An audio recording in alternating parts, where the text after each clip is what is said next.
considering the United States as a sort of accomplice to these strikes that are being conducted now on an hourly basis on Iranian territories. Now, as I told you earlier, and I repeat, escalation is name of the game that we see on the ground, but how future could unfold, the next moves from Iranian side and the next moves from the Israeli side, they are all vague. And now, according to the statements that we hear from both sides, they are both talking about further attacks, more attacks, crushing answers, responses is stronger compared to past time. And these are not good signs, showing the possibility of further escalation. And it was the US President Donald Trump last night coming out to say that we are asking Tehran residents to evacuate the city.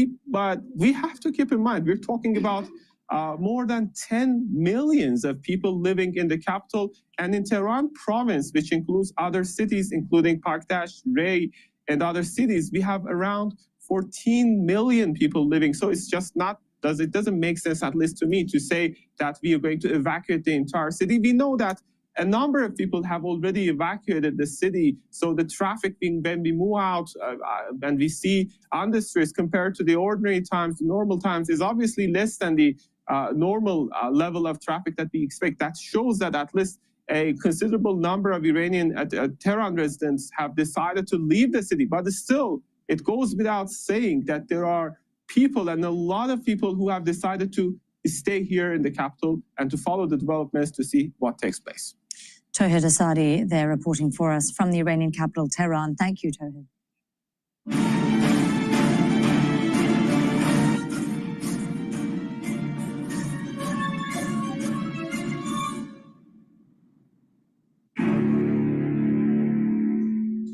Israeli forces have killed more than 70 Palestinians across Gaza since early morning on Tuesday.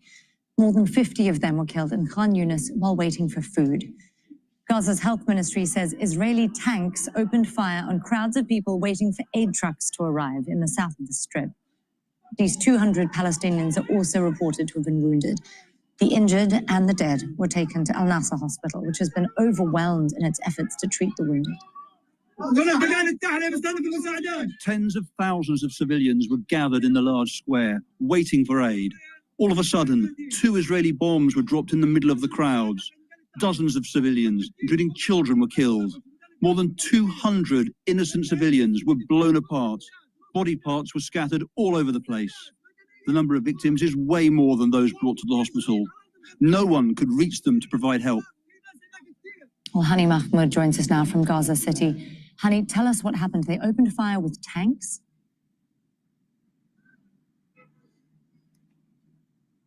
Absolutely. It was more than just opening fire from the tanks. It was a combination of the heavy artillery, the heavy machine guns, and a drone strikes that rained down. As one of the eyewitnesses that was present at the crowd earlier this morning waiting for aid. Hello, this is Dr. Paul Cottrell, and we are live on Rumble, YouTube, and on my website, the-studio-reykjavik.com. We are doing this on June 17th. There will be a replay on my other channels. Please subscribe to all my channels. I have 4 channels on YouTube. I have Brighteon, Bitchute, and Rumble. All the links are in the description of this video and all my videos. Please click the links, subscribe, make sure you have notifications. Also follow me on X and on GETTR. That way you stay abreast on some of the things that I'm posting. Thank you for joining. I greatly appreciate it. For the domestic and the international audience, if you'd like to help support these videos that I do, please share the links, ask your social media to follow me. You can also go on my website and donate. You can donate through Stripe, PayPal, or Buy Me a Coffee. You can be a paid member to my Patreon channel. I don't put anything on a paywall, behind a paywall, so please help support the free work that I do. And for the domestic audience, if you'd like to purchase the great products that I have, please do. I have supplements of very high quality that I use. I'm going to go over the health protocol that I do and how you can mix and match based on your affordability to improve your health and wellness. So thank you for joining. I greatly appreciate you watching on a regular basis. So a lot is happening in the Asian session last night. oil started to go up as much as around the 73 handle for WTI and 74 handle or maybe a little higher for Brent. And then it came back down and then it started creeping back up last night. And then right now oil is trading at 71.67. So oil's been up and down. Now, the reason why it started to go up last night was based on the news that Trump tweeted Tehran should evacuate immediately. And then he decided to leave the G7 and then go to the Situation Room in Washington, D.C. So it looks like something big is happening, all right? Now, I'm not seeing it in the oil market yet. So the way the markets open up in about 15 minutes, 16 minutes in New York. I'm waiting to see if something happens today. It most likely will happen tomorrow. But if it does happen, there'll probably be a spike in oil, and that'd probably be another great time to put another short position in. So we'll see what happens here.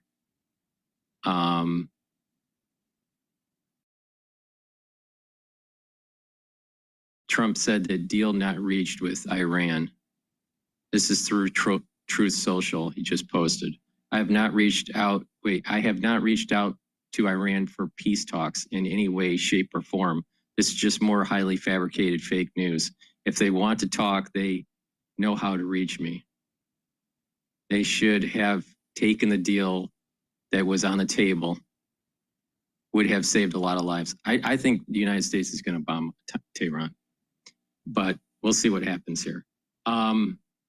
Oil market, I'm not seeing it elevated. I was expecting the morning session in the United States to see oil at about 73, and I'm seeing it in a 71 handle. So that's a little odd to me. So we got to be patient here. The equity market right now, futures, is trading at 6,057. And VIX is trading in the 20 handle, so 20.28. The Euro USD is trading at 115. And Japanese yen is trading at 144.7. So it doesn't look like there's a lot of stress in the market right now. So we'll see what happens. We may have already priced it in, an attack on Tehran. But oil is trending down from the 77, 78 spike when Israel started attacking Iran. So let's go to Bloomberg here and listen in. I think they're talking about Meta, but let's listen in, and I'm going to dig up some videos here. Looks, you can put in different scenarios. Then you can suddenly create an entire video out of it. This is going to make our AI content experience probably become a bit exhausting. We're not going to know what's real and what's not from a product placement perspective, but really it gives the tools to the small and medium-sized enterprises. It's interesting, if you go into some of the marketing tools that overall Meta is using to communicate this, over in Cannes. Honestly, I think AI is going to get so out of control with the generative AI that when people don't realize that, when people cannot discern between fiction and reality, it's a problem. I think people are going to actually maybe tune out to with this generative AI. There's something human about seeing something produced by a human, not necessarily produced by a computer. All right, let's listen to General Keane here on taking Iran off the table. Fighting between Israel and Iran ramped up overnight on this day 5 of the conflict. Hundreds of thousands have hunkered down in Tel Aviv bomb shelters as more are evacuating out of Tehran. Israeli media reporting that the IDF is attacking western Iran this morning. On the heels of President Trump returning from the G7 meeting in Canada early, he left early to get back to D.C., and here's what he said from Air Force One. Watch. Better than ceasefire.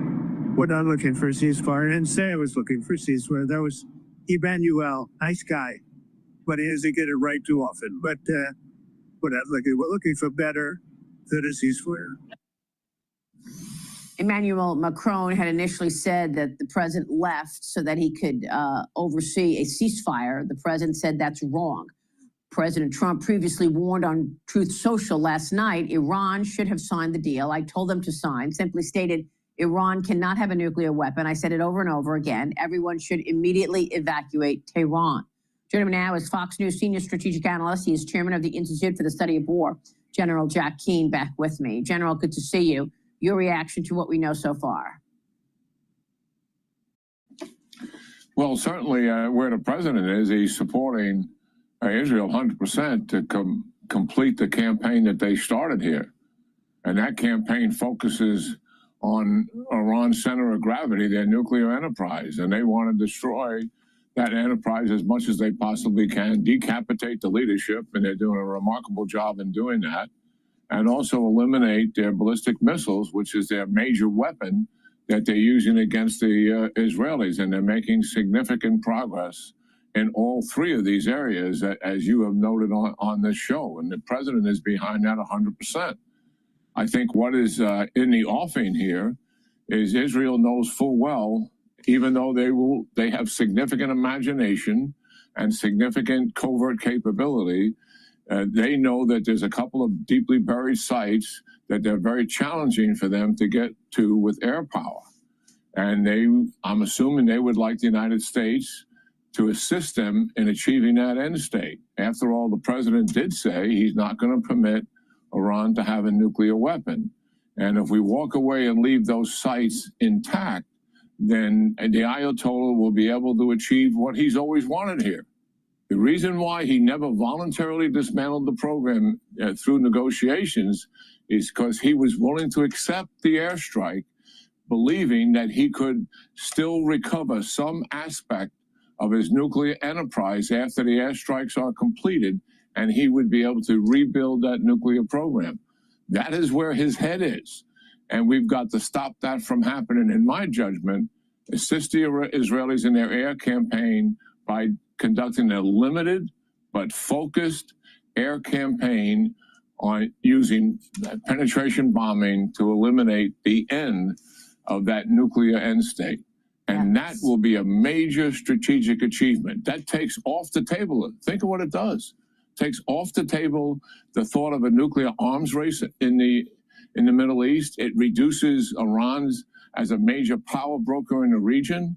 Yeah. And for the congressman to say that we've never been at war with Iran, formally, yeah, but they killed 241 Marines in the 80s. They blew up 2 of our embassies in Lebanon and Kuwait and killed hundreds more. They killed scores of our Air Force personnel in the barracks in Saudi Arabia in the 90s. And it's a documented fact that they developed advanced IEDs to focus on U.S. soldiers in the war in Iraq. Lloyd Austin, the last general we had there, estimated they killed 2,000 of us there.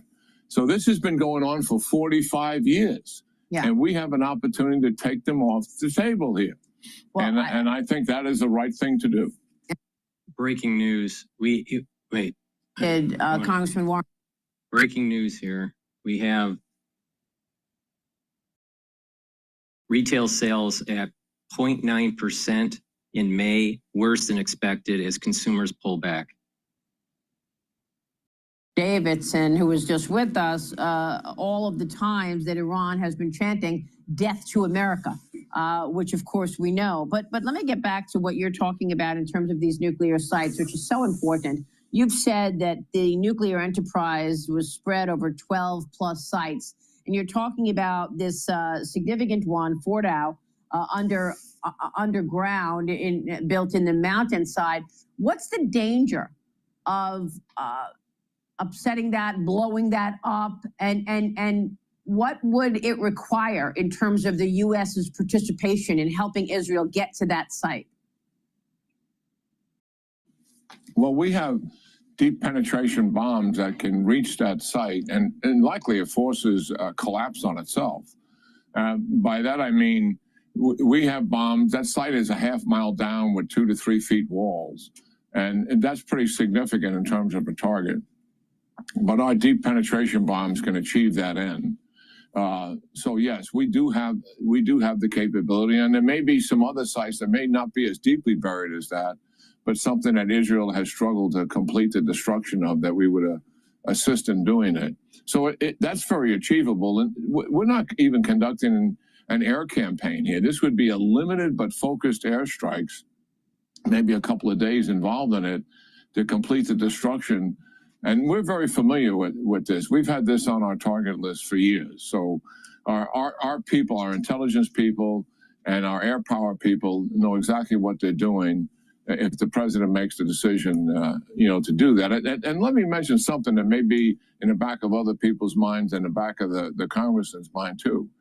This is not Iraq or Afghanistan, where we went in with a ground invasion with the purpose of conducting regime. Israel says it has killed the Iranian army's wartime chief, identified as Ali Shadmani.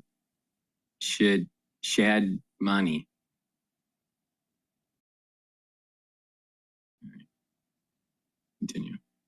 Change, and we wound up also doing nation building. There's no plans whatsoever for the United States or Israel to conduct a ground invasion. There's no plans for us to physically conduct a regime change. If a regime change comes internally, it'll be Iran's choice, not Israel's, and not the United States. So we got to understand what we're really dealing with here. And will that lead to a war? Don't think so.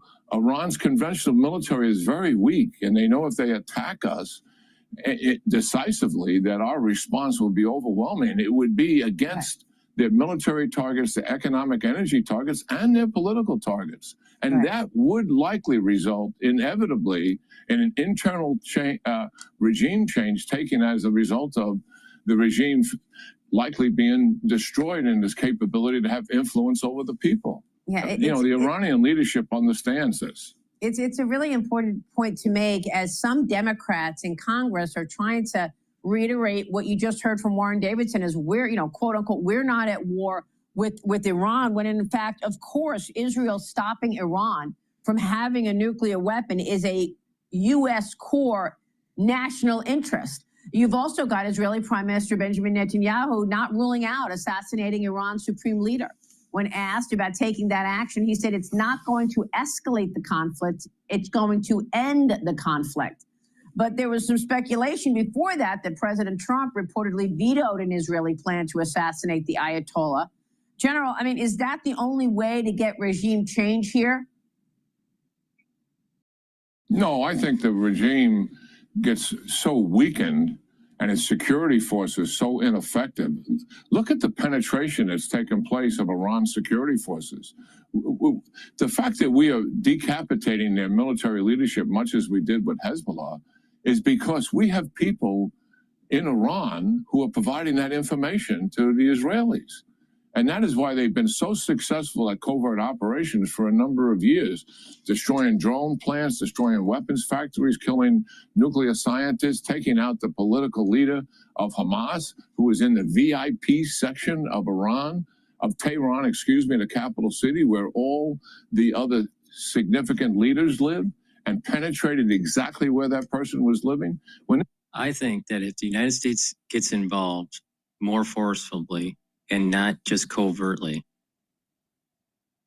I think that the regime in Iran is going to fall very fast, very fast. I don't think this is going to be prolonged at all. The question is, will the United States become overt instead of covert? Killing these people, they're killing them in their apartments and in their homes or in their offices. They have exquisite intelligence. They can't achieve that end without having the security forces providing them some information. There's significant penetration taking place here, which certainly weakens the regime and the grip it has on its people. I don't want to go too far with that, be Pollyannish about it. I mean, these are killers and thugs, and if the people got in the streets tomorrow, they'd start shooting them, for sure. But as this regime gets weaker, as a result of the campaign that's constructed against them, it makes them certainly more vulnerable to the people rising up and to leaders around them. There's severe criticism of the regime right now by insiders. They're stunned by the decapitation of the leaders that are taking place. They're severely criticizing the civilian leadership of the fact that all the air defense systems are down and Israel is flying. Can you imagine what it's like to be in Iran today and be a leader? And you markets opened.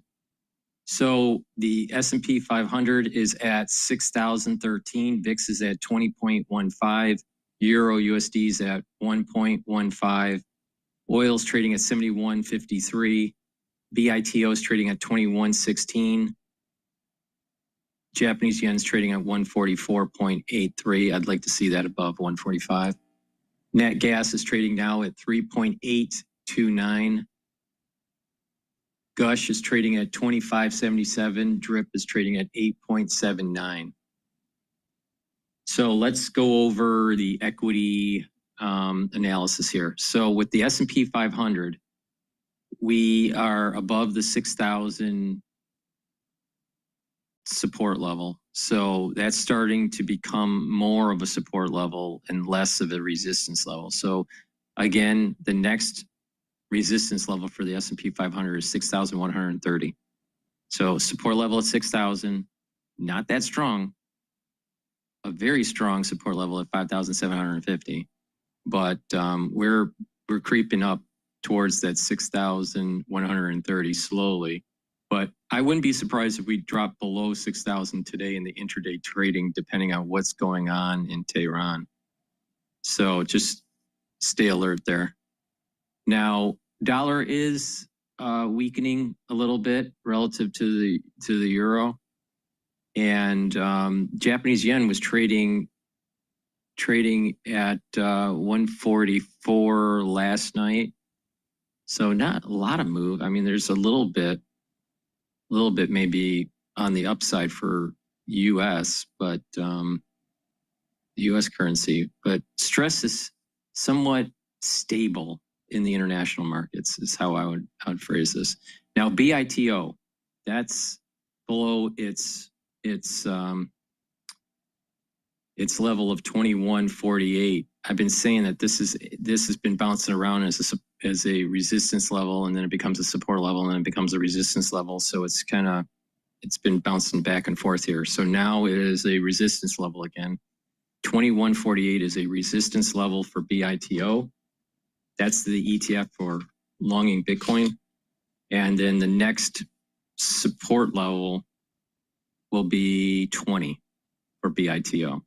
If we can get above 21.48, then the resistance level will be 22.50. Bitcoin is trading at, last night it was trading at 105, 106. And then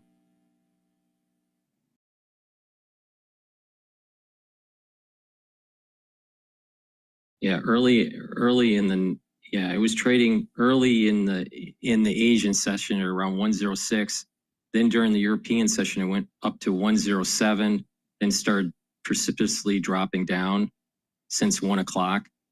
And now it's trading at 105. So Bitcoin's having a hard time getting close to that 110 mark, 110,000 per token. So until we start seeing a little bit more of a permanency with Bitcoin at 110 or above, we're going to see this issue with the 21.48 resistance level on BITO. All right, let's listen to CNBC about Iran. This is what Ivy League universities you can get into with a 3.6 GPA. 90% of students with a 4. Joining us to talk markets, Iran and China, Kyle Bass, founder and chief investment officer at Heyman Capital. We usually talk to you about China, but since we're going to talk about Israel and Iran supplies a lot of the oil to China, it's all interrelated, as it seems everything is. Kyle, I didn't even retweet or do anything to what you included me on. You put my name on it yesterday. I'll read your tweet. to set Iran's nuclear weapons program back a decade or more, the United States must help finish the job. We're the only nation capable of dropping the GBU-57A. I guess that's the bunker buster. And I think, can only a B-2 bomber drop it? That's what I've been told. So the United States would have to be involved. You think it's something that, even though it might, our involvement in the whole war would be a lot more obvious and overt. And people like Tucker Carlson, and there's a lot of people that say, I voted for Trump to avoid this kind of stuff. I mean, immediately, I couldn't believe how much play that tweet got. Did you see it all too? I did see what Tucker, a lot of people are calling him Tucker Carlson now. I think that, I don't know where Tucker's foreign policy deviated, and as voters vote, we vote for our leadership to keep us safe. And I think the entire world realizes that the largest state sponsor of terror cannot possess a nuclear weapon. And unfortunately, the way that Iran has built its infrastructure, after I've consulted with our senior military leadership, many of which are friends of mine, tell me that it's going to require the U.S. to drop one of those huge bombs to get to two specific sites in Iran, Natanz and Fordow there in the center, just south of Iran. The Israelis can drop 5,000-pound bombs, but it requires us to drop the big ones. Only our B-2s can drop those right now. So again, it requires our participation, Joe. You've probably seen that we've had a number of our B-2s move to Diego Garcia, which is an island just off if you want to Google it, just off the south. Basically, that's just southeast of Iran in the Indian Ocean. And look, if we're going to finish this, if we're going to keep the largest state sponsor of terror from obtaining a nuclear weapon, then the United States unfortunately has to participate. And I think in reading what President Trump said last night and looking at the forced posturing of U.S. forces, again, we can go finish this and eliminate, at least set them back a decade in their nuclear ambitions. And, that doesn't mean bomb Tehran. That means bomb 2 nuclear sites in the middle of the desert. So, and I think it's necessary. And the other thing that there was a lot of conjecture was whether it's even deeper than this bomb can actually penetrate too. And then other people, Kyle said there's a way to do it with either special forces and that things, at this point are so softened that the target has been softened from everything else that Israel has done, that you might be able to do it by actually going to the site itself and just destroying it. Yeah, I mean, look, the primary talk amongst our military elite is the bomb. It's a 30,000-pound bomb. And maybe we have to drop 2 or 3 of them, Joe. But again, we're talking about remote sites in the middle of the desert. We're not talking about U.S. forces putting boots on the ground in Iran, which is certainly what none of us want, right? None of us want war. But when the IEA and the international community realized that Iran had been lying to everyone all along about their nuclear enrichment moving from low enrichment to high very quickly, that's what forced Israel to attack, and it's what's forcing us to potentially participate. And again, these are things that they're uncomfortable, and they are necessary, and we have to do it now. You can't wait until Iran actually obtains one of these bombs, because you and I both know what they're likely to do if they get one. So these are the tough decisions that real leadership has to make, Joe, and it looks like the world's leaders are making these decisions. Yeah, I don't know how long you think this regime stays in power. You can't count on that, obviously. No one's got a problem with the Iranian people, but when a regime, repeatedly says, death to Israel, death to America, we're going to, our stated goal is the obliteration of the state of Israel. What are you supposed to do if you're Netanyahu? I don't. Yeah, so how do you how do you negotiate? Do you believe someone who says, "Oh yeah, we don't think that anymore"? I don't know how you you negotiate a settlement. Yeah, I mean, look, terrorists understand one thing, and it's violence. Unfortunately, that's the answer. There is no negotiating with terrorists. The U.S. Used to have a policy of never negotiating with terrorists or state sponsors of terror. And here we have a position where the world has kind of devolved over a long period of time to where we've allowed them to have these, let's say, nuclear enrichment facilities for supposedly for civilian use in the nuclear power arena. And, you know, the reason that Trump backed out of the nuclear talks with Iran in his first administration is they weren't adhering to their side of the bargain. And so we pulled out. And that is natural when the other side of the at the other side of the table is just not living up to their obligations. And so now we know that they were lying all along. And that's why Israel and the U.S. are considering this. I think if you look at what the U.S. posture has done, Trump has said he wants a deal. He wants a deal. He wants to do it diplomatically. He wants a deal. He thinks there is something to do. And now he's saying, okay, well, Iran never wanted a deal. They were never going to allow inspectors in because they had spun up so much highly enriched uranium. So now all it is we have to finish this. We have to finish their ability, or let's just say the nuclear ambitions we need to set back at least a decade by executing. The parallels to WMDs in Iraq that I see everywhere too. I don't know.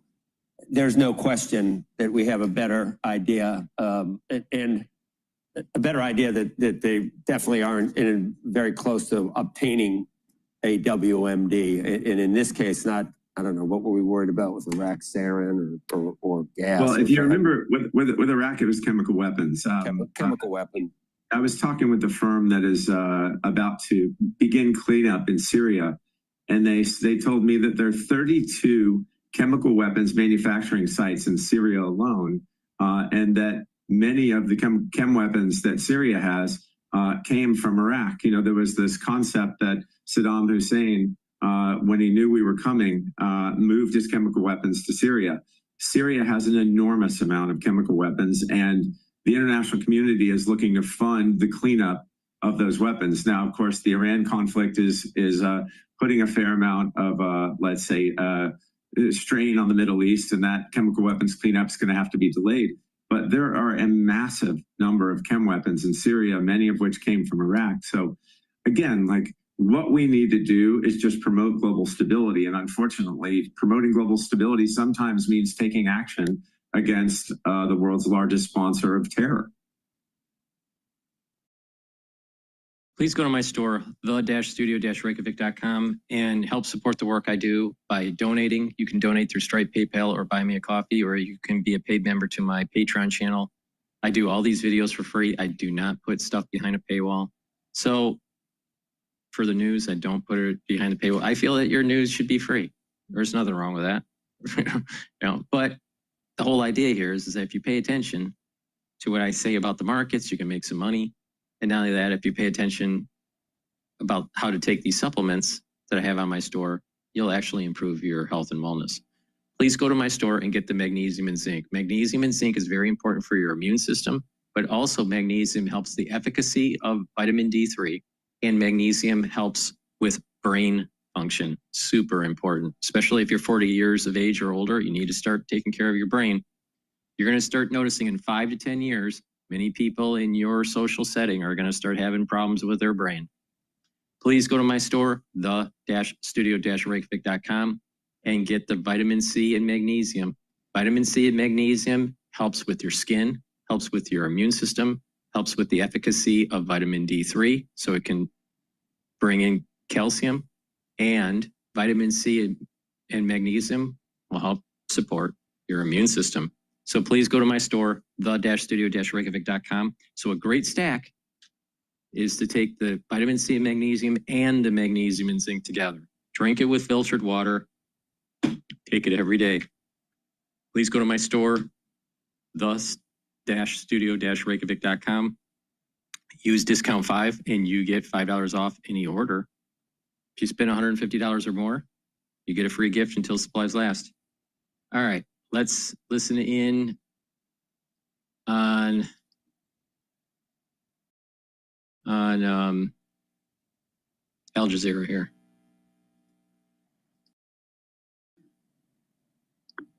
It's difficult to gauge the mood in Iran. I mean, most Iranians have already left the capital. Or I would say, though, most Iranians have a mood of defiance. They're pretty angry with what Israel did. You have to remember that this was an unprovoked attack, and the negotiations on the nuclear issue were pretty much ongoing with the Americans. So it really came as a surprise. I would say most people will tell you that they don't know how long this will last. Hamed Mousavi there, Professor of Political Science at Tehran University. Thank you so much for joining us on the News Hour and sharing your thoughts. Well, as the US seeks to broker a deal, regional allies are warning of the need to find a just and lasting solution. Speaking at the EU Parliament, Jordan's King Abdullah said that Israel's attacks on Iran are a threat to people everywhere. With Israel's expansion of its offensive to include Iran, there is no telling where the boundaries of this battleground will end. And that, my friends, is a threat to people everywhere. Ultimately, this conflict must end. And the only viable solution is one grounded in a just peace, international law, and mutual recognition. Well, the Qatari Foreign Ministry has condemned Israel's strikes on Iran. Spokesperson Majd al-Ansari told a news conference that Doha is trying to push for a diplomatic solution to the war between Iran and Israel. Osama bin Javed was there. It was an unequivocal condemnation from the Qatari Foreign Ministry of the strikes in Tehran. Qatar has been involved in mediation efforts, and at the highest level, the Qatari Emir has been speaking to the president of Iran, and its prime minister has been making all the calls to the foreign ministers and regional allies to try and find a way out of this solution. Qatar says that this escalation is uncalled for, ill-considered, and reckless, especially the attacks on nuclear facilities as well as energy targets. The Qatari Foreign Ministry spokesman told Al Jazeera that this is a region which contributes about 30% of the world's energy and fertilizer needs and about 25% of its gas supplies, and it cannot tolerate it. It cannot bear any further destabilization. Here's what he told me. Yeah, and if they have so much natural gas and oil, why do they need nuclear power? Solution as the only way out of all of these crises in the region and beyond. And we have always been actively engaged in reaching these diplomatic solutions. When it comes to the situation between Israel and Iran, our contacts with all of our regional partners and international partners are ongoing. You can follow the news of every communique that we issue and read out that we issue of every call that is taking place. And there's a very clear emphasis on the need of a diplomatic solution and the need to pull the parties back into talks rather than escalation. We have warned that this escalation will have ramifications on the region as a whole and international energy markets in a way that is unpredictable. And as those mediation efforts continue, the pummeling of Iran by Israel and the counterattacks by Iran are continuing, and the crisis in Gaza continues. The Qataris are hopeful that there is going to be some light at the end of the tunnel, but for that to even begin, all sides must come back to the negotiating table. Osama bin Javed, Al Jazeera, Doha. Well, Alon Pinkas is a former Israeli diplomat and a columnist for the independent newspaper in the UK. He says Israel is at risk of achieving nothing with its attack on Iran. If there's going to be a de-escalation, it's going to come from the U.S. Whether that'll come from the U.S. or not, obviously we don't know. And in fact, President Trump is issuing contradictory statements every day. So that remains to be seen. From an Israeli point of view, while there are no signs of de-escalation, there are also no signs of escalation.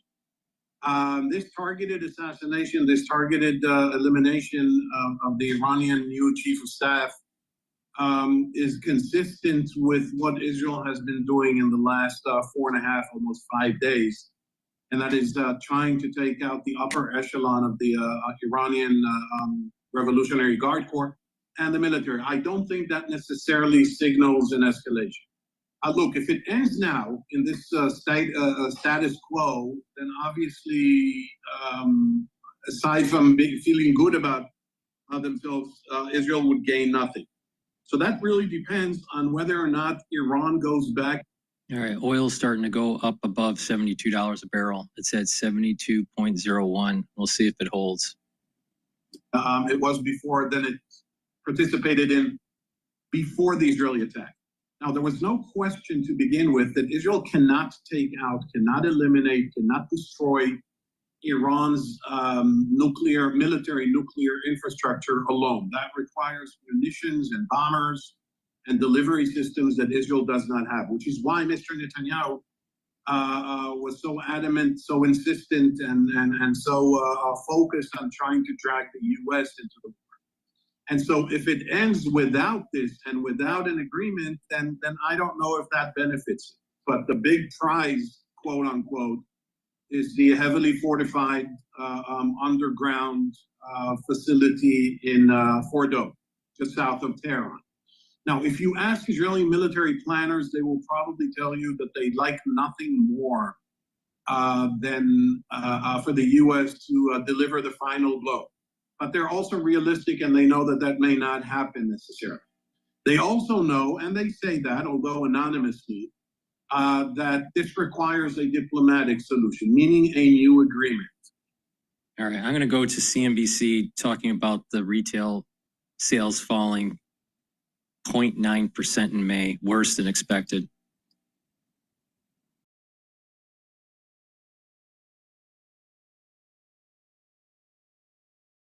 Full control over all. We are just seconds away from retail sales and import prices. The futures this morning are weaker, not as weak as they've been, though, down 160 right now for the Dow. Let's get right over to Rick Santelli at the CME in Chicago. Rick.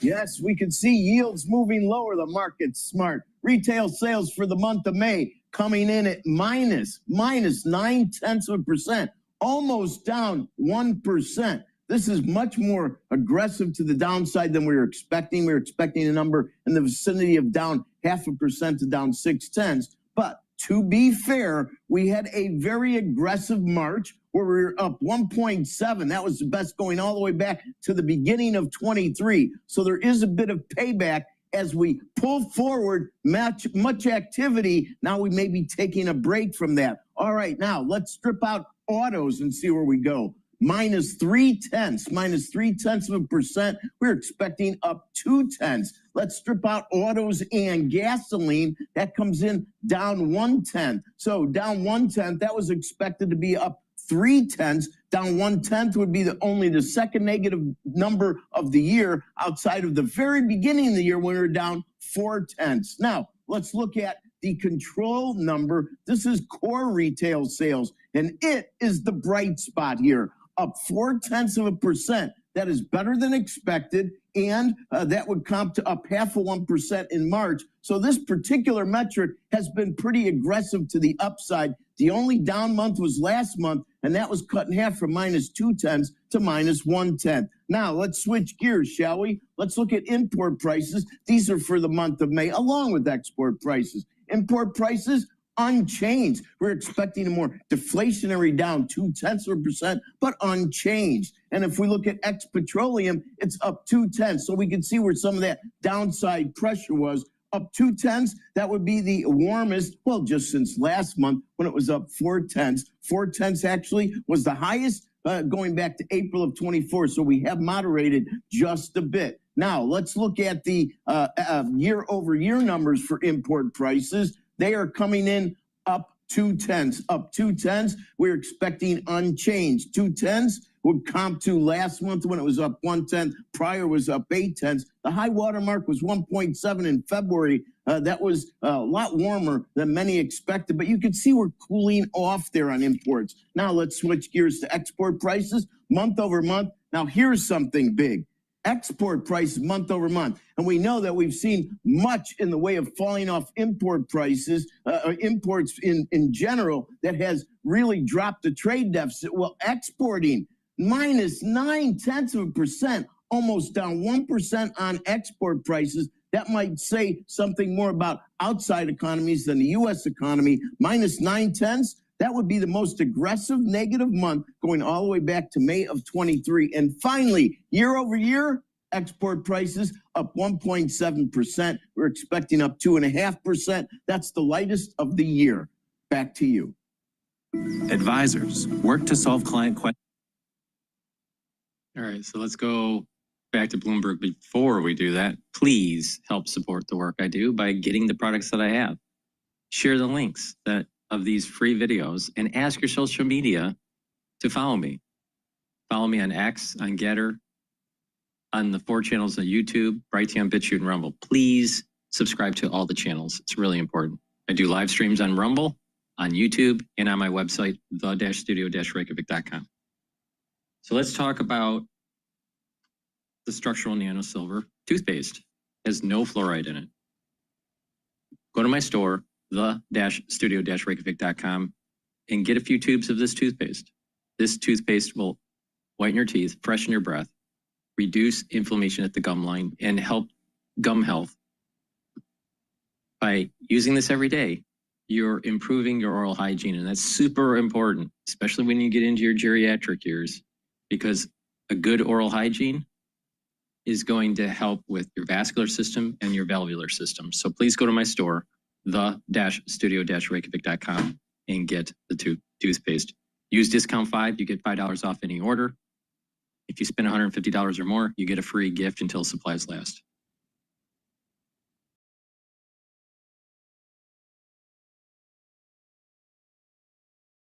I believe we're already down. Yeah. It's really going to be the advertisers. We are just seconds away from retail sales and import prices. The futures this morning are weaker, not as weak as they've been, though, down 160 right now for the Dow. Let's get right over to Rick Santelli at the CME in Chicago. Rick. Yes, we can see yields moving lower. The market's smart. Once again, the Trump administration. Sorry about that. Farm ads. We'll continue to follow that one. Universa Investments shares a spicy take about banks losing popularity, and right, we'll ask him as to well why Wall Dr. Street Teller is moving here. south. He's the star of tonight's debut of Sonali Basic's new show, Bullish. This is Open Interest. So while they're cycling and let's listen to Al Jazeera here. Dozens of sites in the capital were hit, including residential buildings, schools, and critical infrastructure. As you see, firefighters have been fighting, and residents are searching for survivors under that rubble. Now, authorities on the eastern Indonesian island of Flores have raised the alert to the highest level after a volcanic eruption there. Mount Lewotobi Laki-Laki has thrown hot ash 10,000 meters into the air, with the danger zone now officially expanded to 8 kilometers around the peak. An eruption back in November killed 9 people and injured dozens more. It last erupted in March. Indonesia has 120 active volcanoes and sits on the Ring of Fire, a series of seismic fault lines encircling the Pacific Basin. Well, do stay with us right here on Al Jazeera for ongoing coverage of the conflict between Israel and Iran. As we've been saying, the two sides have been continuing to trade strikes in what is now a 5th day of conflict. The Iranians have launched nearly 30 missiles at Israel, with more explosions in Tel Aviv and strikes too in central Israel. Well, that's it for this news hour, but don't go away. I'll be back in just a couple of minutes with much more of the day's news and all the latest. Yeah, because at any given moment, the United States could be actually bombing Tehran. All right, let's go quickly to CNBC. Oh, we're waiting for Bloomberg here.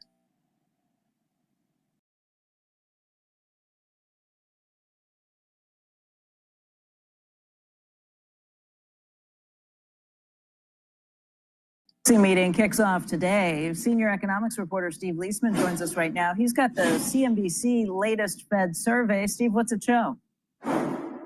Well, Becky, good morning. Despite improvement in the economic outlook, respondents to the Fed survey continue to forecast weaker growth and higher inflation than they did at the beginning of the year, and still elevated tariff uncertainty. 100% say the Fed will keep rates unchanged at this meeting.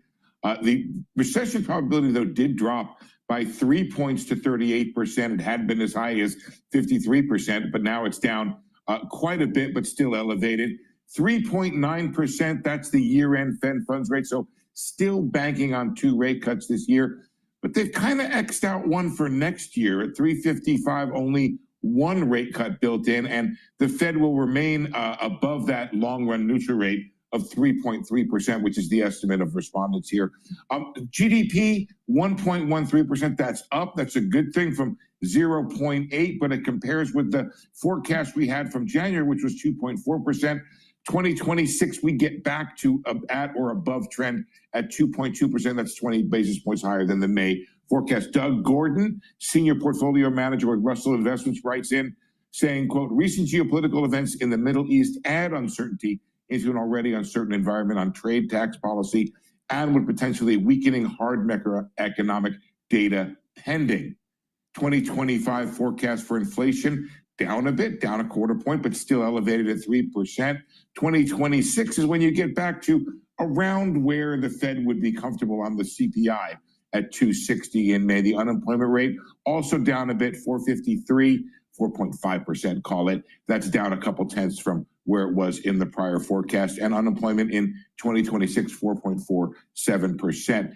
Mark Vittner, he's upbeat. He's the chief economist at Piedmont Crescent Capital. He says the economy has remained resilient, not terrified. There's no shortage of reasons to worry, but the U.S. economy keeps proving its doubters wrong. On a separate note, more volatility could be ahead, with most expecting an early announcement of Fed Chair Powell's replacement from President Trump. 64% say yes, a replacement for Powell will be named before the end of the year. 21% say no, and 14% don't know. Underlying many of these forecasts is the expectation that tariff impacts have yet to really hit the economy, along with disagreement over how much impact the big tax bill in Congress will have on growth. Both major swing factors in the growth, employment, and inflation outlooks for the year, of course, along with what the Fed ends up doing, Becky. Steve, why are the GDP forecasts so much lower for this year? It's the uncertainty around all these policies, or something else? Actually, your question has both answers in it, right? It's uncertainty in and of itself, and it's the policy. So it's the idea that basically they believe that tariffs will reduce GDP by some amount. There's disagreement in there, but there's that idea, plus layer in the uncertainty. And we did ask the question about whether or not we think we sort of dodged the bullet on tariffs, and most say no. Most say that there will be more significant impacts from the tariffs in the months ahead. If they end up being wrong, then, well, maybe the GDP numbers go up. They've been wrong before. They were wrong about consistently predicting a recession in the Biden years. And so they could be wrong here. They have backed off, though, the recession costs. But the idea that growth bounces back in 2026 is because the tariffs only have a temporary impact on growth, or because they think the tariffs themselves are temporary? I think it's awesome, Becky. You read the survey without even getting the survey. That's exactly what they say. We asked that question as to whether or not the tariffs will be one-time price increases or have affected broader inflation, and a majority, I've got to look up the number, believe it will be a one-time price increase. So that's a bit of good news here, that they do not think that these tariffs end up having broader impacts either on other items that are not tariffs, or more broadly later on to keep increasing. Breaking news here. Home builder sentiment nears pandemic low as economic uncertainty plagues consumers. Rate of growth of prices. Okay, that is interesting. Steve, thank you. And we will talk to you, I think, later today. Thank you. All right. We're waiting for Taleb to come online. I believe he's being interviewed next on Bloomberg, hopefully.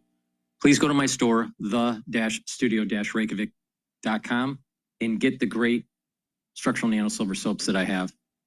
These are soaps that I use. You can get it in lavender. You can get it in peppermint and lemongrass and charcoal tea tree. So please go to my store, get a few of these for your household. These soaps are very high quality. Use discount 5, you get $5 off any order. And if you spend $150 or more on an order, you get a free gift until supplies last. Please go to my store, the Reykjavik.com.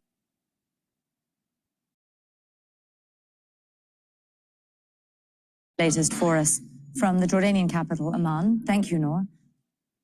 Well, Israel is saying that Iran's wartime chief of staff has identified Ali Shadmani as Tehran's most senior military commander. Now, Tehran is yet to confirm the claim, but multiple buildings have been struck in Tehran by Israeli missiles targeting the city. Air defense countermeasures were also launched in Natanz, a strategic location with nuclear installations. Well, let's take a closer look at Ali Shadmani. He's Iran's wartime chief of staff, as I was saying, one of the country's top commanders and a trusted aide to Supreme Leader Ali Khamenei. He was promoted just last week after Israel killed Major General Gholam Ali Rashid in its surprise attack on Friday. Israel says it killed Shadmani during an airstrike on what it calls a command center in central Tehran, seizing on a sudden opportunity. And video has emerged of the destruction inside Iran's main broadcaster following an Israeli missile attack on the building. Studios and newsrooms where journalists sat at their desks have been reduced to ashes and charred debris, as you see. The Committee to Protect Journalists has condemned the attack, which also killed 3 television employees. Israel's not fucking Well, around. let's bring in Tawhid Asadi. He is in the Iranian capital for us. Tawhid, talk us through Iran's mindset right now as the strikes continue. Well, indeed, what we see as the reality on the ground is that Israeli strikes continue across the country. We had reports in Isfahan, in northern and eastern part of this city, about the sounds of explosion being heard, and also across the capital here in Tehran, we have similar reports, and the interception by the air defense system of the capital is something that we hear from time to time here in the capital. Also, we know that from the Iranian side, we've got this statements from different military officials that they are going to retaliate and they are going to strike back as these Israeli attacks continue. And also the latest lines in this regard relates to one report that we received from IRIB, the state TV, saying that one interception happened after a suicide drone tried to approach a place in Malaya in Hamadan province. Also, we've got another report, as I told you earlier, about a place being targeted in Isfahan. It has been unconfirmed report that the target is near a refinery facility. This is not the first time that Israelis are actually targeting places near refineries in Tehran. Here in the capital, we saw for several times, at least 2-3 times, that Israelis carried out strikes against fuel depots of the capital, as a result of which people became very worried. And now we see long lines at the petrol stations, people trying to fuel their cars. And that is also something that we have to keep in mind, that also makes people more and more anxious. The evacuation warning that came from the US President Donald Trump on Tehran and Tehran residents, that's very surprising. We're talking about over 10 million people who are living in the capital, alongside with 14 million who are living in the Iranian, let's say the province Tehran. Tawhid Asadi, they're reporting for us from the Iranian capital. Thank you, Tawhid. Well, let's bring in Hamid Mousavi. He's a professor of political science at Tehran University. He joins us too from the Iranian capital again. Professor, how open is the leadership to negotiation at this stage? And what might a deal, as President Trump has been wanting to call it, what might a deal look like? Well, I think the Iranian leadership is open to negotiations. We know that they've sent several messages through intermediaries to the Americans. Nevertheless, this will all depend on what the Americans are demanding. If they are demanding a military surrender or a complete shutdown of the Iranian nuclear program, then that might not be acceptable. Also, we have to remember that things on the ground are actually escalating. They're not moving towards a ceasefire. When the Israelis started in the early hours on Friday, they initially targeted Iran's nuclear program and Iran's top military generals. Nevertheless, in the past 48 hours, they have tried to target Iran's energy infrastructure, as well as the Iranian state media center. So I think the Israelis are really not moving towards a ceasefire right now. Well, Iran, for its part, has said that it has some surprises in store. What is its military capacity? What could we expect in terms of escalation from the Iranian side?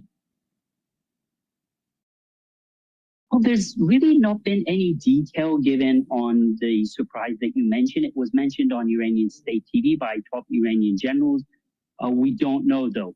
I think ultimately this will really depend on how long Iran can maintain and sustain the ballistic missile attacks it is carrying out against Israel. We know that the Israelis have been trying to target the missile launchers Iran uses, and also ballistic missiles, of course, are a limited asset. I mean, the more you use them, the less they become. So the Iranian leadership is saying that they could carry this out for over a month, so at least several more weeks, but we don't know. We'll have to wait and see. This is at the moment a conflict between Iran and Israel. How prepared is Tehran for the US to enter the conflict? I think Iran has been very careful not to bring in the Americans. Unlike what was mentioned at the beginning, like the Iranian Foreign Ministry blaming the Americans for the Israeli attack, Iran has been very careful not to target U.S. bases in the region, precisely because they don't want. Okay, so we're going to go to Bloomberg here. T-Mobile, ticker TMUS. Shares are down again, nearly 4% at the moment. And that is because we got SoftBank sharing or selling its stake for $4.8 billion. That's the biggest U.S. share sale since TD Bank sold a $13.1 billion stake in Charles Schwab in February. And so SoftBank, all about investing in AI, right? It has plans to put down as much as $30 billion in OpenAI. And so you'd expect the proceeds of this latest sale to fund those investments. So obviously, all right, let's listen to DW dealing with the military commander being killed.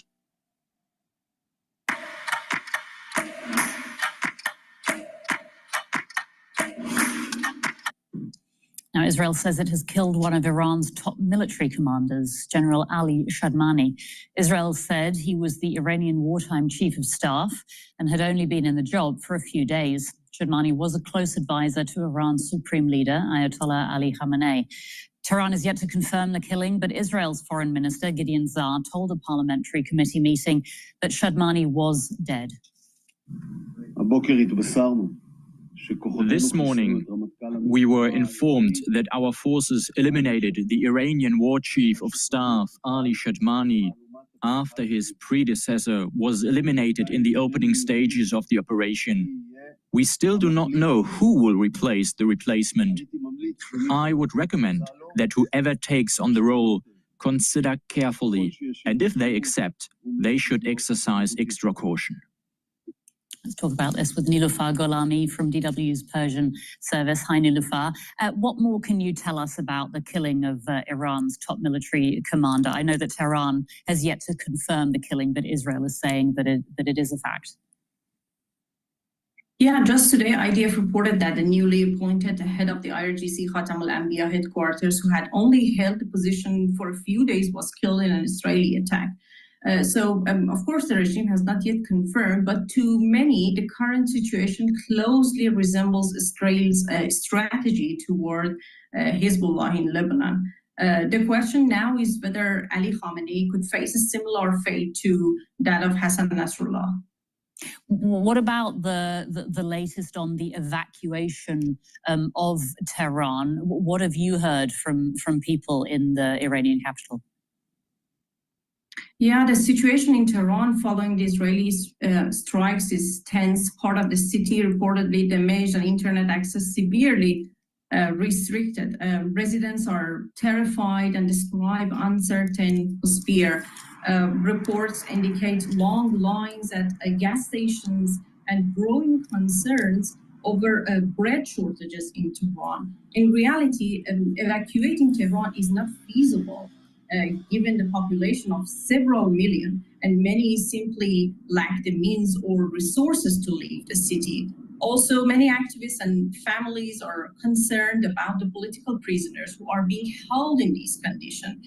And at the same time, Iranians find it astonishing that even as the country faces what appears to be a full-scale war, the Iranian regime continues to restrict access to the internet, for example. For countless Iranians living abroad, these platforms are the only way to stay in touch with their families. And I know that many have lost contact entirely. So people in Tehran are experiencing an unprecedented crisis, and the scenes from the city are deeply tragic.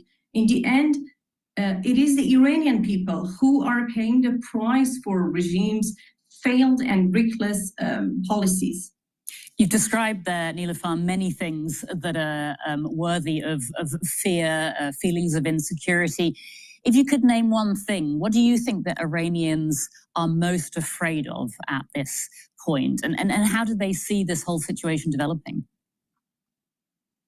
Yeah, above all, I can say Iranians blame the regime for dragging Iran into a war, particularly as Iran's defense system failed to stop the attacks on the capital. And Israel was able to eliminate several key figures in the early hours very easily. So while many view the deaths of their oppressors as a form of justice or relief, they are also deeply worried about the broader consequences of war and the potential destruction of the country. If continued attacks lead to the collapse of the regime, there is concern over the chaos and devastation that may follow. And on the other hand, if the regime survives, many fear it will use the war as a pretext to intensify repression and impose even harsher restrictions on its own citizens. In either scenario, a critical and uncertain future lies ahead for Iranian people, I think. All right, Niloufar Gholami from DW's Persian service. Niloufar, thank you so much. Mike Keppel here, Patriot Software's founder. I have a huge respect for small business owners, especially the smallest of small businesses. They do so much. They're under so much pressure and stress. They have to be experts in business specialties like payroll taxes, bookkeeping, and accounting. It's crazy. That's why we created Patriot Software, to make accounting and payroll simple for all size businesses, especially smaller businesses. Check us out at patriotsoftware.com. Use Kayak's best time to travel tool to find the perfect time to go wherever you're going. Then do what people do. Get to... Thanks. Let's get more from Sarah Basabandi, a non-resident research fellow at the Institute for Security Politics at the University of Kiel. We've just heard Israel saying it's killed Iran's top military commander, Ali Shadmani. What would that mean for Iran? Thank you for having me. I think since the beginning of this episode last week, we have witnessed a very clear aim by the Israeli Defense Forces to eliminate heads of the security and military apparatus in Iran.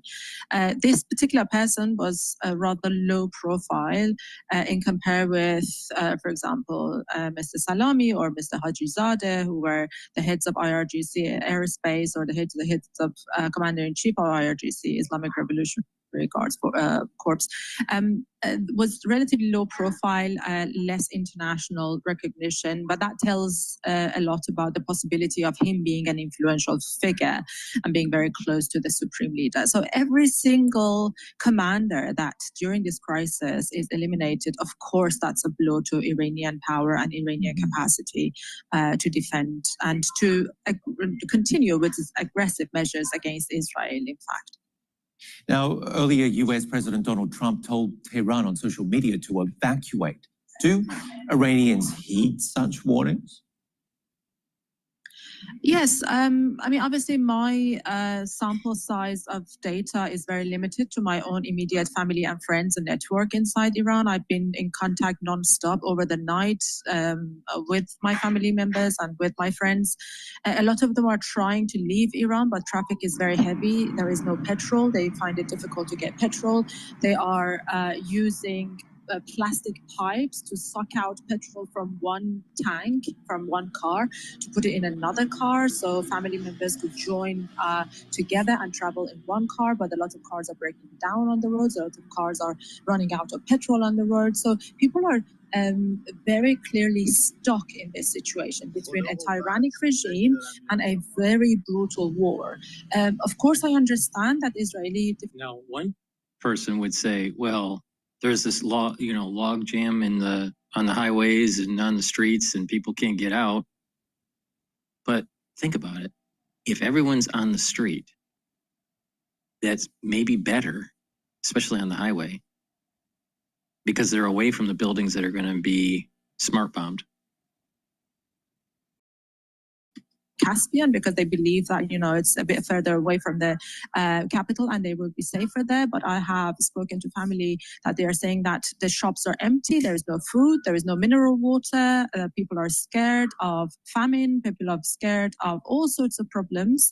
That opens the door to all sorts of crimes and social issues and instability. And unfortunately, that's the state that we are at the moment. And we're talking about here, I believe, evacuating 10 million people, no air raid sirens and no shelters, I believe. No, there is no shelters. Islamic Republic has been very good at making shelters for their own people, for their own aims, for nuclear facilities, for missile sites, and for weapon manufacturing, and for the supreme leader. Where is the supreme leader in all of this? Even some of the figures that were the most known propagandists in the Western media, I'm not going to name and shame anybody, but even those figures now are reporting that we are gone into hiding, we are moved to safe places because Israel is going to kill us. So they are happy to disseminate propaganda to the Western world. But when it comes to fighting, people have to go in the front line and pay the price, and people have to be killed and attacked by Israeli military. And this is really a shameful. I think this shows the end of the Islamic Republic. Not only they don't have any reputation at the international level, but also at the domestic level, they really are completely deteriorating and on the verge of collapse. Zahra, we did see in that report people standing with the regime. How representative are those voices of the wider population there? Unfortunately, the regime has had the history of engineering these sort of engagements by the Western media. So if you go to, as a Deutsche Welle, as a CNN, as a BBC reporter, to streets of Tehran, you would have a minder, you would have a local guide. They will tell you exactly who you're allowed to speak to and who you're not allowed to speak to. And indeed, that has been a method that they have used for more than 4 decades. So I don't for a second consider that these people representing the majority of the Iranians. The Iranian people are the ones that have been chanting in the streets of Tehran and across the cities, across the country in 2022, down with Khamenei, down with the Islamic Republic, and down with the tyranny and dictatorship. So where are those people? Suddenly they just vanished and everybody is supporting the Islamic Republic? No, that's not true. The Islamic Republic is trying to use the nationalistic sentiment. They're trying to use all sorts of symbols. Suddenly over the night, the Islamic Republic broadcasting started to use, instead of the Islamic Republic forces, they call it the Iranian forces. Suddenly they became very Iranian, very nationalistic. And this is a very tried and tested mechanism. We've seen it in the region. We've seen it in different parts of the world. When the dictators are going down, they try to appeal to the nationalistic values and nationalistic sentiments. But I don't think for a second that the majority of people are supporting them. I am not saying the majority of the people are supporting bombs that is falling above their heads. I'm not saying that the majority of the people are supporting death, but they are not supporting the Islamic Republic. Those insights from Zahra Bazobandi. Thank you very much for joining us here on DW. Thank you. I think that was very informative. But the thing is that if we just keep on pushing and pushing and pushing, what's going to happen is that the regime will fall, and it'll probably fall quick. All right, let's listen to this oil analyst here on Bloomberg.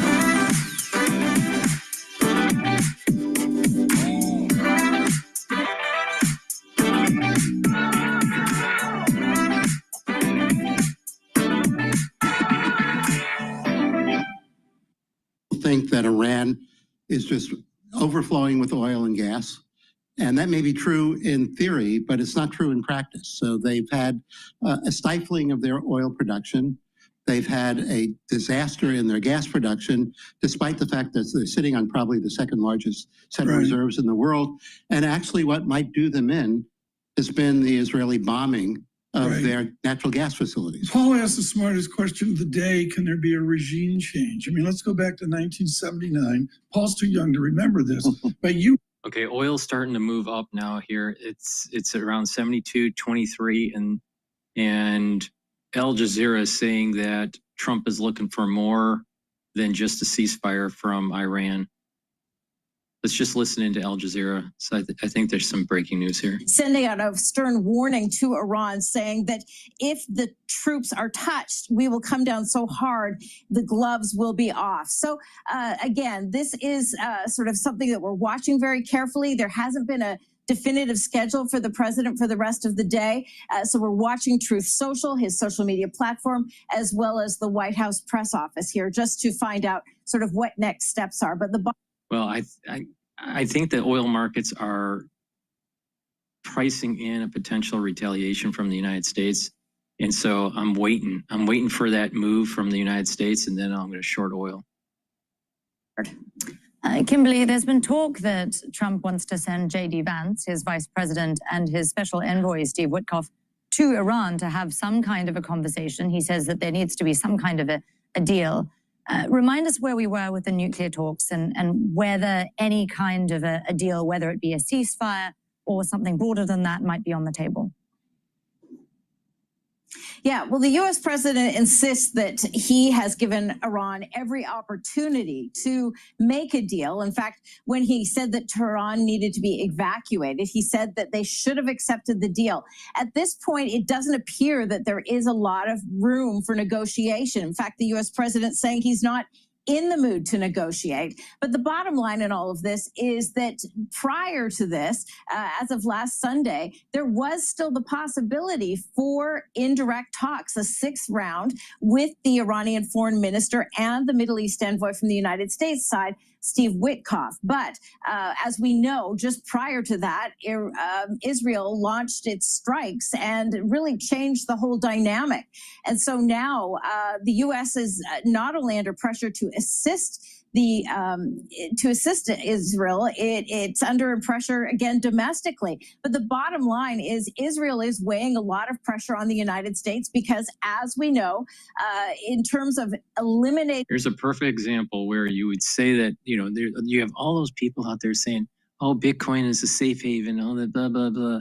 Bitcoin is not a safe haven. It's selling. It's selling off in this turmoil. Why would it sell off if it was a safe haven? Because it's a speculative commodity. That's a virtual commodity. That's why. Can people make money in it? Yes, absolutely. But it's not a safe haven, and it's definitely not a storage of value. It's at 105,335 right now. So much, Kimberly. Well, we are getting breaking news out of Tel Aviv. I understand a fresh wave of missiles has been fired at Tel Aviv, and air raid sirens have been sounding. Let's speak to Nora Day. She's in the Jordanian capital, Amman. Now, she's there because the Israeli government has banned Al Jazeera from reporting from inside Israel and the occupied West Bank. Nor we know that there have been many barrages of missiles coming through the night, but we're now hearing that there's been fresh missiles just in the last few minutes or so. I'm a little surprised that they did it while it's still light out. That is right, Nastasia. Up to 10 missiles, according to local reports in Israel, have been launched from Iran to Israel. A few moments ago, the sirens went 28 p.m. in Amman. I would have thought that they would have waited until we were coming up on air, they sounded in Amman another siren indicating that the missiles basically were not over Jordanian airspace anymore, but they're being sighted over the skies of the occupied West Bank and in Tel Aviv. We don't have indication if there is any impact yet, but we do know that as far as the Israeli medical and emergency services, they have not treated any injuries right now. We don't have any visual confirmation of where, if anywhere, these missiles have struck. But the space over which those alarms went off in Israel is quite extensive, and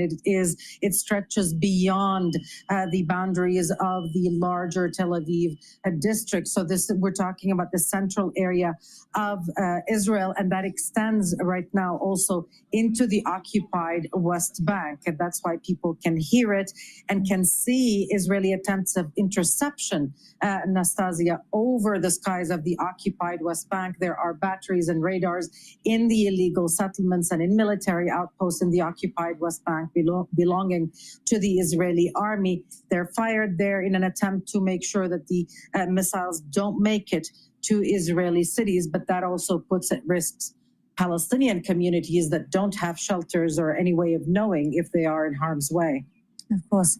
Well, one of the things that Israel is very proud of is its Iron Dome air defense system. Okay, let's go back to Bloomberg here, listening about the oil, the energy market in Iran. The absolute shock of moving from a Shah over to a theocracy, to be polite about it. Can we have a regime change, as Paul asked? Well, certainly the Israelis are aiming for a regime change. Whether they get it now or whether it happens at another time remains to be seen. The underlying position of the government is very, very weak. They do not enjoy the legitimacy of the public. They do not enjoy happiness in the public. They have unbelievably high inflation, reaching 40% or higher. They have a currency that remains in a world of... What's very interesting is, as this news was happening with the rocket launch from Iran into Israel, dollar is strengthening. Appreciating currencies. They have no access to health and other things that people who are middle class want. There are a lot of them. So we have a government that's a combination, a very strong combination of elected officials, a theocracy headed by somebody who certainly is going to be not with us very long, given his health situation and his age. And it has the Islamic Revolutionary Guard Corps, which is not exactly the most popular group in the world in terms of governments or governance. So yes, I'd say that there's weakness in the governance structure, but saying it's going to be overthrown overnight is another matter. What is the role of OPEC, OPEC Plus in times of these types of risks, geopolitical risks in the Middle East? What are they doing? Well, OPEC Plus is a bunch of countries, and their main objective has been to put a floor under prices. They are in a complicated position at the moment. That complication results from, on the geopolitical side, all of the major countries having new relationships with Iran. That includes Russia, that includes Saudi Arabia and the UAE, where China has pushed them to normalize relationships. They are articulating a position of criticism, I would not call it much more than that, of Israel for its what they call aggressive acts, but they want to stay out of it. And they have a more complicated situation at hand. So we have to remember that before this started, before that spike we saw last Friday in oil prices, they are, on the one hand, concerned about weakness in the oil market, and on the other hand, pushing for weakness in the oil market. And they continue to want to push for weakness for a variety of complicated reasons. For Bloomberg, our conversation of the day, Edward Morse with us of Princeton, tangentially with Rice University, many other institutions over the years, and of course the Council on Foreign Relations with Hartree.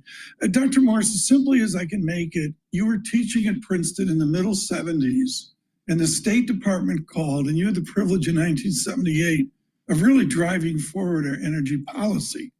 I guess I say, what would you say to Secretary Rubio? But I'm not sure what Secretary Rubio's doing other than watching a parade. What would you say to the president now, given our original diplomacy and foreign policy? Well, actually, some of the things that the government is doing now are laudatory. And you know, the president had, and he had the view of energy dominance as the international position of the U.S. And he doesn't have to fight hard for energy dominance, even though it's a difficult word to try to digest. But the U.S. is the largest oil-producing country in the world. The U.S. oil production, total liquids production, is greater than the combined production of Saudi Arabia and Russia. So I need to interrupt. This is too important. Are you critical of the Iranian diplomacy of the United States is associated with President Obama? Secretary of State Kerry and Wendy Sherman as well. Are you critical of that era of 6, 7, 8, 10 years ago? I'm critical of one thing that I think looms very large, and John Kerry's name is associated with it. When we had the push for a clean energy world, and the U.S. was in a leadership position on it, we also had the view, official view, that we not only want to get rid of oil and the emissions from burning oil as a transport fuel, but we had the view that we should get rid of natural gas as a fossil fuel. Okay, Israel's military says 3 of Iran's missiles landed in open areas in Tuesday fire exchange. All right, so let's listen in here. Before we do that, please go to my store, Please go to my store, the-studio-reykjavik.com, and get the probiotics. I have it in the powdered form or in the veggie cap form. Both are very high quality. Take the probiotics every day, drink it with filtered water. That's going to help to improve your immune system at the gut level, help you to digest your foods. You're going to be able to absorb your nutrients better. You're going to have better skin, hair, nails. You're going to have better communication between your gut and your liver and your gut and your brain. You're going to be able to sleep better. You're going to be able to concentrate better. So please go to my store, the-studio-reykjavik.com, and get the probiotics. Use discount 5. You get $5 off any order. If you spend $150 or more on an order, you do get a free gift until supplies last. Iran's plans are, if it's not to come to the negotiating table, does Iran plan to escalate the conflict by closing the Straits of Hormuz, or is Iran willing to rule that out completely? As a country that is heavily reliant on the free movement of goods around the globe, we obviously have a vested interest in freedom of navigation in the Straits of Hormuz. So on behalf of your government, can you make clear what its position and intentions are? You see that always we are ready to have apply for diplomatic and negotiated solutions. We always declared that the first priority of the Islamic government, the Iranian government, is diplomacy. We were very in the middle of the diplomacy. We're very in the middle of the negotiation with the American side. But unfortunately, Netanyahu destroyed it, but his aggression against us. Now I'm telling to you, Excellency, I'm telling to you that Iran now is several times. Yesterday that we had a meeting, we had a telephone conversation, our minister with your minister, Secretary Lamy, and the French and German and the European Union. We declared that the first priority is diplomacy, provided subject to the ceasefire. The Israeli regime should stop their armed attack to the Iranian people and Iranian infrastructures. It's a very important. It's very important to hear that, and that essentially you're saying that what Iran wants is a ceasefire and they want to go back to negotiations. Yeah. What is the bottom line when it comes to negotiations? Because there clearly have been changes. There has been the IEA inspectors say that they're not getting the access that they used to. They're concerned about what Iran is actually doing with its nuclear material, and the nuclear material seems to be being made increasingly pure. So if there were to be negotiations, would there be a change in the Iranian position vis-a-vis nuclear enrichment? Yes, regarding that, as a responsible member state of the IEA, we had a very extensive and comprehensive cooperation with the IEA, before the JCPOA and after the JCPOA. You see, JCPOA has their legal requirement upon us, and the other hand, IEA, the safeguard agreement. In JCPOA, we accepted, besides of the IAEA statute and safeguard department, we have the other extra monitoring will be monitored by the IAEA and our voluntary activities to attract the international community trust to us, make a confidence building, because Iran is totally, Iranian nuclear peaceful activities, totally peaceful. And according to this, IAEA produced 15 reports that there is no any deviation, there is no any diversion from the Iranian nuclear activities from the peacefully to military phase. The problem was, but after the JCPOA, it's very important. After the JCPOA squandered by United States, the Trump administration, in the first presidency phase, we refer to the European countries that please do your obligations, and there is no doubt we will fulfill your expectation. But unfortunately, E3 did not have any good functions in this regard, because all of them saying and observing what United States telling them.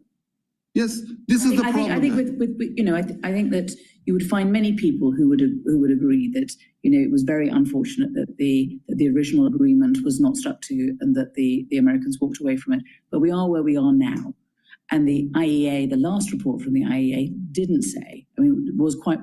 Surely you understand. The rest of the world found it quite worrying. If I may, I was going to go on to Blair, but may I move to Abdissam first, because what she says, I think, next is going to be of relevance, because you were... Thank you, Chair. Ambassador, a question I have is there have been numerous media reports in relation to Iran preparing a bill in Parliament to leave the nuclear non-proliferation treaty. Why would Iran do this? You see that in our system, that the parliament is an independent organ in our system, and so they can submit draft law for everything. One of them is denunciation from the NPT, but it is not yet adopted by the parliament. This is not our intention. That the government, according to our defense doctrine, according to our religious teachings, and according to our international obligations, including the NPT, there is no choice going to exit to NPT. But this is one of the proposals raised by the Iranian parliamentarian peoples. Does this give the indication by leaving the NPT that you intend to militarize your nuclear facilities? No. There is no. I told you that different mass destruction weapon. There is no any status in our doctrine, defense doctrine. We are the member of the CWC. We are the member of NPT. We are the member of BWC. So why not remain a member of the NPT? Why leave? It depends. It depends the situation. According to Article 10 of the NPT, it's very important. Every state party, if they feel that the vital interest has been threatened by somebody, at that time we are going to review. There is no doubt about it. Because you see, please give me the photos of the innocent people. Our innocent people, all of them are being killing. We are responsible for these people. All of them. This one, Ehsan Eshraqi and Baran Eshraqi, father and girl. His daughter. We have excuse me, Mahia Nikzad. Sorry, Ambassador, we actually have It's a very important, this is the innocent people and civilian. I am representative of these people in this country. It's all right. It's so sorry. We have rules about props there and not showing photographs and so on. I'm so sorry. And as I said at the outset, we're completely sympathetic to and think that the deaths of civilians on both sides is simply appalling and wanted to stop. And that's really what this hearing is about. Thank you. Can I move on to Blair? Ambassador, you spoke with apparent passion at the beginning of your statement about how dangerous the world would be if we embolden aggression and don't act within international law. The chair asked you for short questions, so I'll give you the opportunity to give a short answer. How many Iranian Shahed drones have been fired by Putin at Ukraine over the last 3 years? You mean that how many drones? How many Shahed drones, Iranian Shahed drones, have been fired by Putin at Ukraine over the last 3 years? You see, I'm just looking for a number. I will reply to you. Yes, there is no doubt. You know, the Russian and Iranian defense cooperations originate more than 20 years ago. You know the number? No, I don't know. I'll tell you the number. The number is 8,000. Okay, I put it to you that if we do live in a world now where violence and might are taking precedent over law and right, I would suggest that the Iranian regime has a deep responsibility for that. Let me ask you another question, and again, this is a question with a simple number as an answer. The Director General of MI5 identified a number of plots backed by Iran in this country, including lethal threats against Iranian dissidents and against Jewish communities here. How many plots had he identified in the last 3 years? He claimed 22, but yep. Let me answer to you. Let me answer to you. First of all, this is very important. Please correct your wording that the Iranian government is a lawful and very important and significant and respectful government. What's the legal, there is no need to using the regime for them. Excuse me. What's the legal basis for Putin's war then? If you are such a supporter of international law? Let me. I'm telling to you correct your wording regarding for my government. My government is a legal government, and there is no doubt about it. But you should use the regime. It's a very lawful and legally responsible state in the world. What's the legal basis for Putin's war in Ukraine? Let me. I will answer you. Please, let me finish. Law. You see, regarding for the Oregon defense cooperation that Iran and the Russian Federation, it's a very important, and we declared to the Russian side not to use our cooperation with the third party against the third party. You can ask them. 8,000 Shahed drones fired at Ukraine. We're not allowed to do props, but seeing as you did, there is one of your drones hitting an apartment block in Kyiv. You can ask this question from the Russian Federation, sir. They're your weapon. You can ask this question. I'm asking this question from your side that using, or the American side that using the same military equipment against the Iranian people. You do not have any defense cooperation, military cooperation between Israel and Britain? I'm suggesting. No. I'm suggesting. Yes or no? Yes or no?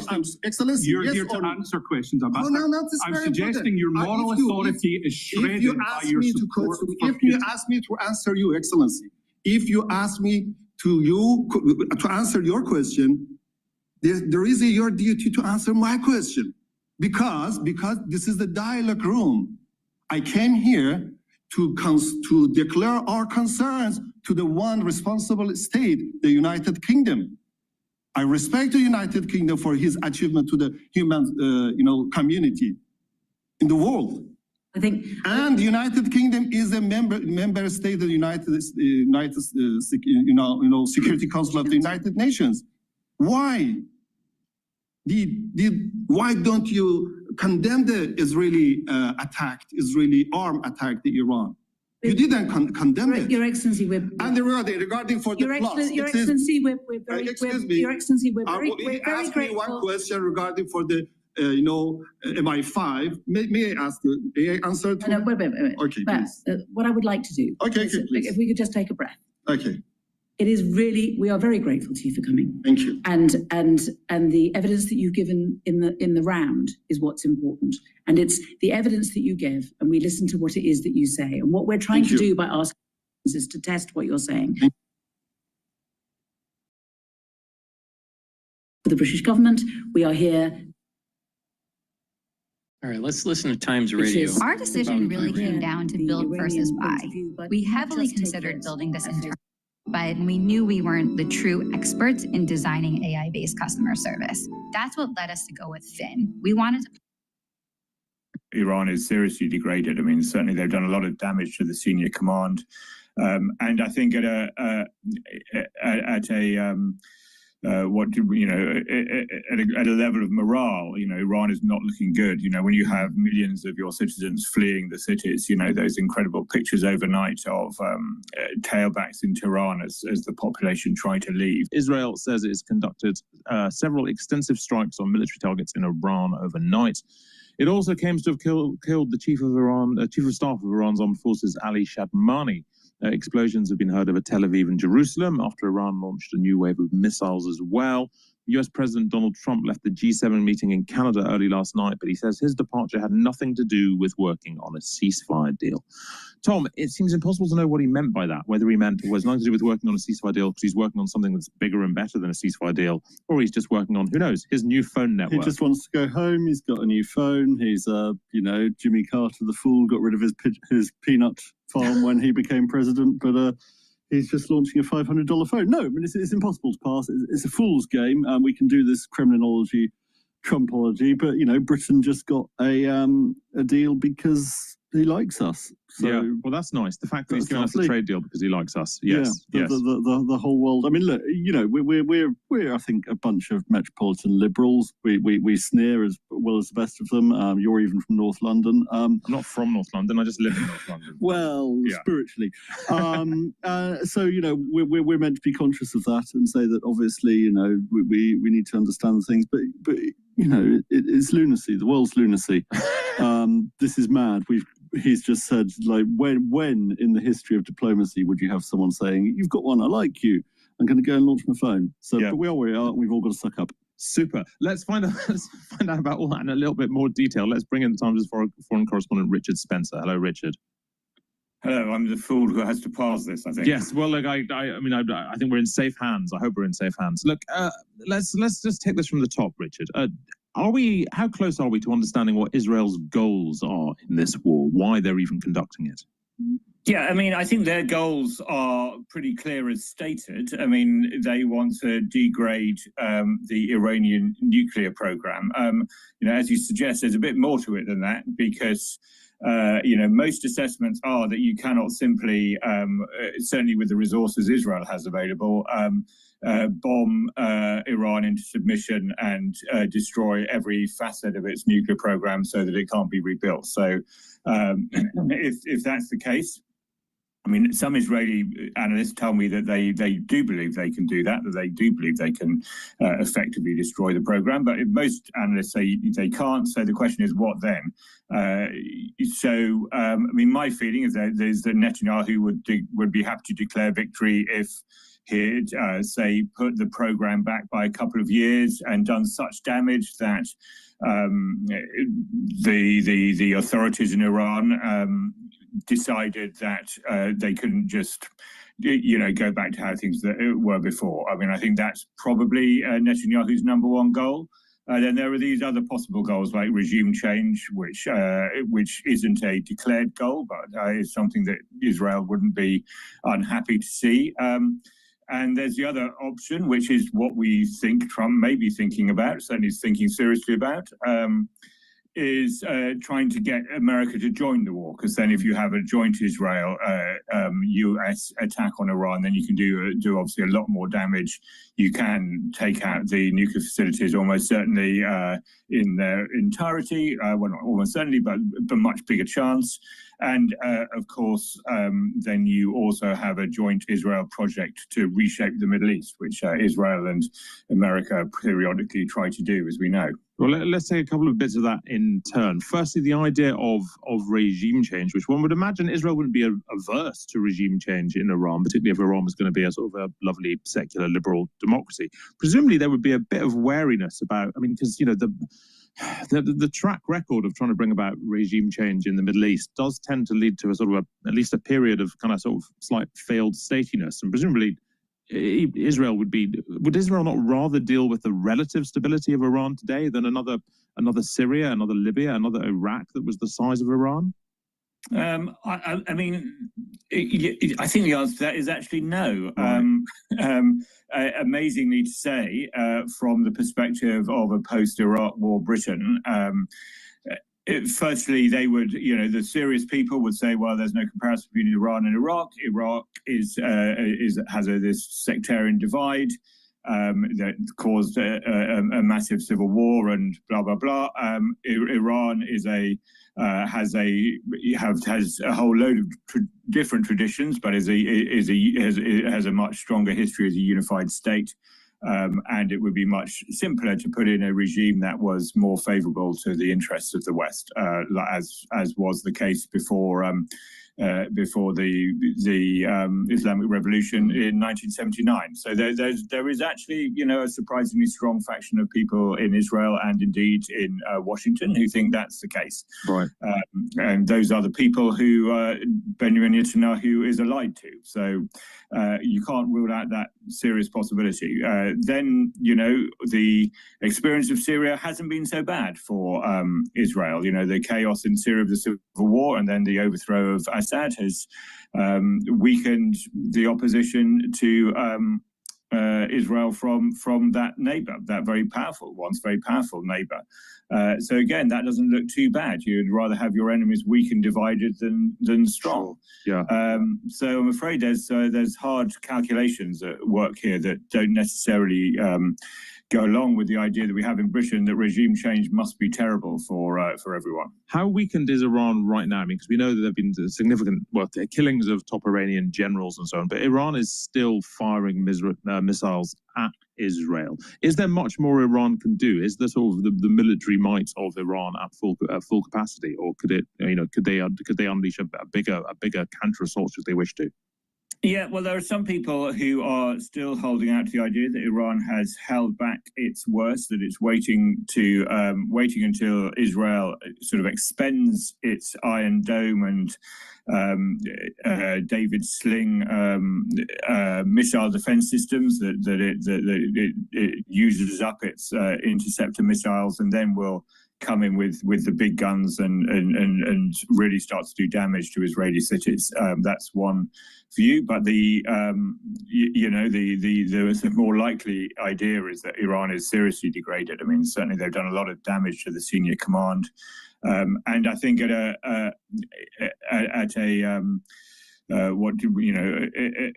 level of morale, Iran is not looking good. When you have millions of your citizens fleeing the cities, those incredible pictures overnight of tailbacks in Tehran as the population try to leave. I mean, that does not look good for any regime, even if this regime has shown that it's quite willing to use force to stay in power, which it would do again, but the chance of chaos rather than a clear outcome one way or other are increasing. Yeah, well, moving away from that conflict in particular, Richard, you've also written about how the growing use of artificial intelligence in military planning generally could increase the risk of nuclear war. It's a warning from the Stockholm International Peace Research Institute.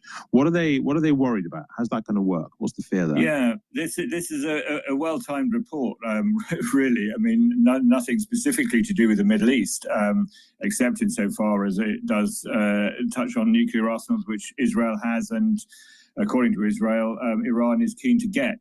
But it does sort of add to this concept that we are living in a very dangerous world at the moment, where the certainties of the Cold War have been replaced not by the belligerent certainties of the Cold War have not been replaced by peace, but by uncertain belligerences. It looks, this is the annual report of the Stockholm Institute. It's the sort of leading independent analyst of nuclear stockpiles around the world. It talks about the fast-growing Chinese arsenal. They've increased their number of warheads from 500 to 600. They've pointed out how Russia and America are now modernizing rather than allowing their nuclear arsenals to fall away, which happened immediately after the Cold War. Big reduction in nuclear missiles and nuclear warheads after the Cold War, but that's now come to a halt. They're both rearming their nuclear arsenals. The last remaining strategic arms limitation treaty, New Start as it called, expires in February. No sign of Putin and Trump renewing that one. To add into the mix, it gives this warning about how artificial intelligence adds yet a new uncertainty into the mix.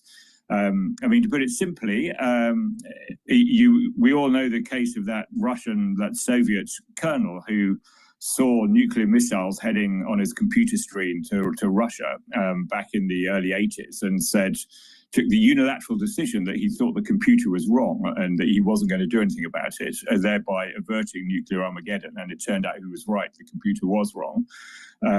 What the CIPRI report says, well, what happens if you have artificial intelligence there? Would it make the same decision?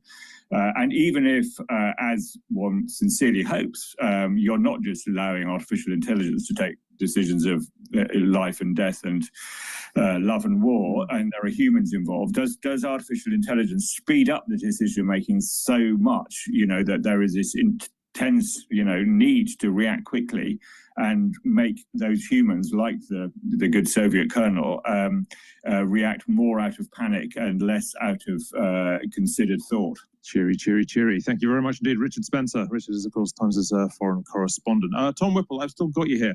But let's tackle that AI point first. I mean, it's obviously the military are going to use AI in order to not to be outpaced by rivals who are using AI. Yeah, I remember 5 years ago we had these debates about how we had to make sure there was always a human in the loop, and when the people were talking in this sci-fi terms about these killer drones that would one day roam our skies, and these would use AI, but you would always have a human making the kill decision. I think you look at Ukraine now and realize that's not going to happen. That's the Operation Spider's Web where they trained them all on the AI of the bombers. Realistically, AI is going to be there. So yeah, what's it going to be doing with nuclear? I mean, with nuclear, you would hope that there would always be a human again at the end of the decision. My concern, and the concern of lots of people now who sort of in the field, is that we're losing this thing that's called the nuclear taboo, which was this concept that was created. This idea, like cannibalism, it's just something you don't do. Now, you don't have discussions with yourself. There's a dead body. That's a different sort of cannibalism. You're just like, no, cannibalism we don't do. And with nuclear, there are forms of nuclear strike that actually wouldn't be too bad. A tactical nuclear weapon on the battlefield in Ukraine might kill less people than in a normal day. A tactical nuclear weapon uses a bunker-busting bomb to get rid of the Iranian nuclear program. You could see how you could justify it, but we just don't do it.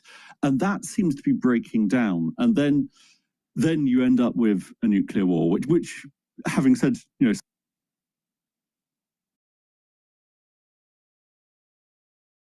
really bad. Look, while I've got you, on that subject of the bunker-busting bombs, of the fact that the Iranian nuclear infrastructure being inside mountains, I know this isn't particularly your area of expertise, but I also can't think. How hard is it to blow up a mountain? It's pretty hard, and actually that's why there are tactical nuclear weapons that are used for this. Bunker-busting bombs are really simple in concept. It's artillery tubes, and then you have it really heavy, and then you... Let's go back to Bloomberg here. Please go to my store, the-studio-reykjavik.com, and get the vitamin B complex. This is very important to take if you're 40 years of age or older. The first 4 B vitamins helps with the mitochondrial health. They'll boost up your ATP levels, and vitamin B complex is super important for cellular metabolism, and B12 helps to protect your neurons. So please, it's very important for cellular metabolism, energy levels, and protecting your neurons. Take the vitamin B complex every day. Drink it with filtered water. Meantime, Steve Rasciuto at Mizuho Security says, you know what? The economic forecasts, they had been too pessimistic. Q4 of 2025, we think the economy is going to be right back to trend. Everyone's estimate on GDP is much too low. Really? We have been forecasting recessions for years, since 2022. Spending at restaurants and bars, part of the retail sales report, they slumped in May by the most in more than 2 years, underscoring how tariffs and geopolitical tensions making consumers a bit nervous about their finances.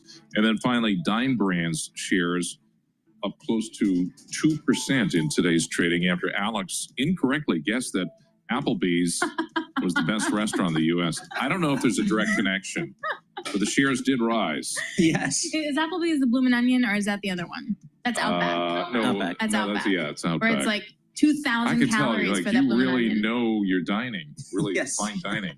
You should like do that Dine Go thing. Oh my gosh. Applebee's Yeah. was great. You know, do the Applebee's reviews. was really good. I used to fine dine, but you know, then I got a kid, so we stopped doing that. We check the markets for you all day long right here on Bloomberg Radio.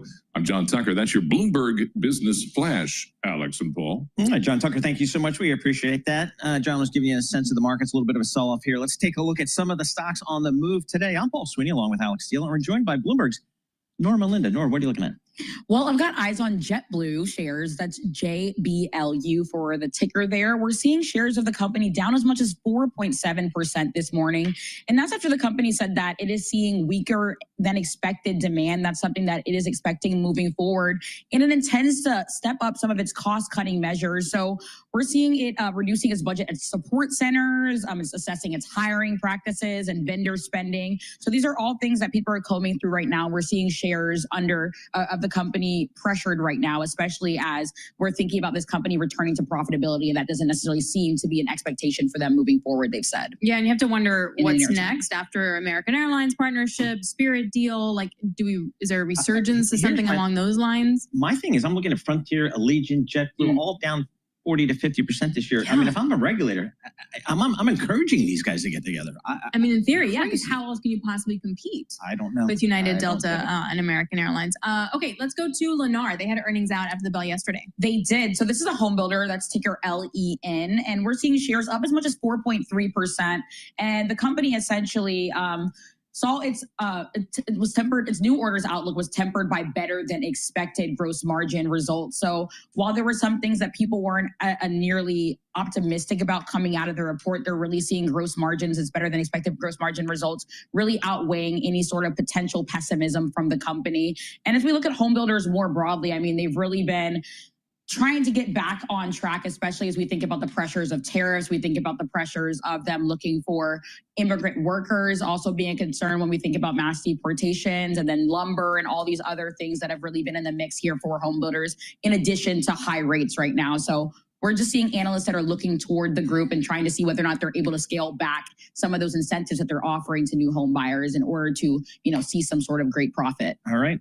According to the Mortgage Bankers Association, that 30-year fixed, 6.93%. Oh my goodness. So, but you go look back. crazy smart I now. look crazy smart now, but you go back and you put that thing up the last 50 years, that's an average rate. I mean, we were in I a. remember my parents had a 16% 30-year fix. Yep. I mean, So oh my God, I don't know what I could afford with a 16% hit. if you're a buyer or My seller, goodness. you just got to say, this is the new normal. And I'm either buying and selling because this is the new norm, I think. Yeah, So, yeah. Anyway, okay. Crazy. Yeah, but comparing 16% with your, grandparents, your parents back in the day is totally different because the power of the dollar was much, much stronger. You could buy more with your dollar. So it's just not. You're comparing apples and oranges. You got to look at the actual rate, and then the actual dollar parity, purchasing parity. After that rejection, it doesn't seem as though the street is happy about that. But I was looking at Bloomberg Intelligence, and they put out a note where they're saying that this shouldn't necessarily be viewed as a credit negative for the company, but it doesn't seem as though Wall Street is too convinced right now about what's going on here. All right, very good. We appreciate that, Norma Linda. Good stuff there. If you want more conversations like this, all you have to do is subscribe to our new Stock Movers Reports. Listen for 5-minute audio reports on the biggest winners and losers in the stock market. Subscribe to Stock Movers in Apple Podcasts, Spotify, or anywhere you listen to your podcasts, and that's where you'll find us. Retail sales came out today, a little bit weaker than expected, I would say, but I don't know. It wasn't like it wasn't a disaster. I kind of feel like the consumer's still kind of hanging in there, but let's get to an expert on this. Mari Shore, Senior Equity Analyst for Columbia Threadneedle, joins us here. Mari, what did you make of the retail sales number we saw this morning? Yeah, I think your read on the report was exactly correct. If you look at the weakness, it was most pronounced in categories like electronics and motor vehicles, where arguably we did see some pull forward ahead of tariffs earlier this spring. But when you look outside of those categories into the more discretionary areas like home furnishings, apparel, e-commerce, the results there were pretty good. And I think it just shows the underlying resilience of the consumer, despite, swings in consumer sentiment that have really worried investors. But the one services component was restaurant and bar, right? And that's the one services that we get. That fell by the most since early of 2023. What does that mean? Yeah, I think we've seen a bit of a lagged kind of weakness in some of those categories versus some of the goods categories. Remember, the goods categories really led us out of the pandemic. And then going up against tough compares, we started to see demand in some of those categories moderate. I think we're really seeing the same in a lot of the services areas right now, whether it be travel or eating out. We saw a delayed recovery in a lot of those areas post-pandemic. And a lot of those companies, similar to goods, took a lot of pricing coming out of the pandemic. And I think we're at a point now where we're going up against more difficult comparisons. I think pricing has caught up with a lot of consumers in these areas. And so as a result, we're seeing a lot of, the weakness come through very similar to what we saw in the goods category starting a couple of years ago. Mari, so for the retail companies that you follow, what are they kind of saying about their ability to deal with tariffs? Are they taking it in their margin? Or are they trying to pass it along to consumers? What are you hearing? Overall, the retailers' ability to manage tariffs has been much better than I expected coming out of Liberation Day. And it really is a mix of different mitigating factors. A lot of it is moving production around, working more closely with their vendor partners to share in some of these higher costs. And then, the secondary and tertiary mitigating factors are to absorb some of it themselves and to take higher pricing. But I think, all of the companies recognize that they need to be very strategic and surgical in their price increases, and that the consumer is probably not going to be able to absorb significantly higher pricing across the board. And for most companies, they do expect a very near-term hit to margins, just as they kind of work through all of these mitigating factors. But as we look out, 6, 12 months, they all seem to feel pretty good about their ability to almost fully offset the higher costs. Higher costs brings me to oil. I appreciate that the geopolitical risk premium isn't at like 80 or 90 or anything along those lines, but high 70 is really different than 50s. How soon do you expect that to impact, if at all, consumer spending? I don't expect it to be a huge impact. If we think about higher inflation weighing on consumers' discretionary spend post-pandemic, it was really more, I would say, in the category of food versus fuel. And so I do think there is a certain segment of the population, specifically the lower income consumer who lives paycheck to paycheck, where you do see those higher prices at the pump, weighing more on their monthly discretionary budgets. But overall, I don't view fuel as much of a driver of consumers' ability to spend as food. And I think it's really been that sticky inflation in food and housing that has really been the key headwind for consumers coming out of the pandemic.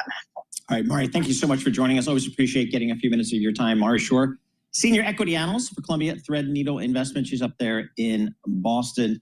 Let's head back out to Canada. Now, I've avoided pronouncing this town. Oh, me too. Same. So I've just been saying like Canada or Alberta. Kanaskas? No. I don't know. You're looking at me. All right, let's go to David Gurr, correspondent for Bloomberg and host of the Big Take podcast. He's at the G7 meeting. David, what's a proper pronunciation there? Kananaskis, and I will say it was an integral part of my prep before I came out here in the weeks leading up to this summit, having to learn how to say that and say it properly. So you're in good company, Paul. Okay. Don't worry about it. All right, so we've now, President Trump has left early the G7. I guess that, for better or worse, is kind of the lead story coming out of the G7 here in the second day here. Is the agenda?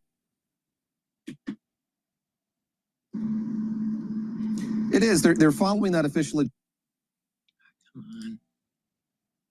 Leaders who aren't part of the G7 but are invited guests of the president of the G7. the Prime Minister of Canada, coming to the summit site and having these bilateral meetings with other world leaders. So this morning we saw the Secretary General of NATO coming and meeting with the Prime Minister. Of course, he has a lot on his agenda as he looks ahead to the NATO summit that's going to take place next week. They talked about security and Canada's commitment to spending more on defense here in the years ahead as they spoke to reporters following their greeting at the beginning of today's proceedings.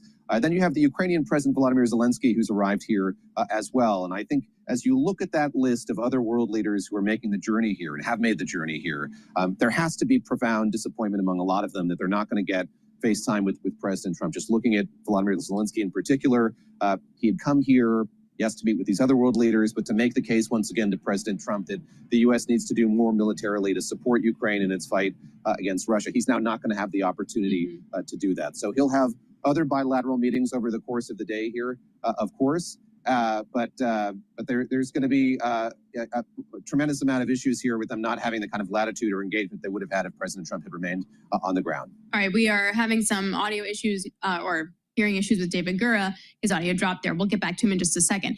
So with that backdrop, you wonder then how much can actually get done, because any individual or leader there that wanted to sit with President Trump to sort of talk about trade, that no longer is available to them. Maybe a side trip to Washington, D.C.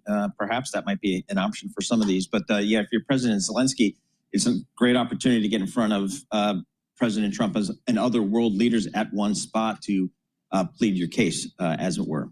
Yeah, and also just sort of getting the latest here from what's unveiling between Iran and Israel. NATO Secretary General Mark Rutte and Canadian Prime Minister Mark Carney are meeting in Alberta right now. Both are noting in opening remarks that they had announced a plan to reach NATO's target of spending 2% on GDP on defense this year. Now, Canada's not met the target since first agreeing to do so in 2006.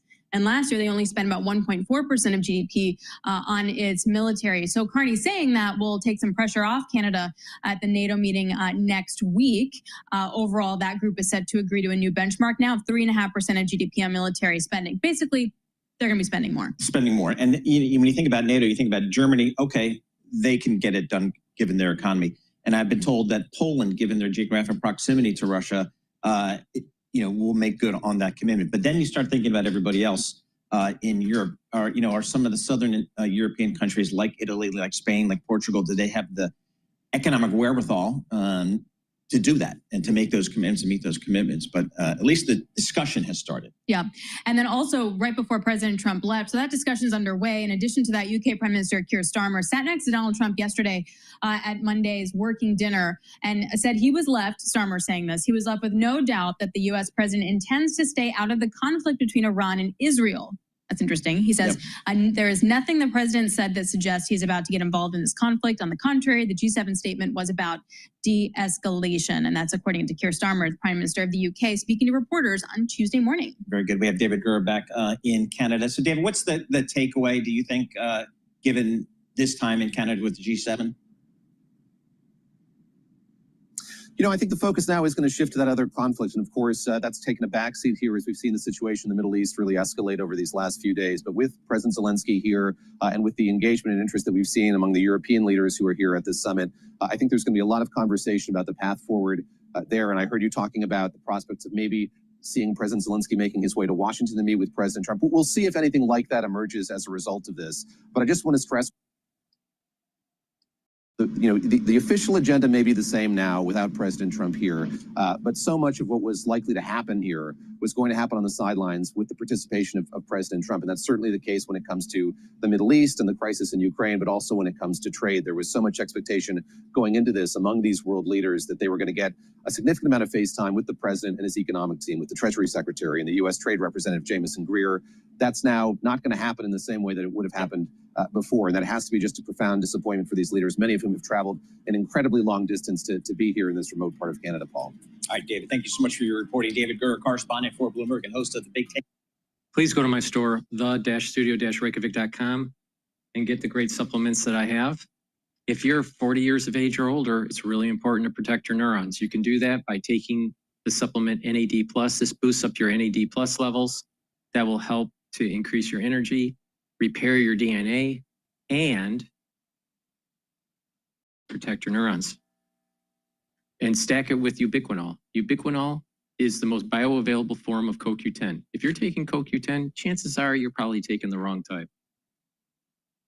Ubiquinol is, again, the most bioavailable form of CoQ10 that you can buy. You can't get anything better.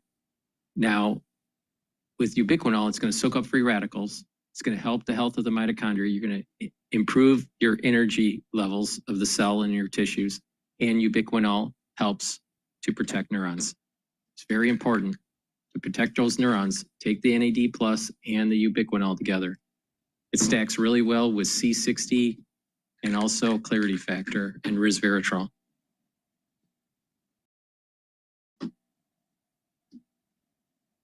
Taking a multivitamin as a foundational part of your health protocol is super important. This is a multivitamin that is easy to digest. It has vitamin A, vitamin D3, the B vitamins, folate, manganese, selenium, very important. So please take this multivitamin and use this as a foundational piece. Another foundational piece for your health protocol is the probiotic. And then I've partnered up with Rainbow Herbals, and we've developed these deodorants that are dual purpose. They help to detoxify your body, and you use it as a daily deodorant. It's made from essential oils from the Himalayas. You can get it in peppermint, lavender, and tea tree, and also in citrus.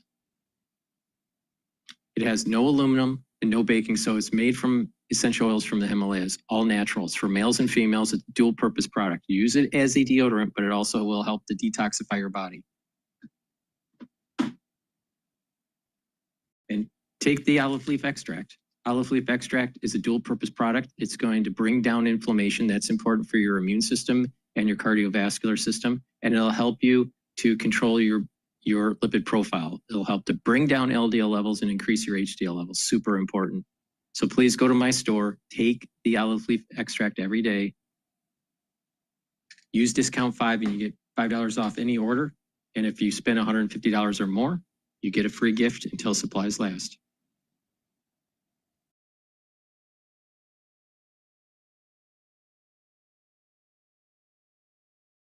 Hello, my name is Adam Ferrari, the Chief Executive Officer of Phoenix Energy.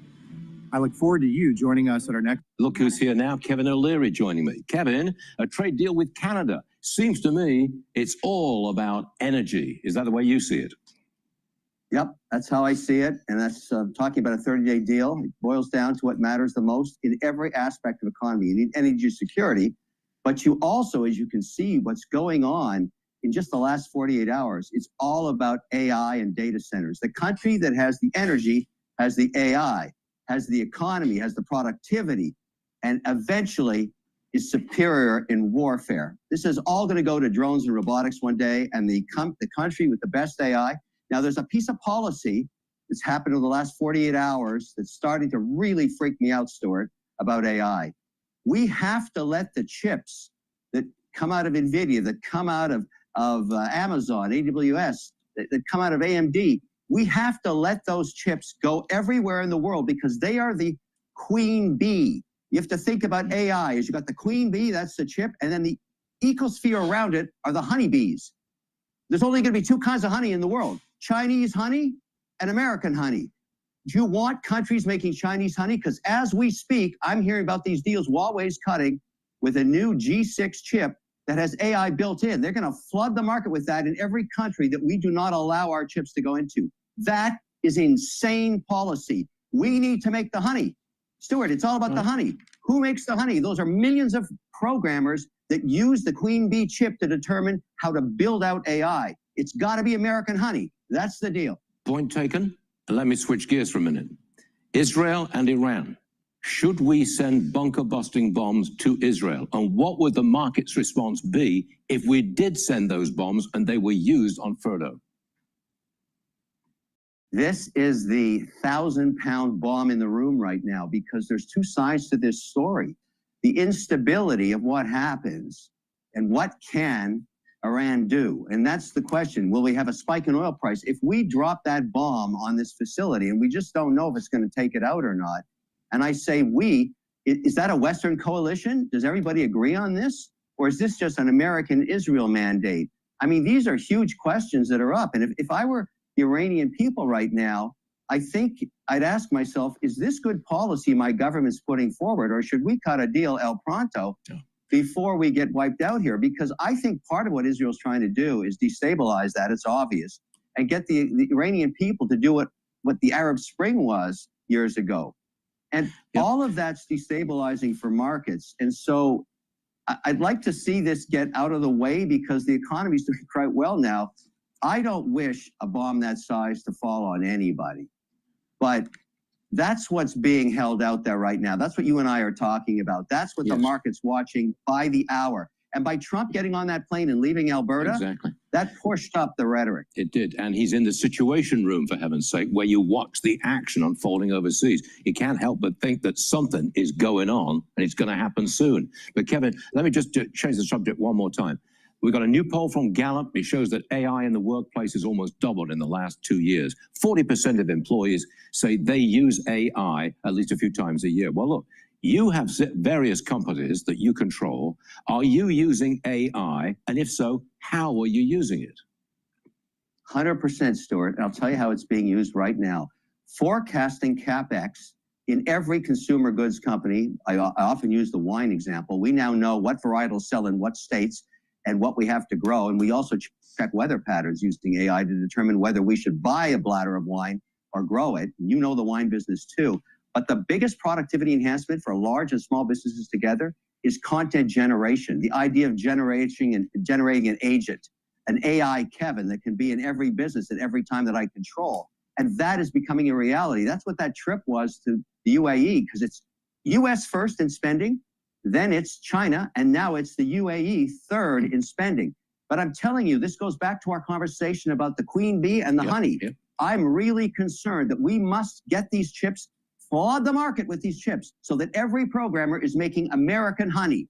American honey. I got to go to the Hills soon. I got to talk about American honey because it's freaking me out. I don't want to see any Chinese honey in my companies. Give them hell, Kevin. We'll see you again real soon. Thanks for being with us today. See you soon. Take care. Bye. Hi, I'm Brett. And I'm Jonathan. This is Darla. And this is Buddy. We're the founders of the Farmer's Dog. We've made an entirely new way to feed your dog. It all started with my first dog, Jada. I got Jada in my early 20s. It was just love at first sight. She was the most adorable, smart dog, but her stomach was just constantly a problem. Nothing seemed to help her until a vet recommended that I started home cooking for her. All of her issues went away. Her life changed. So Brett started going down this journey of looking into what is dog food? How is it made? Kibble can be made with ingredients that would be illegal to sell to a human for consumption, then turned into a powder using extreme heat, extruded into the brown balls we all know, and then sprayed with nutrients and pelletants so the dogs will actually eat it. We were told kibble was the best thing you could feed your dog. Premium meat for a natural diet. Turns out it wasn't.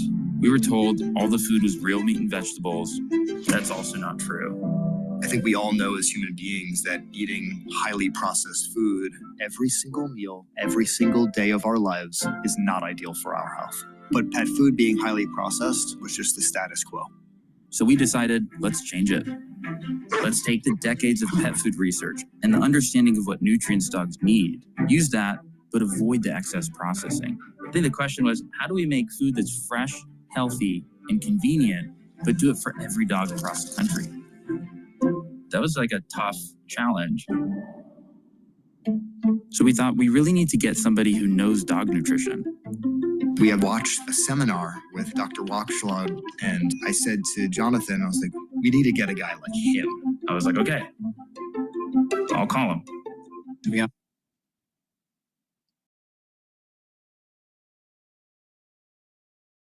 As the conflict continues? Yes, but again, the stronger party here, specifically Trump and arguably militarily Israel, are not interested, it would appear, in negotiations for their own sake. The confusion, I should say, the reason that the negotiations stalled was Iran's refusal to give up uranium enrichment. That's a core project for a civilian nuclear program. It's also a core project for a country that wants an independent military nuclear program. So unless Iran is willing to relent on that, dismantle uranium enrichment as demanded by America and by Israel, there really appears to be no point to restoring the negotiations. At least that's what Trump has been saying, and the Israelis as well. All right, Dan, we really appreciate it. Thank you very much. Dan Williams, reporter for Bloomberg News based in Jerusalem. He joins us now, though, from London. All right, let's get a look in on the markets then. What do you do when there are headlines like this? Shelby McFadden is investment analyst at Motley Fool Asset Management to discuss her outlook. How much risk, Shelby, do you think you should have in the markets?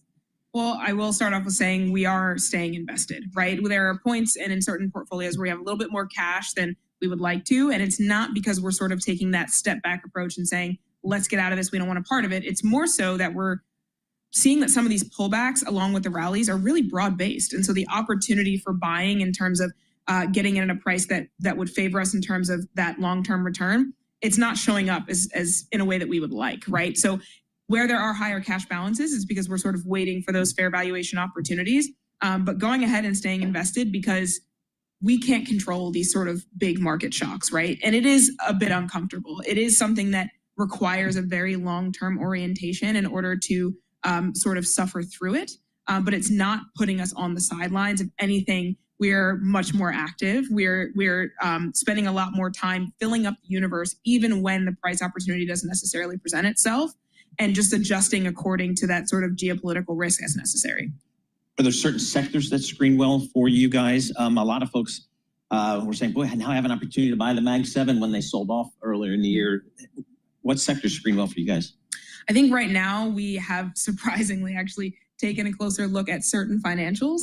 And in terms of some of our core and income-oriented strategies, trying to get a better look at certain consumer staples companies that are just good at what they do and have been overlooked and sort of punished for where we are in the cycle. In terms of tech, we've taken a look at ServiceNow, which has remained a bit expensive, but they're very mature in their space. They have high quality leadership, great retention, fantastic cross-selling opportunity. And if the runway for agentic AI has been pulled forward the way we think it has, it's a great opportunity if we sort of see any sort of market dip that allows us to enter that position sooner. Now, you were stalwarts of, say, Costco and Walmart, and I'm assuming you still are. But if I max out on that position, what do I do? You max out on Costco and Walmart, and you're already maxed out on MasterCard.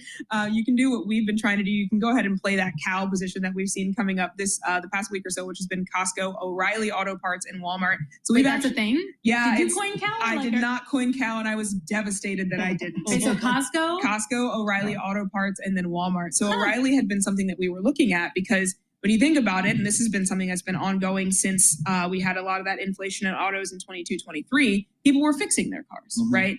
Now, when we look at that savings being depleted, people are doing that again. And then you add on top of savings depletion, student loan resumption, and tariffs, you're definitely choosing to fix your car if you can, right? And so that has been something that has been periodically a little bit more expensive, but it very much staple oriented, similar to how people are fixing their homes instead of trying to sell and buying new ones. So if you can't get into some of those staples already, and you're still not able to get into the toll takers, MasterCard, you could wait for something like an O'Reilly to pop up, or you could look in some of those other consumer staples that are more in sort of the like health and beauty sort of space. Kenvue is a great option for that.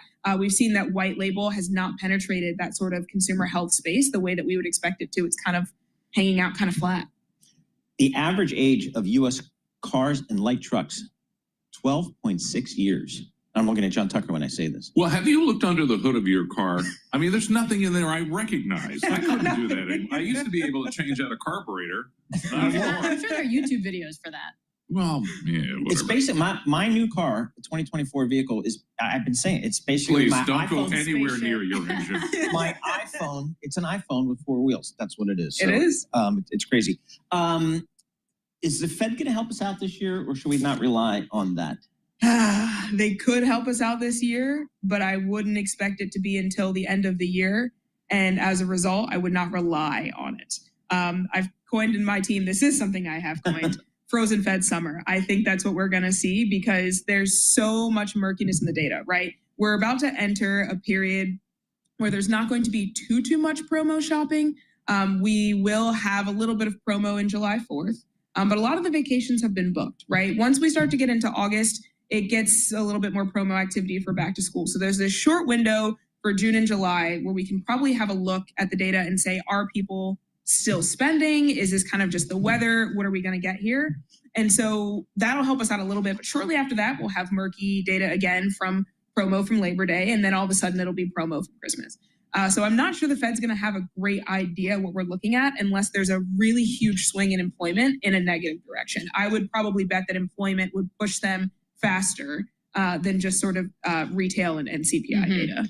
How do you guys look at the international trade, right? The Bank of America Fund Manager Survey came out today and said that 54% of respondents think the international trade is like the place to be in the next 12 months. We have on our team, that's something we started looking at a couple of months ago. We were, I don't want to say early movers, but we were early believers in the international trade and especially in Europe. Now, Europe had gotten beat up for a long time, but it's a place that we decided to just stay the course. And that is part of what comes with active but also concentrated portfolios where you're going ahead and saying, let's handpick 20, 30 spots, and this is where we're going to position ourselves. So thankfully, we're not having to time the market there. But we have decided to take a step and say, okay, is it European discretionary? Is it European financials? Is it European defense, right?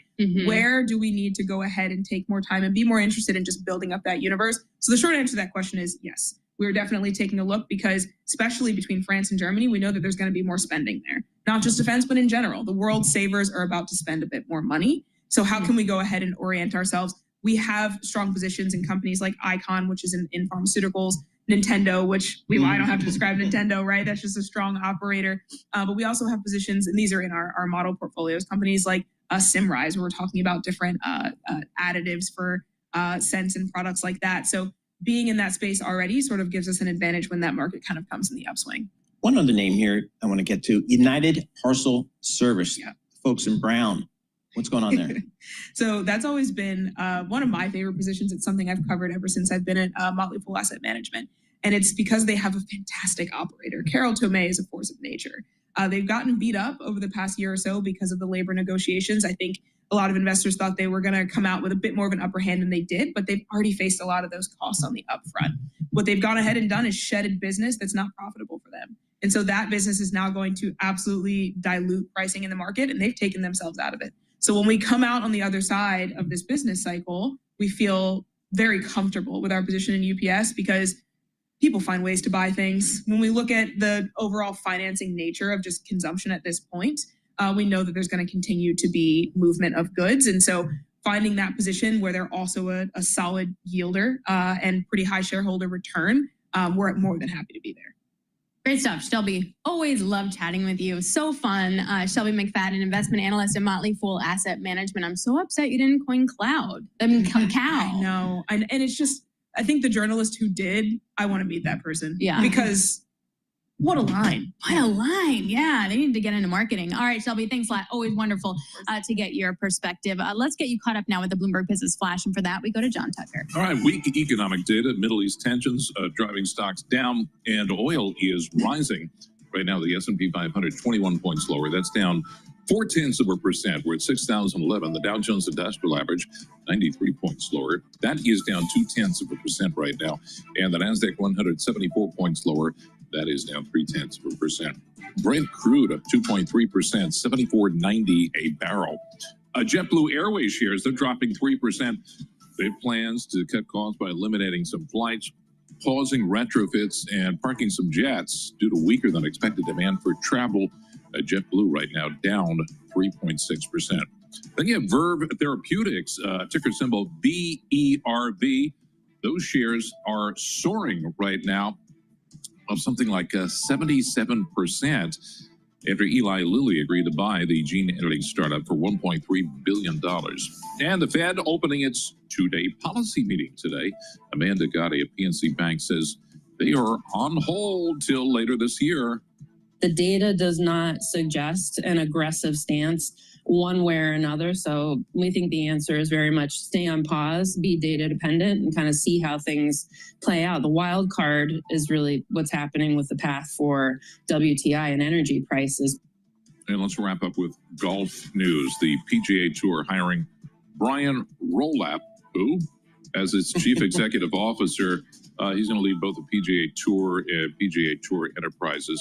His career spans 2 decades in the NFL, and he admits he's got a lot to learn about golf. Okay. Football, golf. Yeah, both have balls.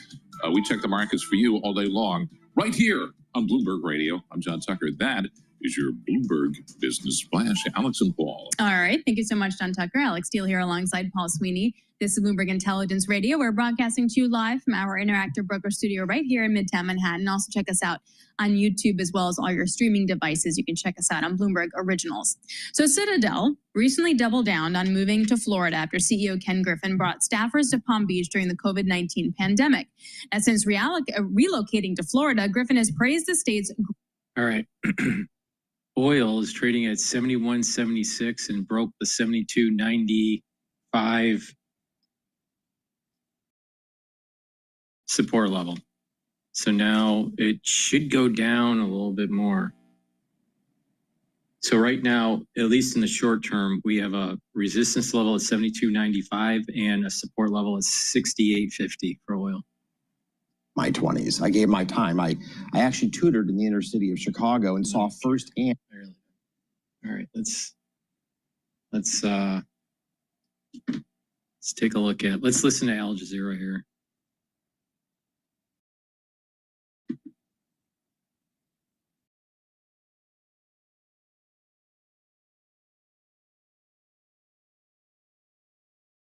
Stop dealing with Gaza. I want them to talk about, I want to listen more about Iran. Let's see here.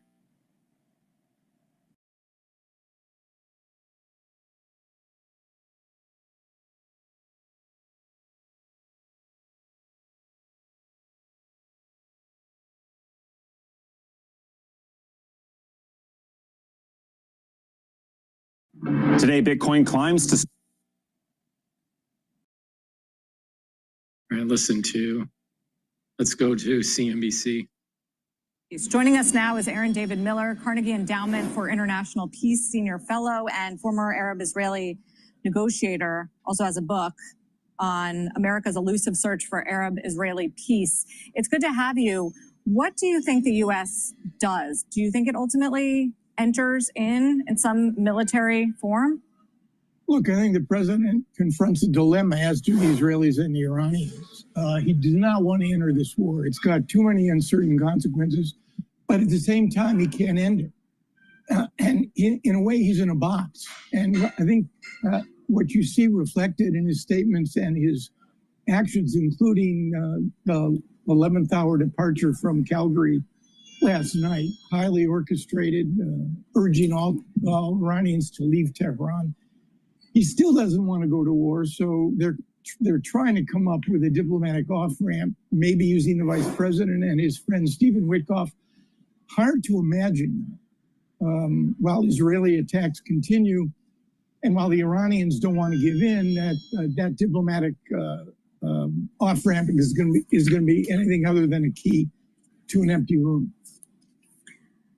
I mean, the president has been very consistent on Iran. They cannot have a nuclear weapon. So is Israel able to achieve that, I guess, is one question, without the U.S., or is it just inevitable that the U.S. enters? You know, Sarah, the last four presidents have also made it unmistakably clear, repeatedly clear, consistently clear that Iran cannot have a nuclear weapon. They failed. Right. And frankly, as a consequence of Mr. Trump's decision in 2018, to withdraw from a flawed but highly functional agreement, which restrained and constrained Iran's pretensions to get a weapon, the Iranians are now closer than ever. So you now have a crisis without an opportunity. Yeah, we could go in using the bunker busters, the GBU-57 bombs carried only by B-2 Spirit bombers, 20,000-pound bombs, 20 feet long, drop 6 or 7 of those on the main enrichment facility at Fordo, and you could probably destroy it. The problem, of course, is how does that end the program? Without occupying Iran and literally forcing some sort of regime change, which would be a disaster, it seems to me, you're now faced with neither a black or white solution. So you have three options here. Number one, the Israelis continue to do what they're doing without destroying the program. Second, against all odds, you end up with some kind of diplomatic off-ramp. Or third, the administration basically succumbs to Israeli pressures to basically enter the war, and that will deal the program a considerable, perhaps even a fatal blow for now. But again, oil's going to go over $100 a barrel. You're going to end up with Iranian strikes against American forces and likely against Saudi infrastructure. And again, where is the end state here? That's the problem, both with Israel's policies and ours. Meantime, the question will be how much infrastructure is vulnerable in the meantime. Journal's got a piece up right now saying the two oil tankers collided in the Gulf of Oman, not because of any issues with the straits being blocked, but just because so many transmissions are being jammed by both sides in this conflict. That's troublesome for oil, or it might be. I mean, it's a critical point. Without closing the Straits of Hormuz, which the U.S. would open at some cost, Iranians have all sorts of asymmetrical policies to pursue to create confusion. Look at the Red Sea. Look what the Houthis have done. They basically have forced international shipping to raise its costs, and instead of going through Suez, which has cost the Egyptians hundreds of millions of dollars in toll revenues, they've got to go around the Cape of Good Hope, which adds another 3 weeks to those trips, jacks up insurance rates, and increases the cost of consumer goods. So again, Iran should not have a nuclear weapon. This is a terrible regime. It prosecutes, imprisons, tortures its citizens, but there are no good responses here. And that's the dilemma for this administration. And I worked for half a dozen Republicans and Democrats. It's been their dilemma as well.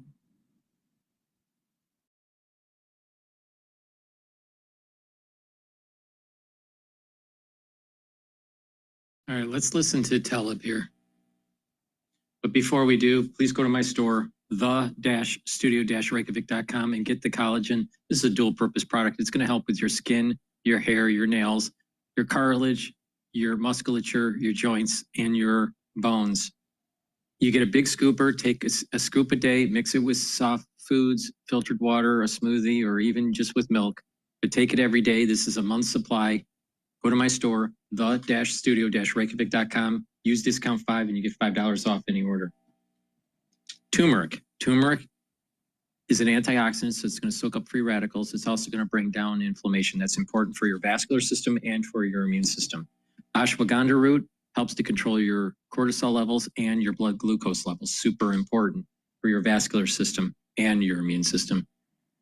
Lignans is a powder. You mix it with filtered water. Take it every day. This is dual purpose. It's going to help bring down inflammation. It's going to soak up free radicals. Also, lignans helps your immune system and your endocrine system. So please go to my store, the-studio-reykjavik.com. Get those supplements and stack the turmeric, the ashwagandha together,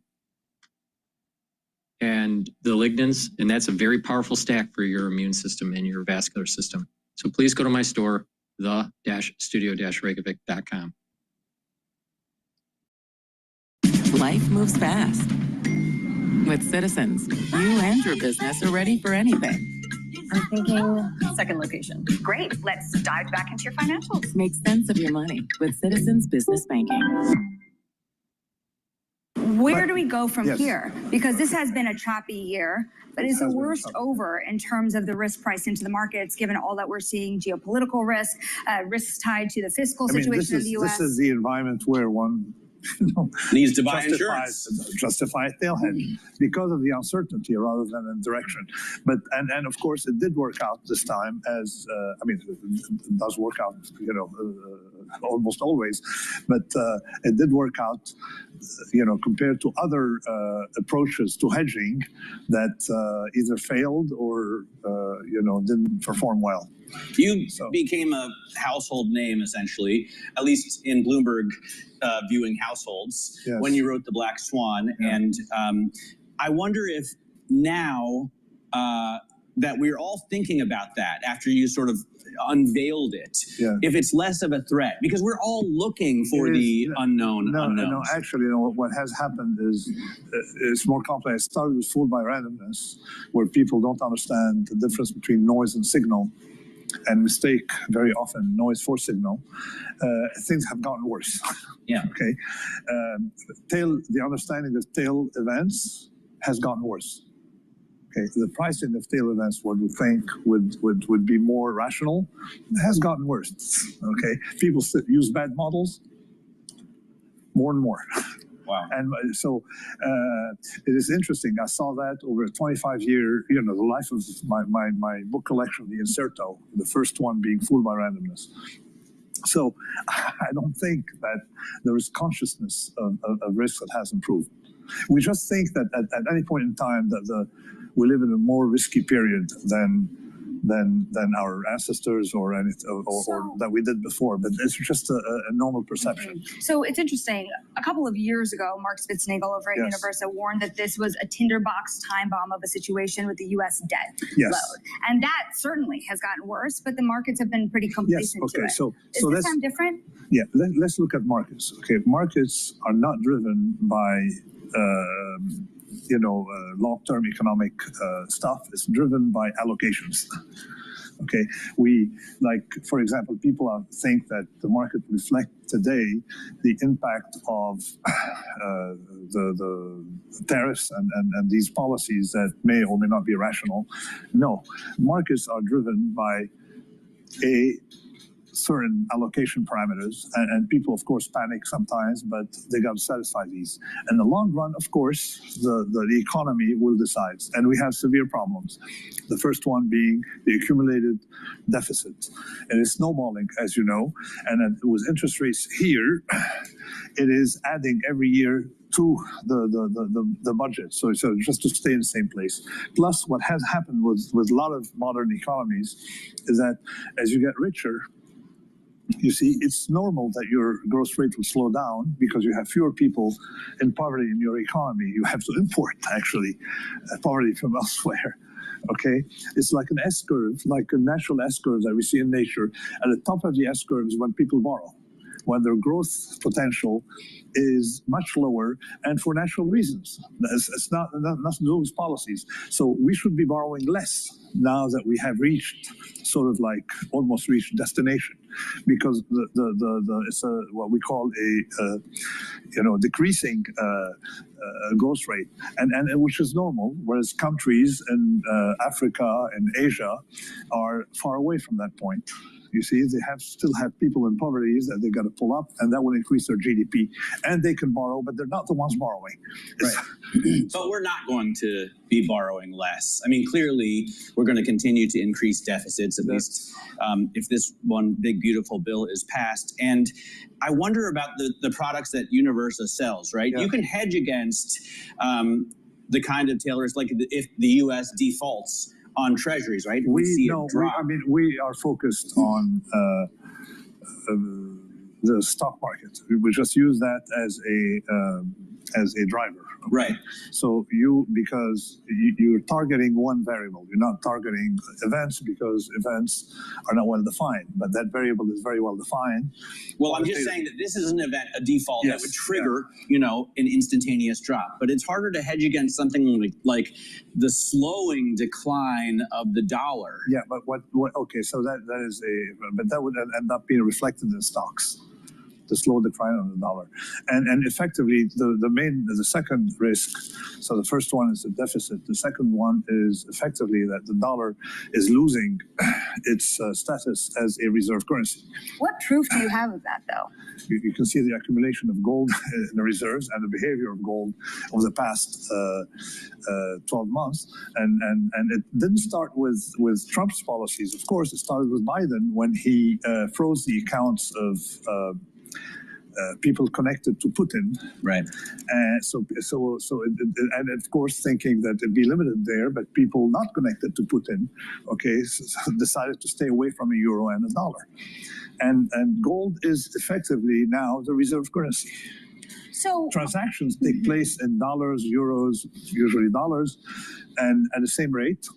However, they get converted back into gold. And when we can see it from the accumulation of reserves. You know, it's interesting. Citigroup just this morning said the gold rally might hit a timeout this year. They said that it could start to retreat after running to near record highs. What do they know? How do they know? How do they know? Well, that's my question to you. If you were afraid of where the U.S. deficit is, if you were concerned about the dollar, and at this point, geopolitical risk, are you stockpiling gold?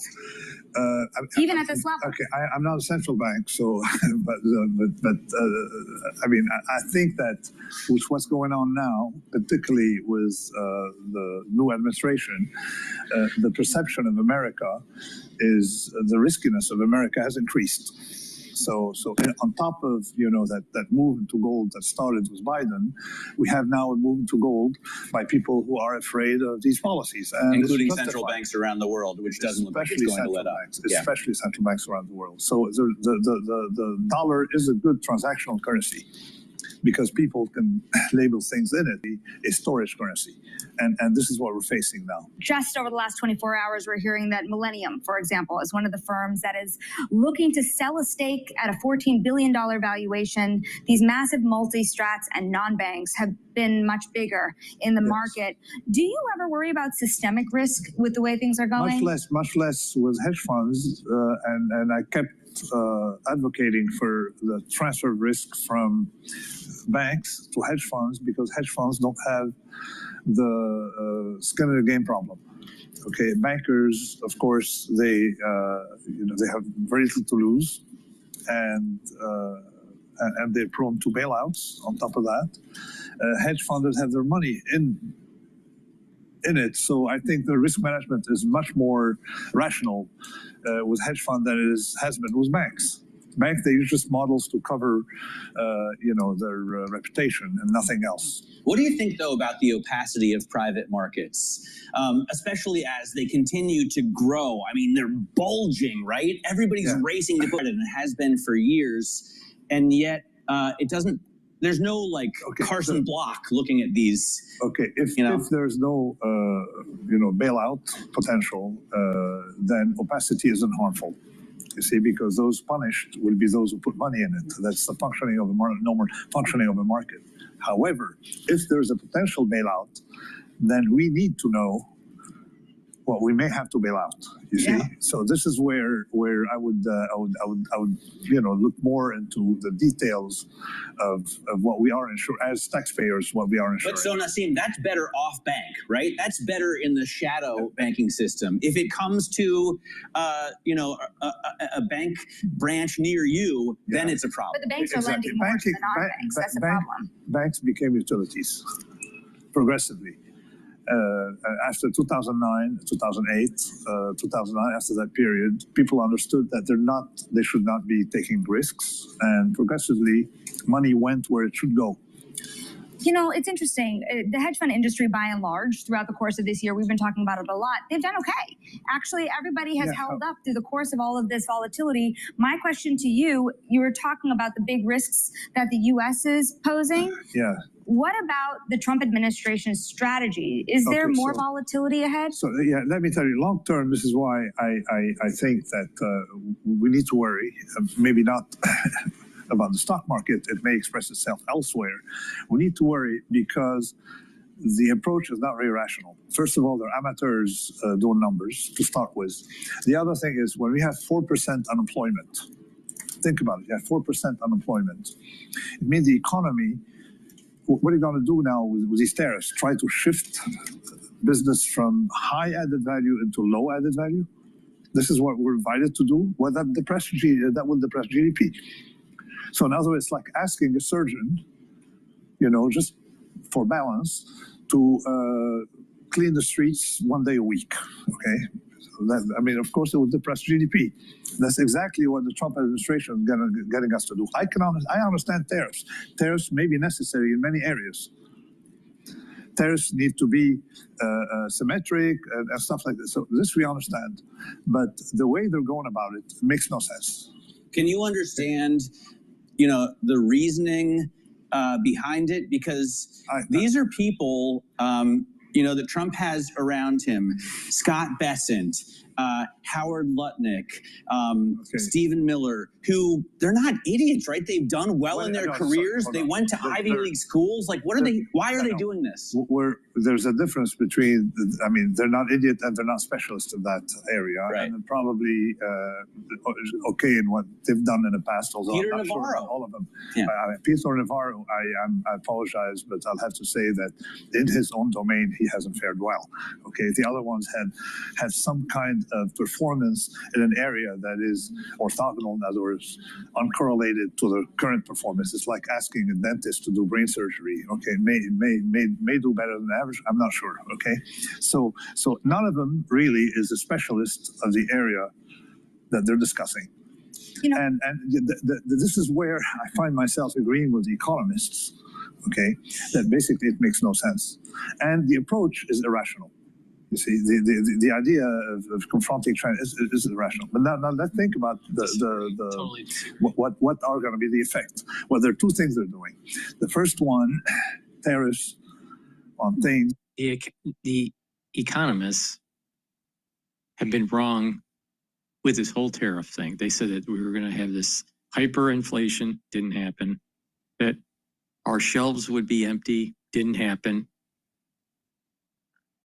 That our stock market would crash, didn't happen. It actually, it was an opportunity to buy. We're less than 120 points away from an all-time high on the S&P 500. The economists were saying that the dollar was going to crash and our treasury yields would skyrocket, didn't happen. Actually, if you look at historical averages, they're going to the historical average. So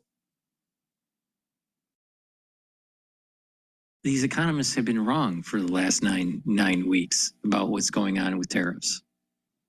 Now, with China specifically, people need to start realizing there's two issues here. One is the rising of China's military and that preventing our hegemonic power projection in Asia. The other issue is the rebalancing of manufacturing in the United States, where the United States becomes less of a consumer and more of a producer, while China becomes more of a consumer and less of a producer. And so both sides need to rebalance. So that means that globalization has to change. There's a change in the movement of the last 35 years of globalization, where the United States has been the primary buyer of goods, while other countries are the primary production of those goods. So there's two things going on here. The economist modeling is wrong. And then there is this hegemonic power issue that's going on. And if we don't reverse course, the 35 years of globalization, we are going to be gutting our manufacturing, our prowess to wage war against China. So is Taleb thinking that we should just have a one world government under the CCP? Think about if China wins a war against the United States. That would mean that other nations will be galvanized to become more top-down government, more centralized. Because there's an awful lot of socialists out there. There's a lot of communists out there in the United States and even in Europe. So if the United States lost a war with China, they would have more countries trying to adopt the one-party rule model, the CCP model. And that's antithetical to the Constitution of the United States. That's not a constitutional republic. That's what's at stake here. And all the economists are fucking wrong. And people just need to, put on their big boy pants, pull up their bootstraps and say, we're going to go to war with China. That we don't produce. I mean, it's going to tax not the middle class, but it's going to class the poor, because progressive. and then it compensating that with a tax break doesn't work if you don't pay taxes. Well, my question too is, you have the Treasury Secretary saying that, okay, well, maybe artificial intelligence will make this economy more productive. Do you buy that? Or Maybe we can more wait. jobs? Yeah, maybe for Christmas we'll get Santa Claus coming in and distributing money. But a lot of things can happen with maybe. You see, with as the French would say, with maybe you can put Paris in a bottle, right? So the idea of these the tariffs may be sound. The way they're going about it is it's like trying to wreck the boat voluntarily. That's the first one, is tariffs. The second one is immigration. I don't know if you realize the structure of American businesses and American labor. Last time we had a labor shortage, we saw what prices did, okay? People have large loans. Everything is based on cheap labor, okay, coming from Latin America or elsewhere. Everything's based on it. So trying to constrain that source of labor may make sense in the long run, but like in Japan, for example, they have small houses. Here, people have mansions. Okay, you won't be able to find people to mow the lawn or do things. And if you have to wait for artificial intelligence, okay, let me know when it comes and revise my opinion. For the time being, we don't have cheap robots. Yep. So there's a lot of dangers in these policies, because it's not that they didn't think of the second order effects.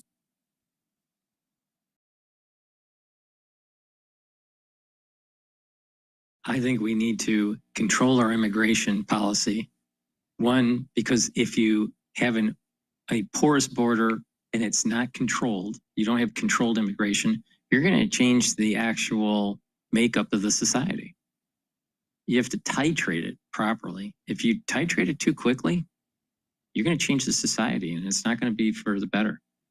Please go to my store, the-studio-reykjavik.com, and get the gel.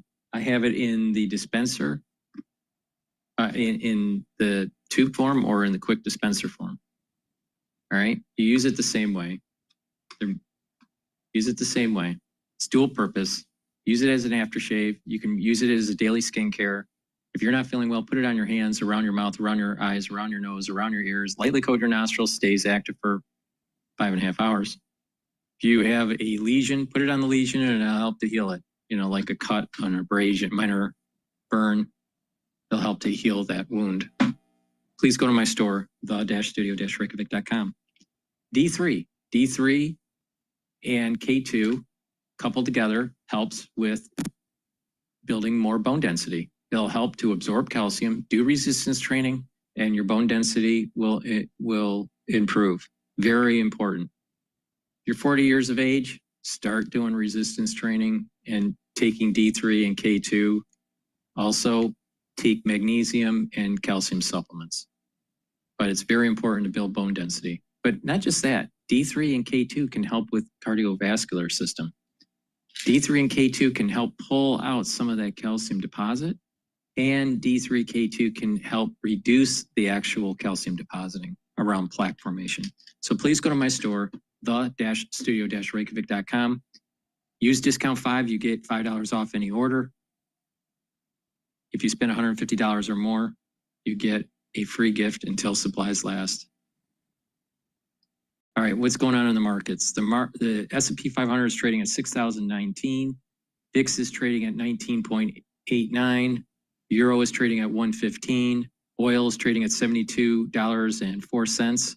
BITO is trading at 20.895. Japanese yen is trading at 144.96.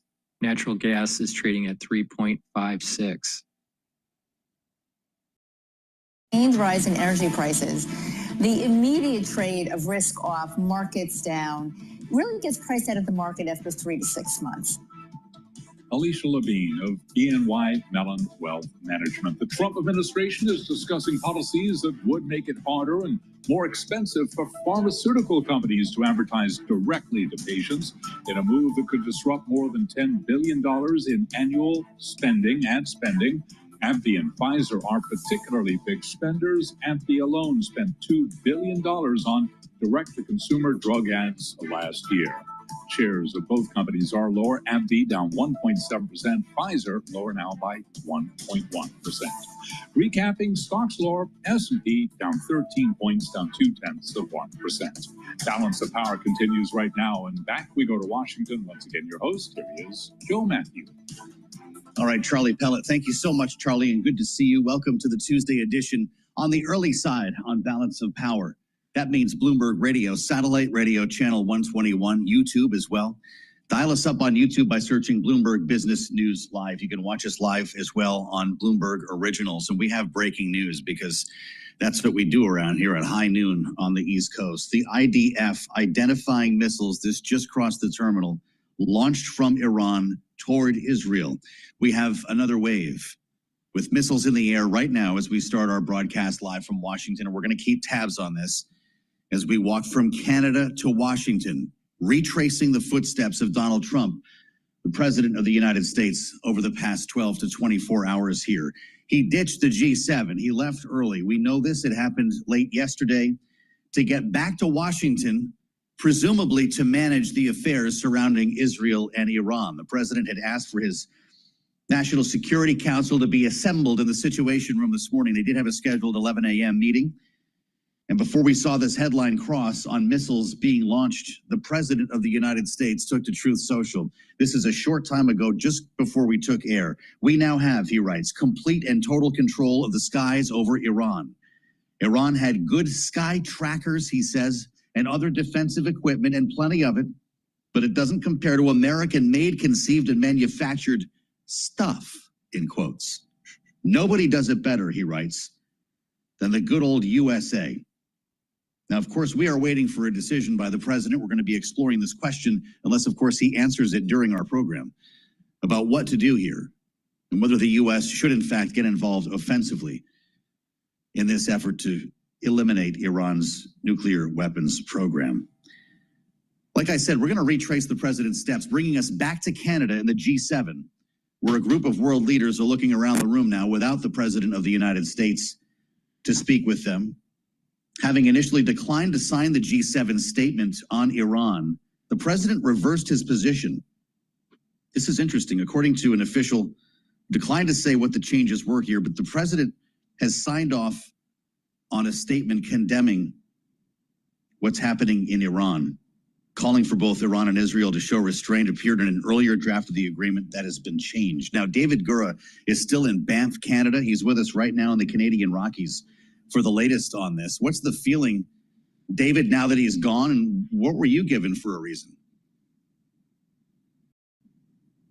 Well, what we heard from the White House yesterday after this was announced is the president had to get back to Washington, had to deal with the Middle East. And indeed, we heard that from the president directly as he went through the routine of standing for that family photograph yesterday before dinner. He sat down for dinner, had that dinner with world leaders before he got on Air Force One and made that long flight back to Washington, D.C., a long flight on which he was able to fire off a few posts, further explaining his rationale for leaving. President Emmanuel Macron of France suggested, as world leaders were processing what had happened, that maybe the president had done this because he saw a role that he could play as a kind of peacemaker, that he could establish a kind of temporary ceasefire between Iran and Israel. And on that flight back, the president really pushed back on that, had some cross words for the French president and said he's interested in something more durable, an end to that conflict between Israel and Iran. We'll see what happens, but this opens up just a huge amount of questions here about what the U.S.'s engagement is going to look like going forward here. And you laid it out, Joe. There is that military track. Does the U.S. get involved by sending the kind of support that Israel doesn't have and getting involved in the conflict that way? Or does it pursue this diplomatic track? And over the course of this summit, the first day of it at least, President Trump said over and over again the solution had to be diplomatic. He said that Iran had to get back to the table, and indeed said that Iran was at the table. It had no other choice but to be there. That statement is so fascinating because, again, we saw it evolve over the course of the day. We saw the president finally agree to it, acquiesce to it, I guess you could say, after that dinner with those other world leaders. Interesting also at the bottom of it, Joe, a nod to the fact. Okay, breaking.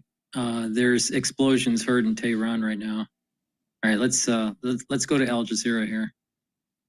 Related to the activation of air defense system, which relates to further escalated situation. And on the other hand, we've got Iranian army officials saying that if Israelis decide to step back, we're there to escalate. But it seems that this is far from the reality as the Israeli strikes continue. And the Iranian officials, the military officials in particular, are now saying that we're going to strike back stronger and in a very crushing way. A couple of minutes ago, we've got this report from IRIB saying that Iran's 10th wave of strikes against the Israeli territories has just started, and we are anticipating further missiles landing down in the Israeli territories. Also, two large explosions reported in Iran's northwestern city at least 8 missiles launched from the Iranian territories to target the Israeli important targets. And this is showing the strong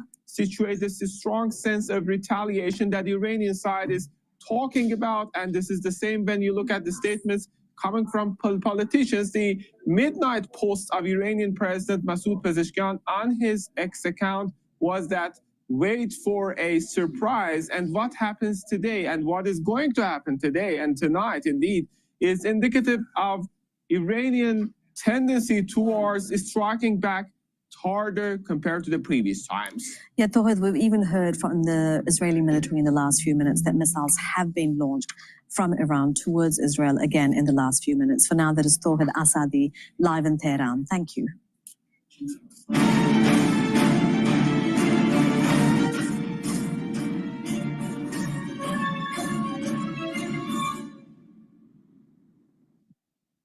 All right, let's go back to Bloomberg. Far from Kananaskis in Banff, where they're going to be rounding things out without the president. So let's go to where the president is. That's the White House. Bloomberg's Tyler Kendall has been at the White House all day waiting for news to come from the Situation Room. We don't have anything on the schedule here, Tyler, at least yet. Do we think we hear from the president today?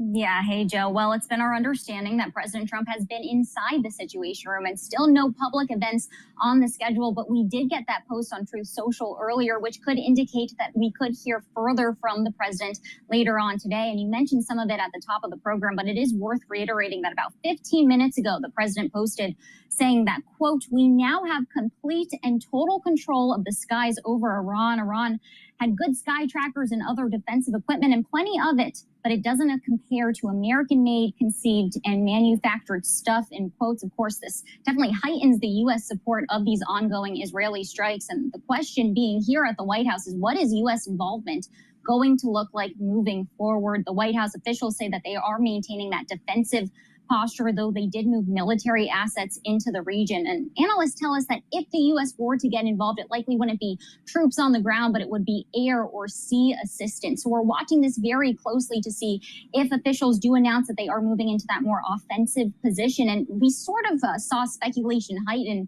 after a post from the vice president earlier today, J.D. Vance taking to X and saying that the president may decide he needs to take further action to end Iranian enrichment. Of course, talking about Iran's nuclear program, which President Trump has said is really at the crux of this, that he wants them to abandon those ambitions. In fact, the White House circulated to us reporters here a fact sheet of all the times that President Trump has called for this earlier, saying that he's called for it no less than 15 times since taking office. We should note, though, Joe, as David Gura was mentioning, the potential for diplomatic de-escalation. The president did say earlier today that he would consider dispatching either Vance or Special Envoy Steve Witkoff.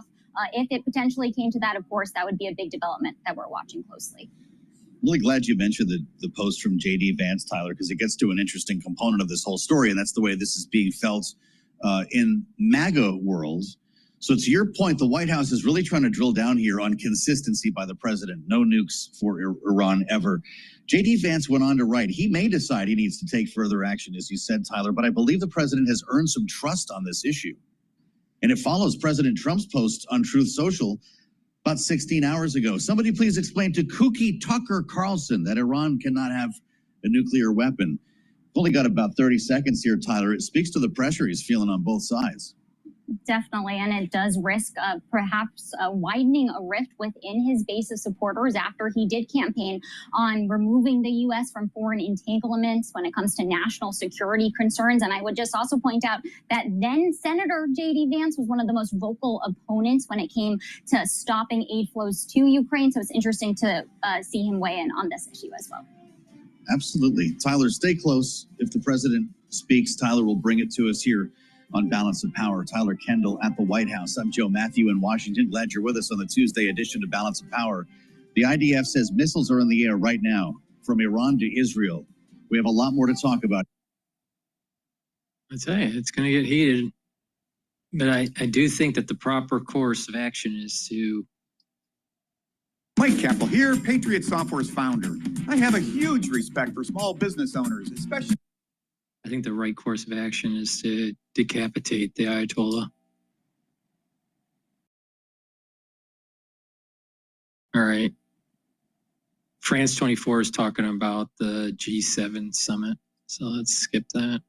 Talking about Zelensky. I don't really care about Zelensky right now. Let's see.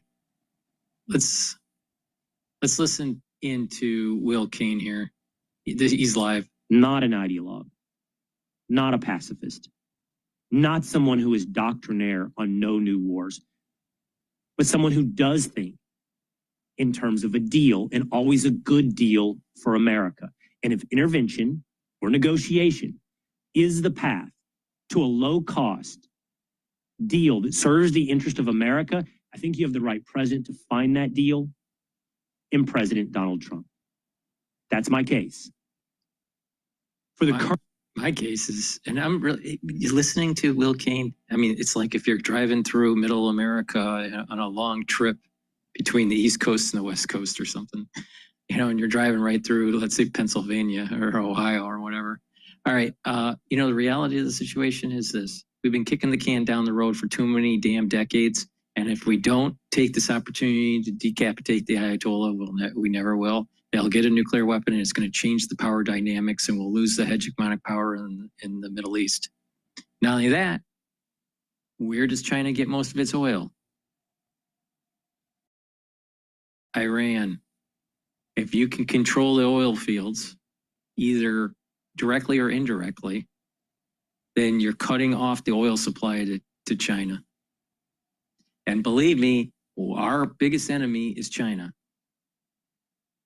So being a pacifist is only going to cause further problems down the road for the United States. So don't be a wussy and just get the job done. It's really simple. But we got people that Prime are Minister afraid. told Chris Hope that you think gets rid of the pull factor. You can't be deported if you're from one of those countries. It's our ideal. Let's see, there's Al Jazeera is talking about Gaza. Let's see here.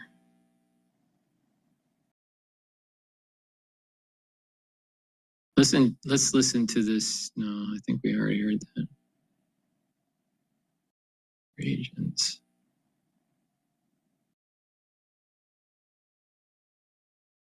Let's listen to, this was on ABC News. Welcome back to ABC News Live Reports. Of course, we are continuing our coverage of those heavy strikes exchanged between Israel and Iran.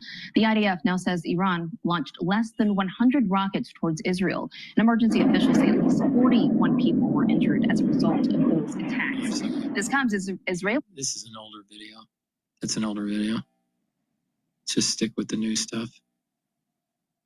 Tucker Carlson, Stephen Bannon slam warmongers. I guess I'm a warmonger. You know, the thing is, if we keep on kicking the can down the road, we are never going to solve this problem. And Iran is eventually going to get a nuke. And what are you going to do then? And all those pacifists are going to be all worried. So let's listen to the Hill. I think this is a big issue in the United States, honestly. We have too many pacifists. They're really within the MAGA movement. There's an opportunity to totally get true lasting peace in the Middle East here with probably without even boots on the ground. And we're not even willing to take it. All right, let's listen in. This is what Ivy League universities you can get into with a 3.6 GPA. 90%.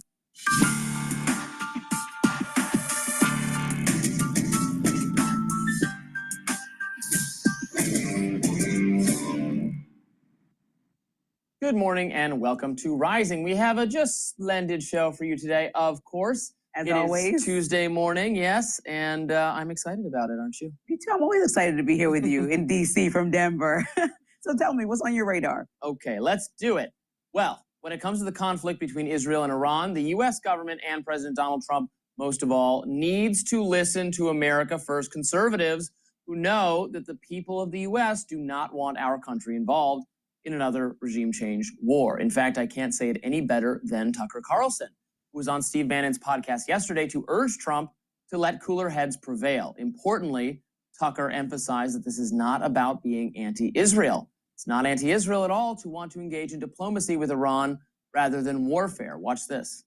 If you think I'm anti-Israel, man, you have lost the plot, son.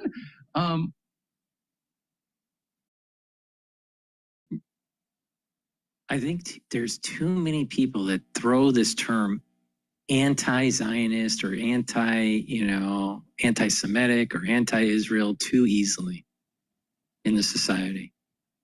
It's much more complex than that. There's nothing wrong with trying to negotiate for a peaceful settlement. But the problem here is that this is going to thousands of years of deep hatred between Esau and Jacob. And that this has been written down for a couple thousand years that this was going to happen. And that there's literally going to be a decapitation, literally a decapitation of Esau. And at the spiritual level, Esau repents. At the physical level, there is a decapitation. Esau is represented with Iran, and Jacob is going to win this overall battle. It's not going to be easy, but we're seeing what was written in the Zohar 1,300 years ago, based on some scholars' interpretation of who wrote it. There's others that say it was closer to 2,000 years ago. But the point here is we are living in a time period where we actually see the ending of one of the twins. And Esau is going to die. This has already been written. So let's stop kicking the can down the road. Why should we wait? Why should we wait for Iran to get a nuclear weapon? It's easier to do it now. It would have been easier to do it 10 years ago. It would have been easier to do it 20 years ago. But we were afraid. And as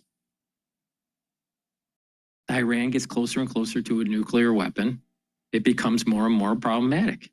So it's time to stop being a pacifist. See, it's too easy to be a pacifist. It's too easy to just say, oh, we should just give peace a chance. Well, what happens when you do that decade after decade after decade and allow for a slow, incremental creep of technology leading to nuclear capability in Iran? That's exactly what has happened by being a pacifist. Being a pacifist did not help us. Being a pacifist made it worse.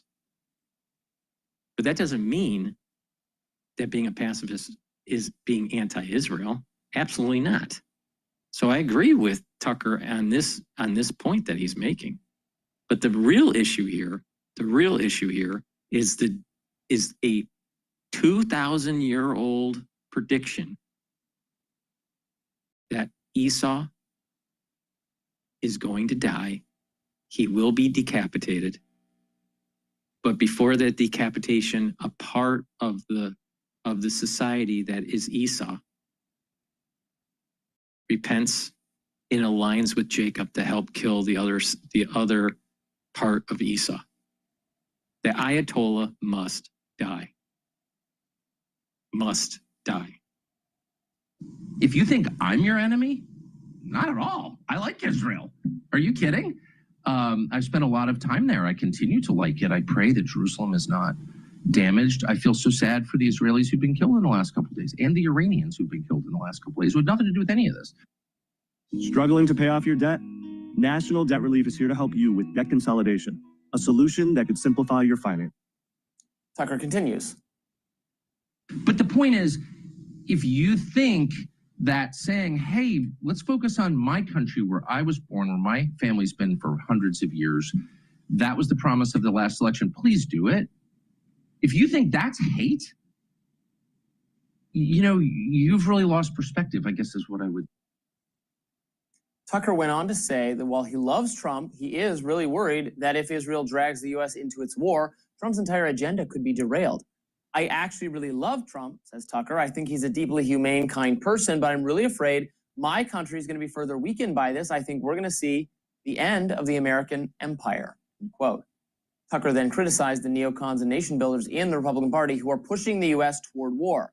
He called them out by name, Mark Levin, Sean Hannity, and others who do not have the best interests of the MAGA movement and the Trump agenda, let alone the nation, in mind. Meanwhile, Iranian officials are signaling behind closed doors that they are open to more dialogue with the U.S. about nuclear proliferation if the U.S. does not join Israel's war effort. Now, that's according to reporting in the Wall Street Journal and elsewhere. An Arab official told the Journal that the Iranians know the U.S. is supporting Israel in its defense, and they are sure the U.S. is supporting Israel logistically, but they want guarantees the U.S. won't attack or won't join the attacks. That's all we have to do. Stay out of the conflict involving two other foreign nations and engage in diplomacy. Seems like a no-brainer. Nope. Yet too many people are succumbing to magical thinking about regime change. It's not magical thinking. First of all, it was written in the Zohar. And believe me, the people that wrote that Zohar are a lot more intelligent than any of us on this planet. Trust me. No one is as intelligent as some of the people that were writing that. It's not magical thinking. This is the thing. Bobby, you know, he's a conservative. And some of these conservative, he's not a neocon, so he's a conservative non-neocon, right? So, you know, but a lot of a lot of these conservatives in the United States right now are afraid to do the right thing. They're pacifists. Same thing happened during World War II. There were many pacifists that were going on and didn't want to engage in the war. Same thing in World War I. There were pacifists even during the Civil War. There were pacifists during the Revolution. Now let's just assume that the pacifists won the day at those eras, those epochs. Let's say the pacifists won the day and decided not to engage the King of England. All right, we wouldn't have a country. We would be the Commonwealth of the British Empire. All right. All right, let's just say that they didn't win the day and we ended up getting to the Civil War era and the pacifists won the day. And the country would have been split between North and South. And maybe slavery would continue. Okay, let's assume that the pacifists didn't win the day and we get to World War I. And we didn't get engaged into the war. That we got engaged into late into the war. Perhaps England would have been taken over by Germany. Perhaps France would have been taken over by Germany. And now you have a German empire running Europe. All right, let's just say that the pacifists in the United States didn't win the day, and now we're in World War II. They didn't win the day for World War I era, but now we're in World War II. And the pacifists are saying, don't go into the war. Don't go into World War II. Nazi Germany would have been running the show in Europe. England would have fallen. Most likely, we wouldn't have had the hegemonic power in the Pacific. And we may have lost the West Coast to the Japanese. Very possible. But the pacifists think not engaging in a war is a good thing. No, there is a point in time where you have to. And the point I'm making here is that every time we decided to be a pacifist, it kicks the can down the road and makes it worse to the point where we have to engage. And if you just use a mind experiment and we didn't engage in these points in time that were really important, we wouldn't have the country that we have or the world that we have today. So no, it's not a no-brainer, Bobby. It's a lot more complicated. It's easy to be a pacifist. It's easier to be a pacifist, even on a conservative side or the liberal side. Most liberals are pacifists. Most conservatives are usually warmongering. But the thing is that there is a section of society during these epochs where the conservatives align with the liberals and are afraid to engage, afraid to try to solve the problem. Sometimes diplomacy doesn't work. So no, we're at a point in time right now where pacifism is not going to work. Because if we don't engage with taking a war footing on this and do regime change in Iran, they're going to get a nuclear weapon and it's going to change the whole dynamics of the Middle East. And MBS said that he will use Saudi Arabia's money and ramp up nuclear weapons. He's already stated that.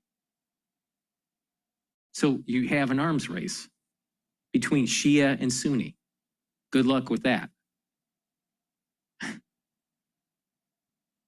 So the point I'm making here is that we aren't smart enough to think that we know what is the best course of action. But there are people that have written down what's going to happen 2,000 years ago. 2,000 years ago. Esau is going to be decapitated. Esau is going to die. Period. And guess what? Esau can't die and be decapitated by being a pacifist. Now, I'm pretty sure that the authors of this text are a lot smarter than you, Robbie, or I put together.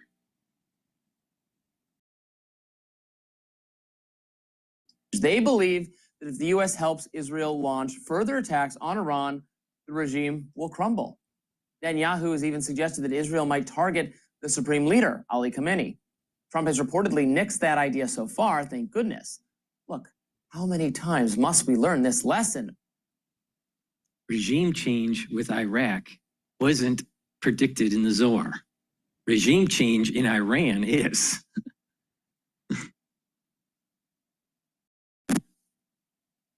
Now, guess what? Now, people will say, well, all right, if you have a regime change, it's not going to work because look at what happened in Libya, what happened in Iraq, and blah, blah, blah, blah, blah, blah, all right? But when you're doing that with, CIA covert operations that are more in line with just the hegemonic power perspective of the United States, things can go awry. But something's different with this war between Jacob and Esau. It's something different than the war that we had with Iraq. It's something even different than the war with Germany during World War I or World War II. This is something much different, something deeper. It's at the soul. It's at the soul level. Now, people would say, okay, if you decapitate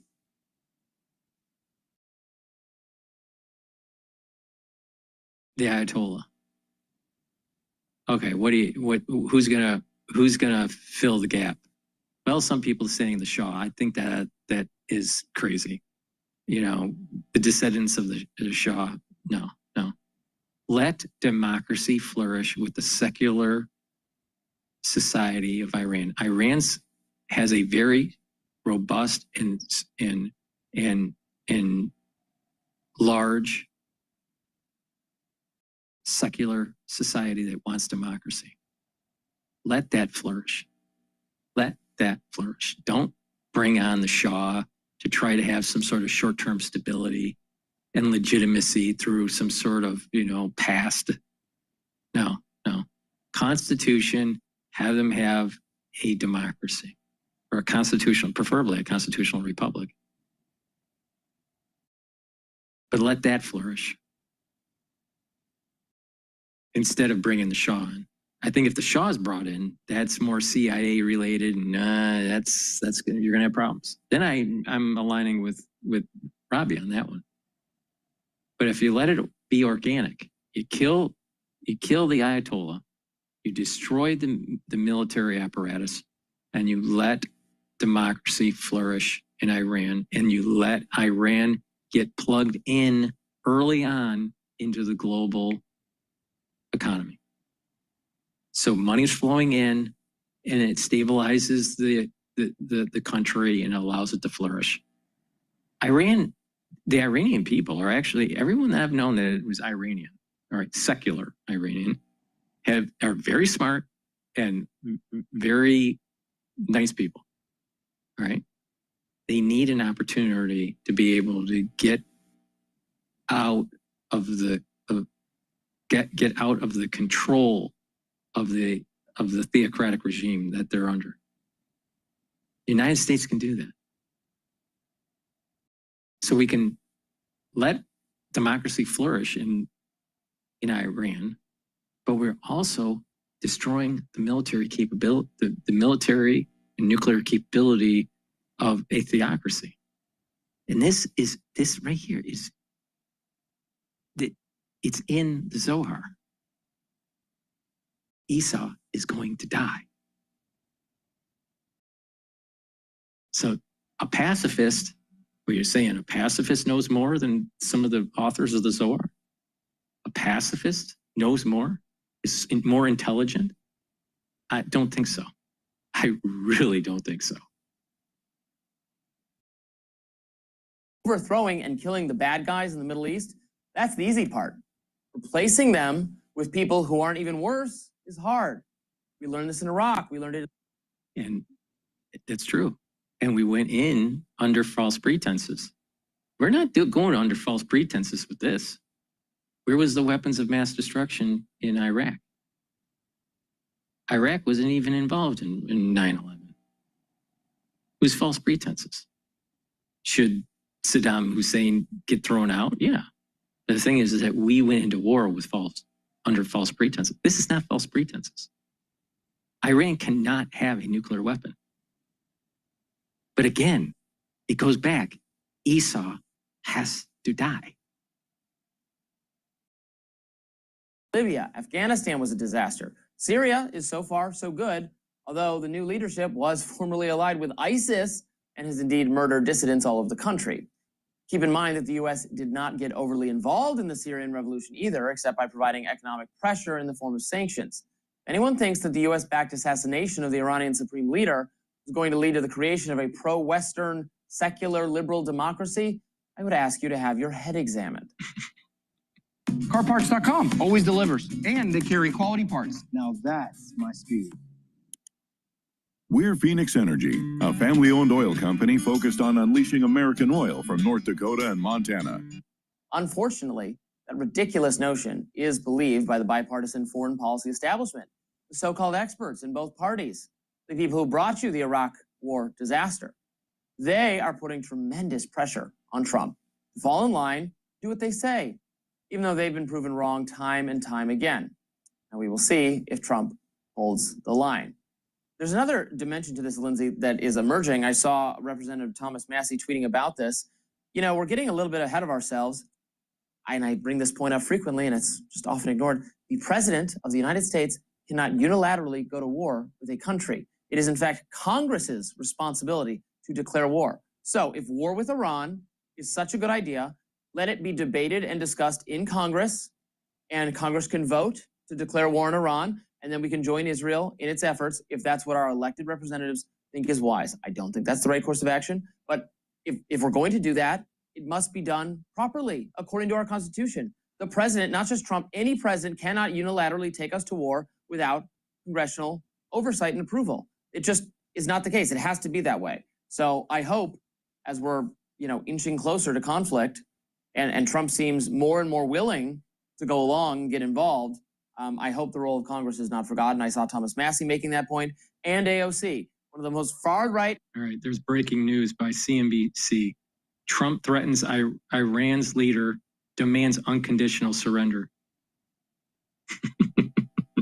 Far-left people agreeing that Congress must assert itself here. We don't need another war. There are very obvious diplomatic off-ramps right now on the table, but continuing the strike. This is really? For decades, we've allowed Iran to inch closer and closer to a nuclear weapon. We will never have a president ever in our lifetime that will have the opportunity to be able to knock out the Ayatollah and to bring democracy, true democracy, to Iran than right now. You think Vance is going to do it? No. Think some other president's going to do it? No. And once they have the nuclear weapon, then what? What do you do? What do you do? Once Iran has a nuclear weapon, what does the United States do? The time to act is now. But it's always, if you just look back at American history, going all the way back to the revolution, you have people like this all over the place being a pacifist. They're all over the place. There are more pacifists than warmongers, actually.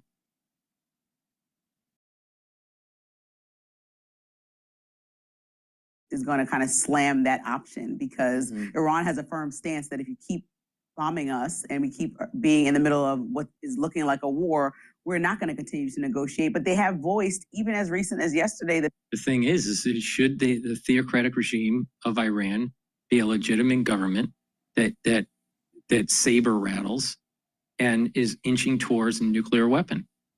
And they were obviously funding proxy terrorists with the Houthis and through Hezbollah and Hamas. So are they really a good actor? Are they really a good agent of the region for peace? Of course not. Of course not. And I'm telling you, the Shias and the Sunnis, they get. If Iran gets a nuclear weapon, you're going to have an arms race with nukes between Saudi Arabia and Iran. That doesn't seem like a good idea either. it would like to continue speaking, just like they wanted to continue speaking 2 days ago on Sunday before they were attacked on Thursday. That was the plan. Yeah, but they were trying to buy time. They're trying to buy time. See, what it is that they want to buy time, get it to the point where they have weapons grade. Maybe politically or economically, Trump won't be as powerful. Change the calculus a little bit. They always buy time. Are they really honest brokers of a peaceful deal to prevent destruction? And then not only that, why is the secular movement within Iran? They hate the regime. They're fearful of the regime. We would be doing them a favor by killing the Ayatollah. But a pacifist doesn't care.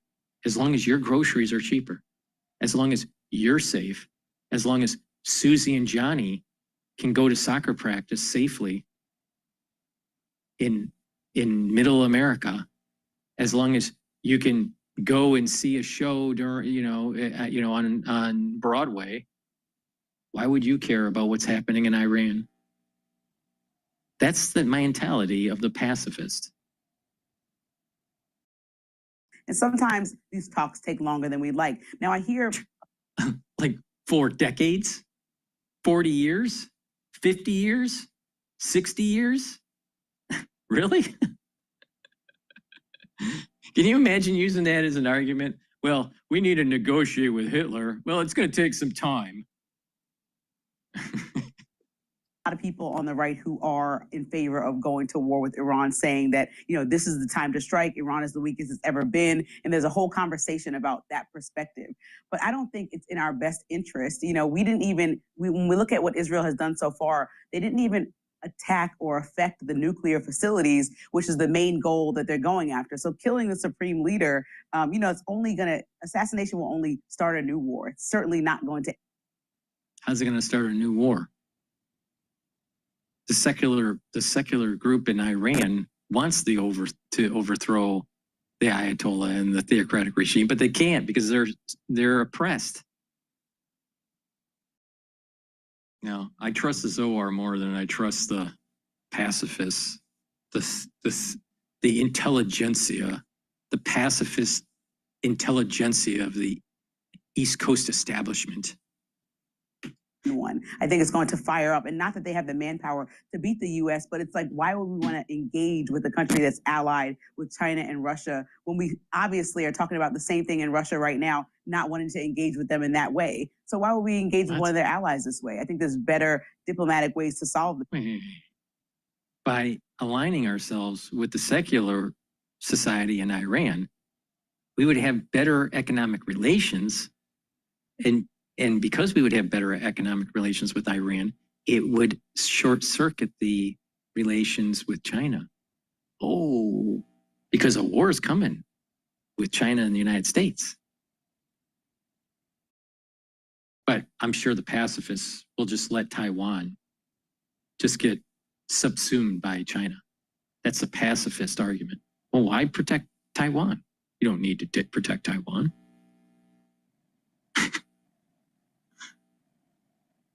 I'm telling you, never trust a pacifist. I also know that 224 people in Iran have already been killed. 24 Israelis have already been killed, and 600 have already been injured. So the number has probably skyrocketed by the time that you're or anyone at home is watching this. It's past that. And so I just want to know what is on the line. If civilians don't want this, then why are people doing this? I also think, Trump has to be careful about the mixed messaging, because when diplomacy is put out there by another country, there's Oman, Qatar, they're all asking for, a peaceful resolution to figure out how to continue to have talks. And Trump is saying, yeah, that's a good idea, and saying some of that. But then he's at G7 yesterday, and he's refusing to sign a de-escalation agreement that the rest of the countries there were asking him to sign. And so that would be a very obvious stance to say, of course, Israel's our ally. Of course, we support Israel, but we don't think this is a good idea. And like Trump is the poster child for being allowed to disagree with other leaders, even within his own party. He does that very publicly. So I don't know why we're tiptoeing around something that he even campaigned on not being a good idea. I agree fully. I think that people are, again, duping themselves into a kind of, they'll greet us as liberators mindset. The regime is ready to fall. That might be the case that the regime is ready to fall. I can't tell. But who knows that it's going to be replaced by something that's better. That has been our experience in the Middle East, is replacing bad regimes with worse regimes. Now, maybe you can say you can't do worse than what they. The thing is that we went into those countries under false pretenses. If he's using Iraq as an example, we went in there under false pretenses. This Iranian thing is totally different. Totally different. First of all, the Iranians are smart. The Iraqis, not so much. All right? The Iranians having a nuclear weapon and the home of Shia Islam. I don't think that's a good idea. I don't think that's a good idea at all. At all. It's totally different. It's a different case, Robbie. And not only that, it's written in the Zohar that Esau has to die.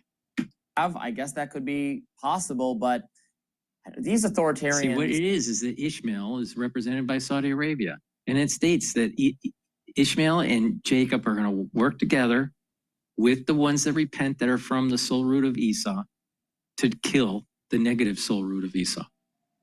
And the negative soul root of Esau from the lens of the international community is Iran, Iran's theocratic regime, the Ayatollah. And when that happens, peace will start to ensue in the Middle East, and it's going to flourish and be a major tech and economic hub of the world that will probably eclipse Silicon Valley. These extremists have proven to be more stable in this part of the world than we would like or expect. And I just don't know how many more times we need to learn this lesson. It seems like the same people who got Iraq so wrong are painting the exact same portrait of the situation in Iran, and with no acknowledgement that they were catastrophically wrong the last time. And I don't trust them. I don't know what credibility they have to assert that it is a good idea to start, indiscriminately bombing Iran, hoping to topple the regime, and that somehow we're going to come out ahead in all this. I just don't find that very plausible. And I think diplomacy is an avenue we have not yet exhausted and should pursue. We're going to be talking about this a lot more. Trump is suggesting that the G7 welcome back Russia into the fold, pushback he's getting from his own. I think we've exhausted diplomacy for the last 40 years with Iran. I think it's time to knock them out. That's my take.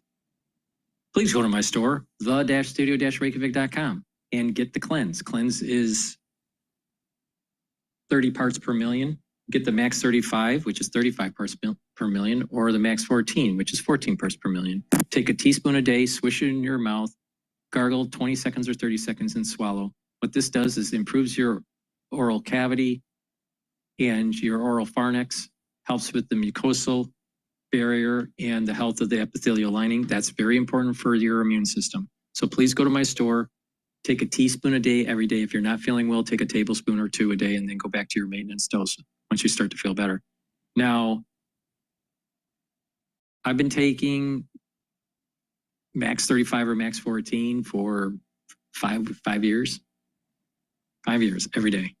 Every day. Okay, let's talk about Goodnight Formula. Goodnight Formula, it has tryptophan, melatonin, GABA, and passion flower. It helps you to get into the cycles of sleep that you need to have deep sleep and REM cycle sleep, so you can consolidate memory, detoxify your central nervous system, and be well rested. By having a good sleep every night, you're slowing down the aging process. Super important. So please go to my store, take the Goodnight Formula every night, get that proper sleep, slow down the aging process. And omega-3. Omega-3 will help to prevent your red blood cells from overclotting. And omega-3 brings down systemic inflammation. And omega-3 helps to control your lipid profile, helps to bring down LDL levels and increase your HDL levels. And when you do that, you're reducing the chances of plaque formation. So please go to my store and get the omega-3. Use discount 5 and you get $5 off any order.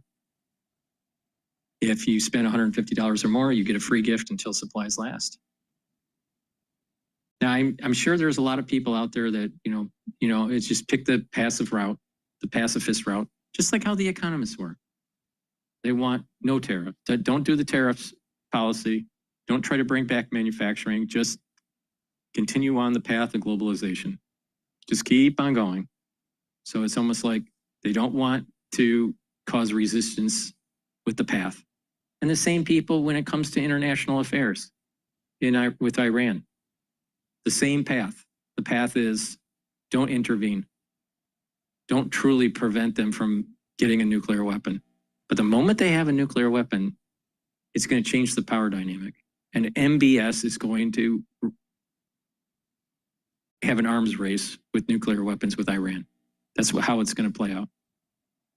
And these people have a lot of money. All right. And this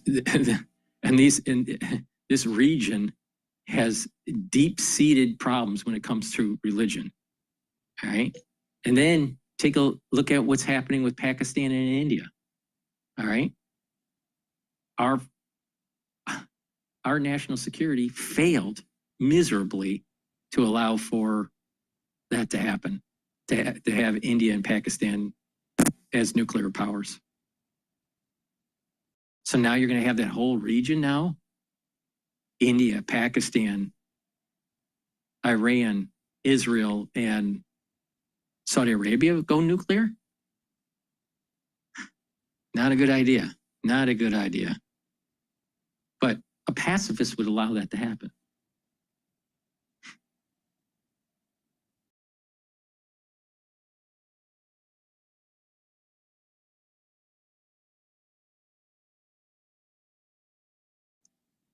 Okay.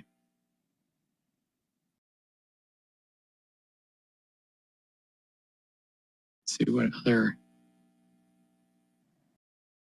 news is happening here.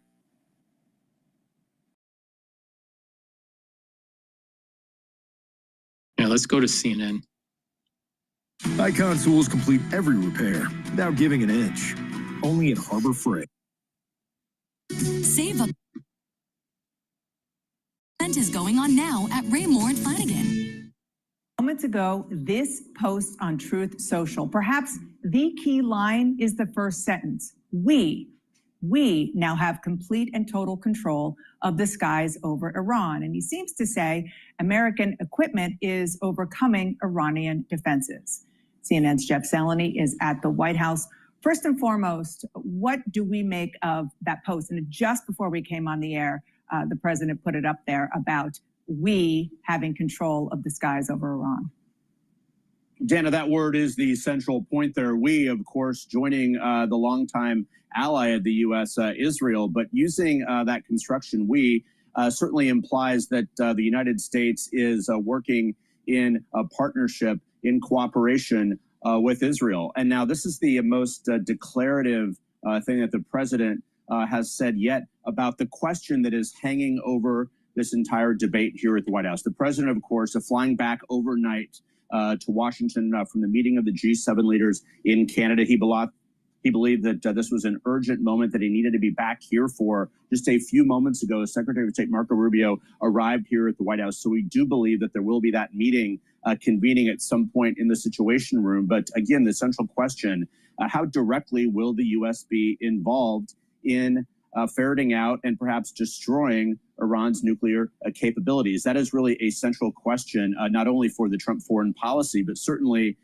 for the world. And this is something that the president, when he was being sworn into office on Inauguration Day, he talked about being a peacemaker. He talked about ending long wars. Of course, that has been the anthem of his really last 10 years in American political life here. But by saying we, that clearly is implicit there. But he's also responding to the vice president, to J.D. Vance, who offered some commentary just a short time ago as well, pushing back against this growing divide inside the MAGA movement. Some supporters of the president believe the U.S. should not be involved at all. And a very interesting window into part of the administration's thinking coming from Vice President Vance. Let's read a part of it together.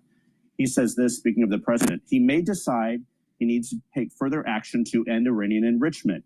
That decision ultimately belongs to the president. The vice president goes on to say, and of course, people are right to be worried about foreign entanglement after the last 25 years of idiotic foreign policy. But I believe the president has earned some trust on this issue. Well, boy, Dana, there is a lot packed into that. Of course, 25 years would include the Bush administration and beyond. And this is the central question facing this president now. Is he going to engage and get the United States engaged in a wider war? Or is he going to essentially watch from the sidelines with perhaps a bit of help? But we do believe that those decisions will be made in the coming hours, beginning with a meeting in the Situation Room at some point this afternoon. Before I let you go, Jeff, I just want to underscore, because a lot has happened like in the last 10 minutes, but I want to underscore that last point that you made. And that is that the Vice President of the United States is not only speaking for the White House here, but he's clearly speaking to the president's MAGA supporters who are really pushing him not to get involved because they're saying, remember, you're an America First guy. And it is Vance who has historically been one of the leading voices opposed to the U.S. getting involved in foreign conflicts. It really was a remarkable, lengthy post that he put out for many reasons, but especially the internal GOP politics. It certainly was. I mean, in one hand, it's sending a message to the dissenters out there, Tucker Carlson and others who've been critical of the president, and just the idea that the United States would deepen its engagement. So the vice president basically told them to pipe down, and they should follow and trust the president. But Jana, also speaking potentially to divisions inside this own administration. Secretary of State Marco Rubio, of course, has been much less of a disciple of the American First agenda, at least by brand. So it's very interesting that the vice president decided to put out that very lengthy statement before there is really a meeting or before there is a decision. But certainly, I'm told it's designed to quiet the outside dissenters. But even more, he, of course, has a seat at the table here. It's to perhaps push the president in one direction as well. Dana? Yeah, a really, really fascinating turn of events in the last few minutes. Jeff, thank you so much for reporting it and making sense of it for us. And we have a terrific group of reporters here at the table to continue doing just that. CNN's Stephen Collinson, CNN's MJ Lee, Tyler Pager of the New York Times, and CNN's Lauren Fox. I just want to pick up where I just left off, Stephen, with Jeff. And I would even, perhaps go a step further, which is that not only is Vance sending a message to MAGA world, to Tucker Carlson and Steve Bannon, we'll hear some of what they have been saying in the last 24 hours in a second, but also maybe laying the groundwork for what's to come. Like he knows what's to come, and that's why he's sending that message now. Certainly, and I think Jeff is right. This is a message to the MAGA world, but it's also a message to Trump and his political conscience. He's saying effectively, you can go ahead and still be compatible with everything you stood for.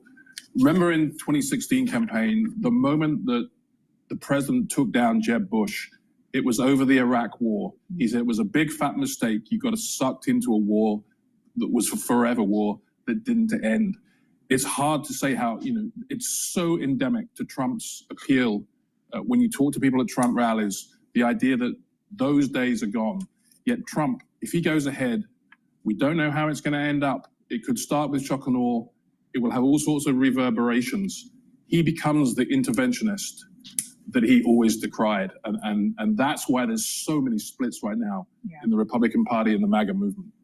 And one of the most interesting sentences from that long statement we saw from the vice president, I thought, was where he said he is only interested in using the American military to accomplish the American people's goals. I mean, Dana, that is not an outright rejection of the use of the American military. It actually sure sounds like he is priming the American public for the possibility of the U.S. getting directly involved. We're not saying that we know for sure this is going to happen, but all of the body language that we are seeing from this lengthy statement certainly suggests that this possibility is very much out there. I mean, you couple that with President Trump suddenly deciding to cut short a foreign trip, and a lot of signs are headed in that direction. I will just say one reason that I think this just is so remarkable, the possibility, the potential of this kind of intervention, is that if he does this, if he goes in, knocks out the Ayatollah, destroys their military capability and the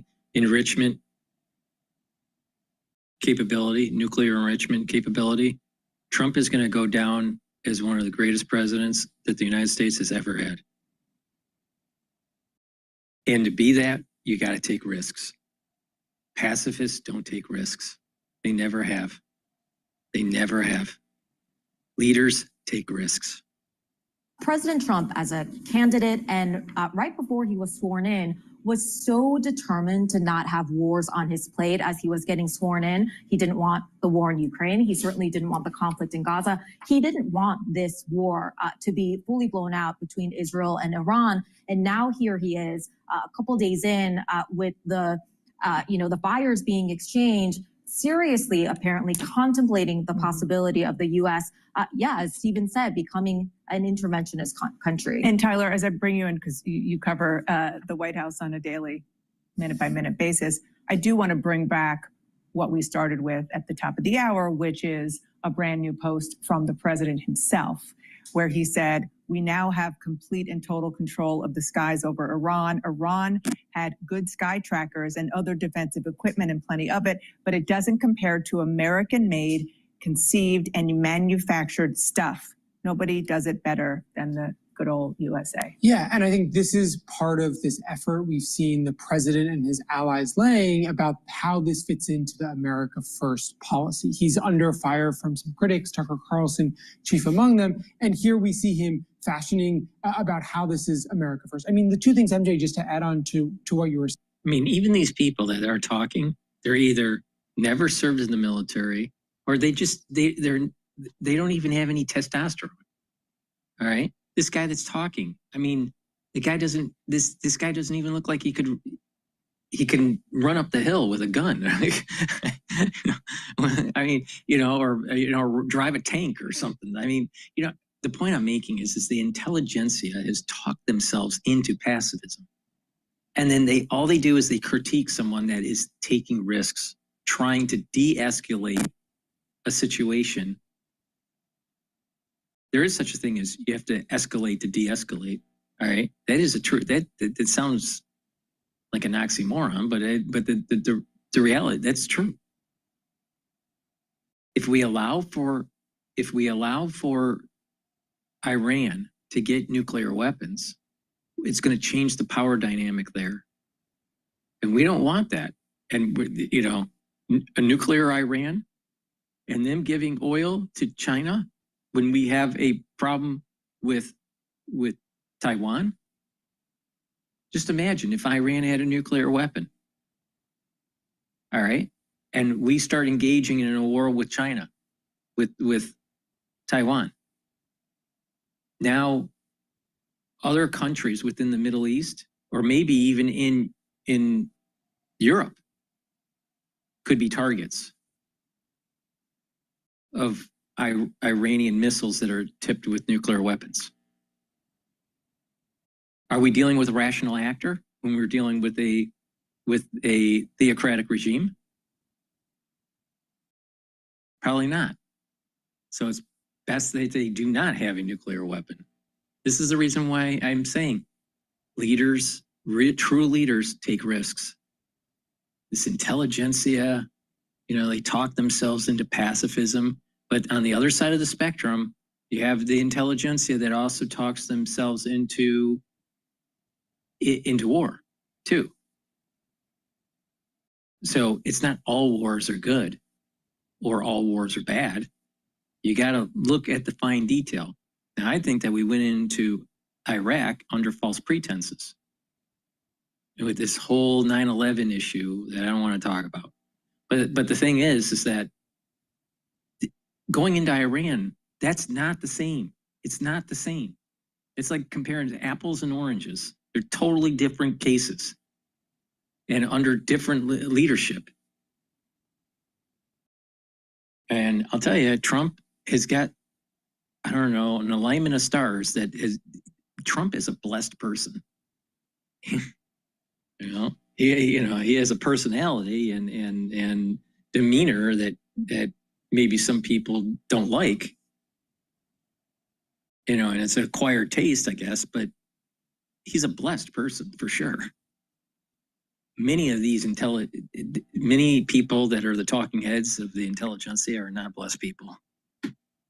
Not only did he not want these wars, his inaugural address was all about being a peacemaker, peace through strength. We've talked to sources who said he's very obsessed with winning the Nobel Peace Prize. So it's not only remarkable that he doesn't want more conflict, it's that he's inserting the U.S. potentially into a greater conflict there. And I also think one of the things that's interesting, MJ, from the point that you just read of the vice president's statement, is that sounds a lot like former presidents justifying previous military actions, that actions overseas are in part to protect American interests, not just at home, but all around the world. And so it's just so interesting to see that language being used by two politicians who have made their name promising no forever wars, and promising not to engage in additional military conflict. Right, especially, again, from J.D. Vance, who is effectively the ambassador because he has such credibility with that part of the Republican Party, the newer part of the Republican Party, as opposed to. The problem is that the new part of the Republican Party that got Trump elected are pacifists. And I'm telling you, they're wrong on this. They're wrong on it. They're wrong on it. They kept on saying that Israel wasn't going to be able to sweep Gaza. They swept it. They didn't just mow the lawn. They completely decimated it. Hamas is not a problem anymore. Now, can there be missiles fired and soldiers shot? And yes, but they are no longer a major threat that they were 2 years ago. Hezbollah eliminated. The next one is going to be Iran. And everyone thought 2 years ago, everyone thought on October 7th that it was going to be the fall of Israel. And it's quite the opposite. You're actually seeing the fall of the Islamic terror being literally melted away. Now, do you think it's just the Israelis doing that? No, it's the help of the United States, but it's also with divine help. You think the Israel would be able to go this far, this much, and have minimal damage without God's blessing? I mean, the proof is just looking at the news. But you got the talking heads and you got the intelligentsia wanting to be a pacifist. Again, real leaders take risks. If we didn't, in fact, make that decision to use these bunker-busting bombs, that cutting the power might do it. A sabotage mission to cut the power to these centrifuges, which spin at supersonic speeds. Should that be in our playbook? Every possible approach to this problem is in our playbook, and many of them are obviously also in Israel's playbook. Everything from different forms of cyber attack to power interruption to proxy attack direct on the ground. All of those options are on the table. All of those options have been thoroughly studied, and all of those options would be available should we choose to use them. As we spend time with retired General Frank McKenzie trying to figure out the way forward here, I wonder the questions that you're asking as well about how far Israel is planning to go here, General. Is there a scenario that we should be prepared for that would involve Israeli boots on the ground in Iran and a very different mission to support? Joe, I can't see that under any circumstance. Iran's a large country with a population of over 90 million. I can't see any possible way that would involve an Israeli ground invasion of Iran. Just not going to happen. I see it won't even some be scenarios a US perhaps where the Israelis believe they can knock out the existing government.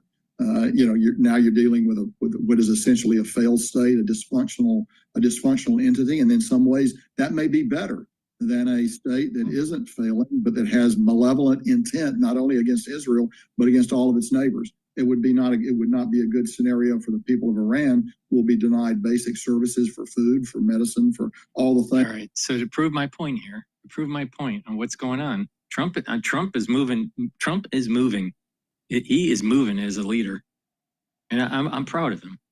And all the pacifists are going to be proven wrong, just like they were proven wrong with Gaza, and just like they were proven wrong with Syria. All right. So this is breaking news. All right, from CNN. In a series of warnings, Trump says that the U.S. knows where Iran's supreme leader is and calls him an easy target. I'm telling you, they are going to kill him. And this was written in the Zohar 2,000 years ago. 2,000 years ago. And I've been saying this ever since October 7th of 2023. I've been saying that this was going to happen. Iran's going to fall, and it's going to be the battle between the soul roots between Jacob and Esau. And Esau is going to repent, and the repenting part of Esau is going to align with Jacob and Ishmael, and they are going to kill the negative soul root. And that's what's happening. And it's at a societal, it's at a country. A country has a soul root. The population of the country has a soul root. So the actual country has a soul root, all right? And its leadership. Then the population, based on percentages, has a certain composition of soul roots. A little bit of Ishmael, a little bit of Jacob, some Esau. And then individuals have a soul root, all right? Now, most people in the United States have a soul root that's tied with Jacob, but it has some of it that's tied to Esau. Some actually have it tied to Ishmael, but most have it tied to Jacob.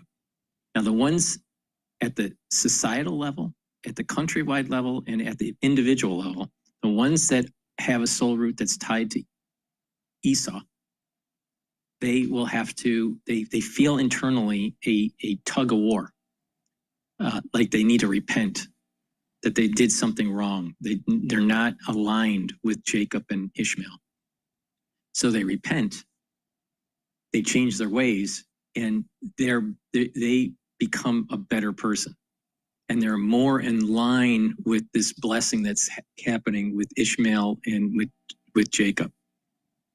All right. Now, the reason why Ishmael and Jacob are aligning is that Ishmael is the brother of Isaac.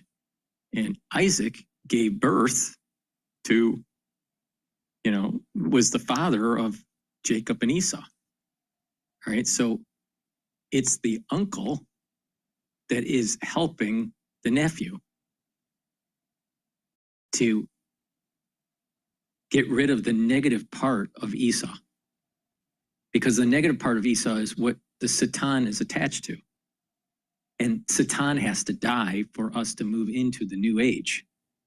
Well, if Satan's life force is negative Esau, you're giving Esau a chance, the positive side of Esau, before the great killing, to align with Jacob and Ishmael. And you see this manifest in our world, through the alignment between Israel and Saudi Arabia, the United States, and the fighting of Iran. And I've been saying this ever since October 7th. Now, the thing that I don't understand, I said that it should have taken place already, is the slaughtering of the red heifer. The slaughtering of the red heifer should have taken place already. Now, maybe it has, and no one's talking about it. But I am shocked that one of the red heifers have not been slaughtered by now. Now, can it be slaughtered? Supposedly, there's 3 that are still kosher to be able to be slaughtered. They're ritually pure enough to be slaughtered. But if they keep on waiting, that can't happen, and you need those ashes to purify the people and the vessels to build the temple. It has to happen. If you don't have the red heifer, it can't happen. So something's weird going on in Israel. Why that hasn't happened? That's the only part of the equation that I've been wrong on. Why the red heifers haven't been slaughtered. But everything else I've been right on. I'm telling you. All right, so now let's get back to the pragmatic aspect of this. The oil markets are moving upward here. It's trading at 72.59 right now. And we are going to be retesting that 72.95 resistance level. I suspect that we break the resistance level and start trading at $73 or $74 a barrel, especially with what Trump's saying. So I think Trump's going to be doing an attack at night in that region. And I would say that after 9 o'clock Jerusalem time, and Jerusalem time in right now is 8:22. So I would not be surprised. If we hear something happen at around after 10 p.m. Middle Eastern time. National Security Team in Washington to discuss the escalating Middle East conflict. Full details coming up right here on Balance of Power. Equities lower across the board, with the S&P now down 31 points at 6,001. A drop there of 0.5%. The Dow is down 171, decline of 0.4%. While NASDAQ, the composite index, down 116, a drop right now of 0.6%. 10-year at 4.40%, with the 2-year currently yielding 3.95%. Gold up $3.50 the ounce, up 0.1%. West Texas Intermediate crude up 3.4%, 74.18 right now per barrel of WTI. And a big drop in Bitcoin, down 4.7% now at 103,755 on Bitcoin. And Adobe has released a standalone Firefly mobile app for Android and iOS in an attempt to put a larger spotlight on its artificial intelligence-powered image generation and editing tools. Adobe shares, they are trading lower, down now by 4%. And San Francisco-based Salesforce increasing the price for many products, becoming the latest software maker to adjust its cost structure as it integrates artificial intelligence. Salesforce.com up now by 0.2%. Balance of Power continues now. Back we go to Washington. Once again, your host, here he is, Joe Matthew. Okay, Charlie, it's another one of those days, and good to have Charlie Pellet, as always, with his hands on the markets here. We'll get back to Charlie in a bit. Watching the Tuesday trade evolve with the news here from Washington. Bloomberg News can now confirm the President of the United States set to meet with the national security team here to talk about what next in the Middle East. We've had a flurry of Truth Social posts from President Trump, and as we were just discussing with retired General Frank McKenzie, a big decision here in the offing, and it could come today based on everything that we are hearing about what should be the U.S. policy when it comes to offensive military action against Iran. The president calling for unconditional surrender in one Truth Social post, going even further, if you were with us on Bloomberg, to say we know exactly where the so-called supreme leader is hiding, adding that we're not going to take him out, at least not for now. The pressure campaign is ratcheting up here as we get closer to a decision that could lead to either U.S. military action or some sort of deal, if we're still allowing for that. We assembled our political panel now. Bloomberg Politics contributors Jeannie Shanzano and Rick Davis are with us. That's what he Rick has is our to do. Republican He has to strategist kill the partner at Stone Ayatollah. Court Capital. Jeannie is Senior Democracy Fellow with the Center for the Study of the Presidency and Congress. Rick, you spent enough time at the White House and in skiffs across Washington to have a sense of what this is like inside the sit room, inside the West Wing right now. Give us a sense of the conversations that are being had, the options the president is hearing, and from whom. Yeah, well, the Joint Chiefs' job is to advise the president and give him military options, obviously orchestrated by his Secretary of Defense, Pete Hegseth. So they are there along with the national security team, both inside the White House and other members in the cabinet. And that is exactly, Joe, what you described they're doing. They're going through various scenarios, to tell the president what. Tell me, Rick Davis, something I don't know. Really? From Stone Court Capital? Tell me something I don't know. All right? Of course, he's discussing options in the Situation Room. I mean, what the fuck? And people give this guy money to manage? Fucking A. It's really simple. Trump needs to destroy the theocratic regime in Iran. Very simple. Destroy its nuclear capability and walk away. Just walk away. It's that simple. Well, what's going to happen with the power vacuum? You know what? The secular society will figure it out. They want democracy. The reason why they don't have democracy is because the theocratic regime was using its military to suppress its citizens. When you knock out the military and the regime has fallen and the leader's dead, guess what? You're going to have democracy. Among a group of Republicans on Capitol Hill who are demanding that Congress be involved in this decision. The president obviously has great authority when it comes to dealing with our own national security, when it comes to the immediacy of whether or not to strike. But if we're talking about a longer term commitment here, when does Congress get the call?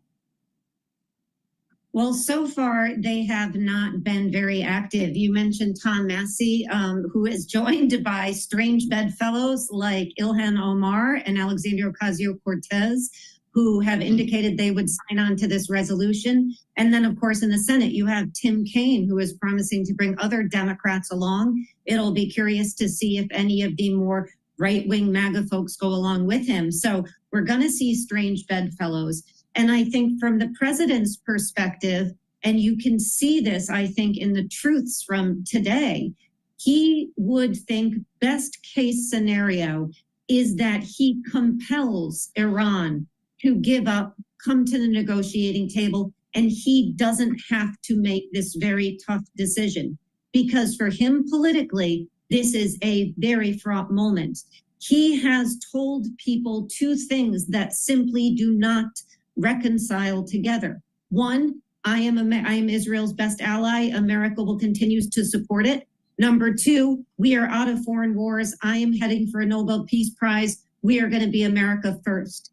Those two promises are irreconcilable, and he is being called to the mat on those by those on the MAGA right, which is why you're seeing the... Wait.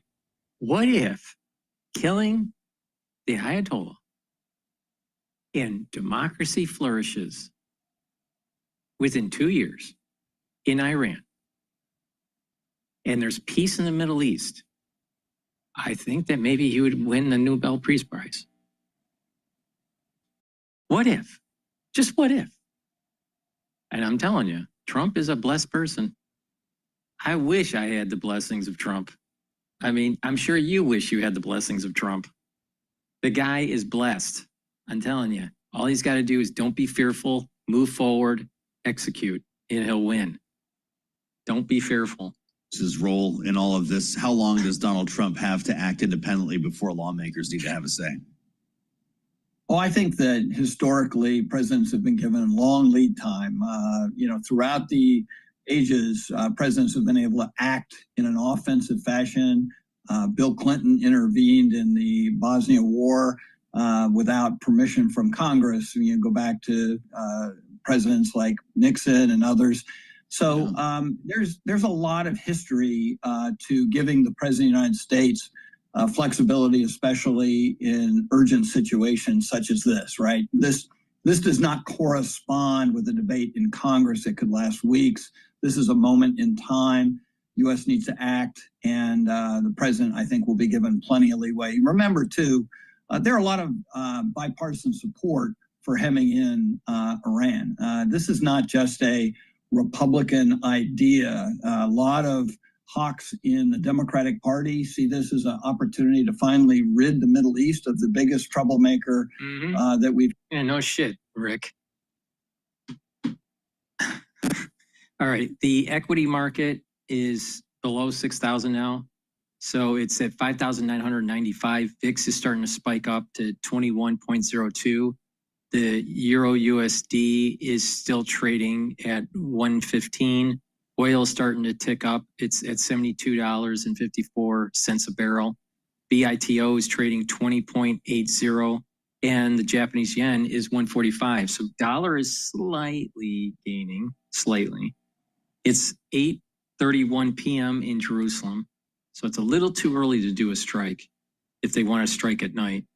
If the United States want to strike at night, I would think they're going to strike after 10 p.m. And then I would say, let's take a look at what Bitcoin's trading at. Bitcoin's trading at 103.8, so 103,859.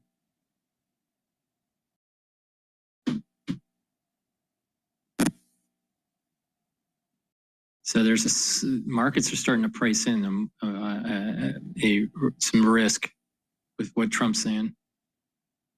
Nuclear weapons.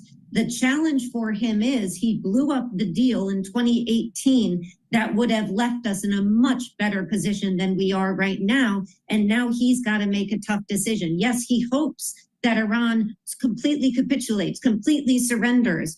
But you talk to Iran experts and they say, how can Iran do that at this point? In the future, they might. But at this point, how can they? Number one, they have lost faith in the president of the United States, Donald Trump, because they don't feel like he was being completely open and honest with them about the negotiations that were occurring.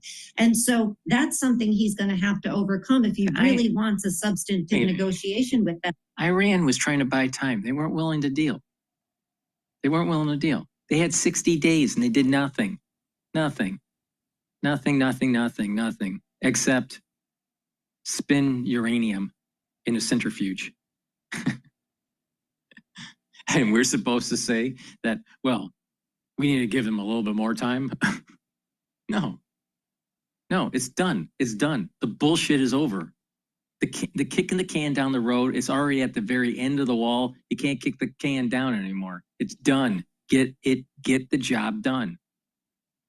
Let the fireworks start flying. Fighters and great negotiators. Based on the history of this conversation, why should the U.S. even take Iran seriously as a credible actor at a negotiating table? Yeah, I think that Donald Trump is... See, it's not so much Iran. It's the theocratic regime of Iran that's the issue. And that's where this is the problem. It's the same issue with Russia. It's not so much Russia, it's Putin. All right? So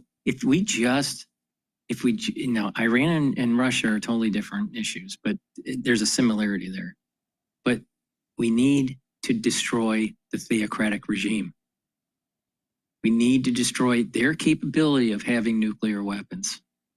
And we need to help them economically, the Iranian people, the secular part of the society, to be plugged in economically so they can have a flourishing country and to be plugged into a growing, prosperous, and peaceful Middle East. This is in our reach. Like this year, we can do this. But you got people out there that are going, I want to be a pacifist. I want to just worry about myself in middle America. The same logic on why they didn't shut down the bioweapon labs. It's the same logic. The pacifists didn't want to shut down the bioweapon labs because they wanted someone else to do it. They want someone else to take the risks. They just want to live in their nice copacetic life. There's no fear, no care in the world. In their white picket fence life, they don't want to worry.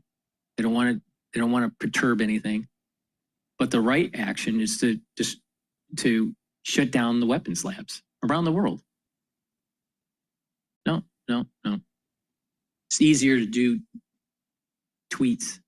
It's easier to do posts. It's easier to just, complain about something.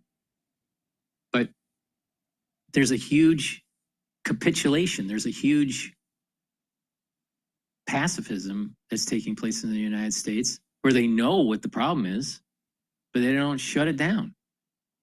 Well, here's another case. In Iran, they know the problem. They just don't want to shut it down. Well, maybe we can talk about it. Maybe we can talk about Barrack's lab and maybe, maybe these scientists will stop doing gain of function. Maybe. Dumb. You ever wonder why Dr. Barrack wasn't interviewed, heavily by Congress in public? You ever wonder about that? All right. Please go to my store, the-studio-reykjavik.com, and get the Boomer Boost. The Boomer Boost has 68 nutrients. This has a plethora of very important ingredients in the powder to help to slow down the aging process and to target certain systems. One system it targets is your brain function. It improves your brain function. It gets rid of that brain fog. It helps you to concentrate. It helps with you to sleep. It helps to target the heart and vascular system. It helps with strength, helps you to build strength, helps rev up the metabolism and your energy levels. So please go to my store, the-studio-reykjavik.com, and get the Boomer Boost. Take a scooper a day for your breakfast or for your lunch. You'll lose weight. You're going to have a steady energy throughout the whole day, and you're going to have more vitality, and you're going to want to work out. You're going to want to be more active. And that's a great thing, instead of being sluggish. So please go to my store, the-studio-reykjavik.com, and get the Boomer Boost. Take it every day, and what you're going to notice is that you're going to be losing weight safely, right? You're going to get more muscle. You're going to have more energy. You're going to have a better vascular system, and you're going to have a better brain, better brain function. Other supplements that are very important to take are the digestive enzyme complex. This helps to reduce the load on the pancreas. Super important to break up carbohydrates, proteins, and lipids. If you're 40 years of age or older, you need to take digestive enzyme complex. Why? Because when you get older, your pancreas doesn't work as much. It doesn't work as well as when it was younger. I don't care how healthy, how fit you are. Everyone's pancreas starts to age, all right? So it's really important to lessen the load. So the digestive enzyme complex helps to break up the carbohydrates, proteins, and lipids. Super important. It also has bromelain in it, and bromelain is a enzyme that'll help to break up clots. It's fibrinolytic, and digestive enzyme complex has proteolytic enzymes. Super important for glycoproteins. Remember glycoproteins back in 2020? Resveratrol. Resveratrol is something I've been taking for decades. I'm in my 50s, and I'm older than Alex Jones. Older than Alex Jones. Maybe you should be following my protocol. Take resveratrol. It's an antioxidant. It's going to soak up free radicals. It's going to help the health of the mitochondria. You're going to have more energy. It's going to help with youthful gene expression, and it gets rid of senescent cells. Senesced cells are cells that just sit there because they just stop dividing and collect garbage. Well, you want to get rid of those. So please go to my store, the-studio-reykjavik.com. Stack it with C60, NAD+, ubiquinol, clarity factor. Those are really good. That's a really good stack. Let's talk about clarity factor for a second. Clarity factor gets rid of brain fog. It allows you to concentrate, gets those neurons firing. And when you have good neurons firing and you learn new things, right, you're going to get positive neuroplasticity. That means that your dendritic connections are going to improve, and you're going to think faster, and you're going to have better memory. Super important. Especially when you start to age, you start to have these dendritic connections start to recede. And when that happens, your memory starts to fade, and you start to slow down in your speech and slow down in your thinking. Well, you can reverse that by creating a microenvironment through proper supplementation, right? And getting better blood flow and doing exercises, cardio, balancing, right? Stretching exercises, resistance training, those all activate different types of neurons. And learning new things, talking to people, having a better outlook on life, staying away from computer screens. I should stay away from computer screens, and you know, and read and write, talk to people. These are all positive, holistic approaches to improve that positive neuroplasticity. You do that on a regular basis, you're gonna slow down that aging process for your brain function. So please go to my store, get the Clarity Factor. It's really powerful stuff. Take it every day, gets rid of that brain fog. You're going to be able to concentrate better. You're going to be able to sleep better. And guess what? When you have better neuroplasticity, you're going to go into your geriatric years with better brain function. So please go to my store, the-studio-reykjavik.com. All right, oil is trading at $72.75 right now. And VIX is trading at 20.79. So there's a little bit of risk going on in the market now, starting to increase based on what Trump has been saying. All right, let's go back to Bloomberg. Ever in a refresh of its travel-focused platinum cards. American Express down 0.3%. Balance of Power continues right now. Back we go to Washington. Lots going on. Once again, your host, here he is, Joe Matthew. You said it, Charlie. Thank you so much. Charlie Pellet, live from New York, watching Wall Street as headlines fly from Washington. And we're seeing another from Iranian state media here. Strong successive explosions heard in western Tehran, knowing that the volley continues here. We did see another round of ballistic missiles sent by Iran toward Israel. They appear to have all been intercepted. There may be something going back in the other direction. As we keep tabs on what's happening at the White House, President Trump today meeting with his national security team. It appears they are back behind closed doors now to figure out the next leg in the U.S. policy here in dealing with Israel and Iran. Now on day 5 of the back and forth. We'll have much more on this later in the program and on the late edition of Balance of Power. President could speak today. If he does, you'll hear him live on Bloomberg TV and radio. Successive. We're very excited about the latest edition to the Bloomberg TV lineup here. Sonali Basak, program called Bullish. And today is the debut. She's with us now live from New York with her first guest, someone you may have heard of. And in fact, with regard to this program, one of the most prolific political donors in the U.S. and in the world. Sonali joins us now from world headquarters in New York. Your sit down with Ken Griffin was fascinating. What'd you learn? I appreciate it, Joe. And of course, because of you in particular, I've been diving way deep into the world of political financing. It was a wide-ranging interview with Ken Griffin, but one thing that did surprise me when I spoke to him is I asked about the mark he would leave on the Republican Party. Let's take a quick listen to what he had to say. When you think about your political giving, when you think about the have and the market. Now that I use Monday service, what's most AI important makes solving tickets my Well, form I of think you need to meditation. think about Monday the service is argument a ticketing. my the 20s, Assad I gave regime my time. to Moscow. I didn't have. All right, this is Al Jazeera right here. Israel having tremendous freedom of action over Tehran, but the delay, for President Trump is, I think he really wants a better nuclear deal. He's had that aspiration in the first, and he withdrew from the Obama agreement and said there was a better deal in the offing. And over the several years since, one has not materialized. So he may think he can take advantage of the Israeli coercive strikes, to bring Iran back to the negotiating table. Okay, fine, but to the conservatives on the Hill that now refer for, as Trita said, regime collapse. And so in that respect, a prospective second nuclear deal could be seen as offering, the Ayatollah a lifeline. So we're at this point where whatever choice Trump makes, there's potential strategic gains, but there's also political risk. Trita, from family experience, the impacts of an authoritarian regime in Iran. You moved from the country at the age of 4 to Sweden, I think it was, wasn't it, to escape political repression.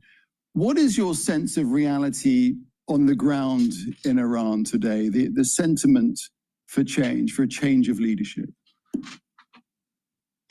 Let me first just add one other point where I may differ a little bit with PJ and Neil, is that I do think that the Iranian ability to strike Israel has actually deeply surprised the Israelis. And there's a key reason as to why they so quickly turned to Trump and said, despite the fact that we asked you to give us a green light, that we would be able to do it, why don't you step in and help us?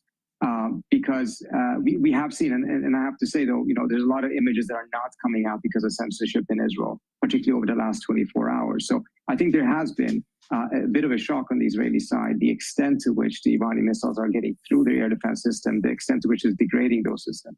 It's not to say that the Iranians have superiority or anything like that, but this is not the same type of a war that Israel has conducted, in which it is bombing children in refugee tents. This is something that is actually striking back and is inflicting a cost on the Israelis.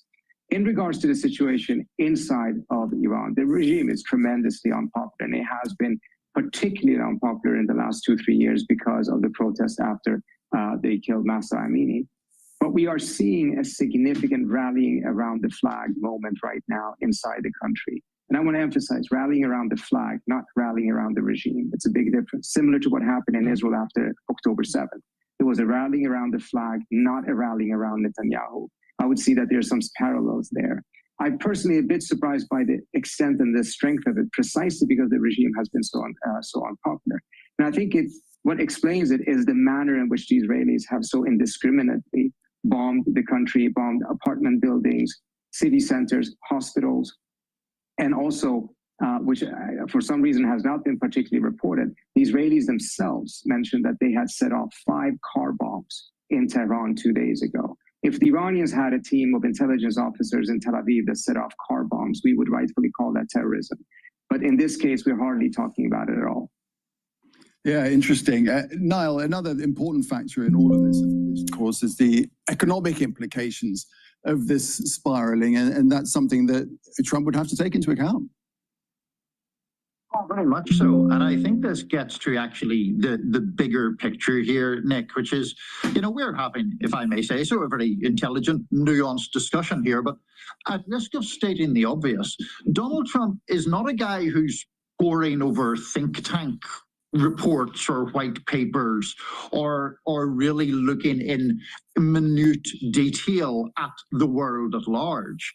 He's someone who has instincts, which are certainly pro-Israel, has ego, has a desire to do what is favorable to him in a particular moment, much more so than a previous generation of Republican politicians, some of whom who really wanted to remake the wider world and remake the Middle East in particular. I don't think that's really how Trump thinks or operates. And I mention that because, to your point, detrimental economic impacts on the United States in terms of, for example, an increase in the price of oil, the potential for that to slow economic growth, spark or spike inflation, all of those things, I suspect, play just as heavily, if not more heavily, on Trump's mind than some grand scheme. This isn't, Paul Wolfowitz or Donald Rumsfeld we're talking about here. This is a guy who just wants things to go his way in whatever way he views it that day. That's the thing, PJ, is that we always have to factor in, well, the Trump factor, don't we? His unpredictability, his vanity. Oh, for sure. And here again, you've got two choices. You've got the Wall Street Journal inspired term taco. Trump always chickens out.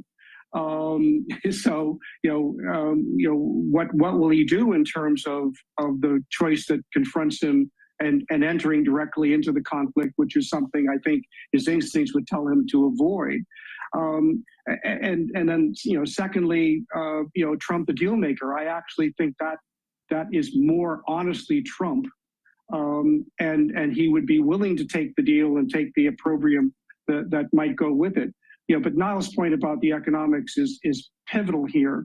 And it gets back to the point about regime collapse that Trita mentioned. We're in a situation where Israel and Iran are trading blows.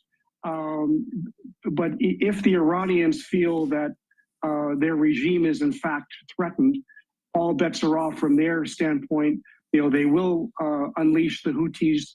They will begin to attack U.S. forces in the region, and there, the price of oil will spike, and then all of a sudden, you're into a very different economic situation that Trump may feel he's unable to control. So I think he wants to be seen as being a pivotal part of however this is resolved. And my instinct is that some sort of a deal, a ceasefire, and then a restoration of negotiations is something. At the end of the day, that's the point he'll arrive at. Trita, what do you make of that? There is that danger, isn't there? As soon as Iran sees Israel as this existential threat to the survival of the governing regime in Iran, it's likely to respond on just all fronts, isn't it? I think that moment will come when the U.S. enters the war. I think once there is a situation in which there is no longer any deniability that the U.S. is fully involved, there is deniability now. At that point, I think that the Iranians will likely go all out. And I think one important thing to understand here, the manner in which Trump has conducted himself in the last week, which we've seen a very significant change, has eliminated any trust or confidence the Iranians may have in him in terms of any offer he gives. What I'm trying to say here is, even if there's a demand for capitulation, I don't think the Iranians would accept it in general, but even if they wanted to, they are not going to trust it, because they don't think that Trump will hold up his end of the bargain of that capitulation. And as a result, capitulation ends up becoming a no option for them, which means that if the US enters the war, the Iranians are likely going to go all out. And that means targeting American bases with not these long-term missiles, the long-distance missiles that they have, that they're targeting Israel with, but short and medium distance missiles, which they have a much, much larger arsenal of, as well as targeting trade in the Persian Gulf, potentially bases in the Arab countries of the Persian Gulf, etc. So it will lead to a regional war, which is precisely why so many of the regional countries are so worried about this situation. And it is one of the countries that could potentially get to Trump right now and end this would be Saudi Arabia. And I'm not sure whether they have tried or whether they have tried and failed. I was going to come on to that, the regional implications on this. Now, what are your thoughts on what Trita has just said and the impact that regional countries could have on this outcome? It really could have an impact. Now, I would bow to Trita's knowledge about the broader dynamics there in terms of nations like Saudi Arabia, which obviously have a rivalry with Iran, but also their own economic interests in the whole region not going up in flames. It doesn't seem to me from this distance that any of those nations are exactly rushing to Iran's aid right now, but I certainly take the point that they have self-interest in the situation not going completely off the rails. And part of the question, of course, is whether they can prevail upon Trump, because some of those nations, not least Saudi Arabia and Qatar, and to some extent the UAE, a lot of these places have business relationships, at least with the Trump family. He has been really quite kind, if you want to use that word, in his rhetoric toward them. So is there some avenue in that regard toward at least a ceasefire, if not a complete settlement? Maybe, but that's as far as I would go to say maybe. Yeah, PJ, what do you think? If there is a ceasefire, if there is a proposal on the table, do you think the Israeli assault would end if Iran agreed to strict curbs, greater curbs than we have had already on its nuclear program? Well, this is the dilemma posed by Benjamin Netanyahu. He has had a good 20 months after having a devastating moment in October, 2023, but he has chosen at each fork in the road to expand the conflict, to push off an inevitable day of political reckoning that is coming for him. And so yet again, feeling like there's never enough time in the day, the last thing you want to do is waste it at a dealership. Into Iran, he's going to be governed by his own political calculations, and they are very different than Donald Trump's. He will get to, as to how this ends, Benjamin Netanyahu will have perhaps the most decisive vote. Finally, Trita, your view, your instinct, what's your sense which way this is likely to go? I think at this point, there may either be direct strikes by the United States, I would put that at 75%, or there may be a meeting first in which the Trump administration will try to get the Iranians to capitulate entirely. And I think the Iranians will refuse to do so because they don't buy. First, they don't see themselves in that situation, but also they don't see that Trump would actually hold up his end of the bargain. They think that the Israelis will try to do everything they can, that once the nuclear program is eliminated, they're going to go after the missile program. After the missile program, there will be something else, and eventually more or less destroy the country, similar to what the Israelis currently are doing in Syria.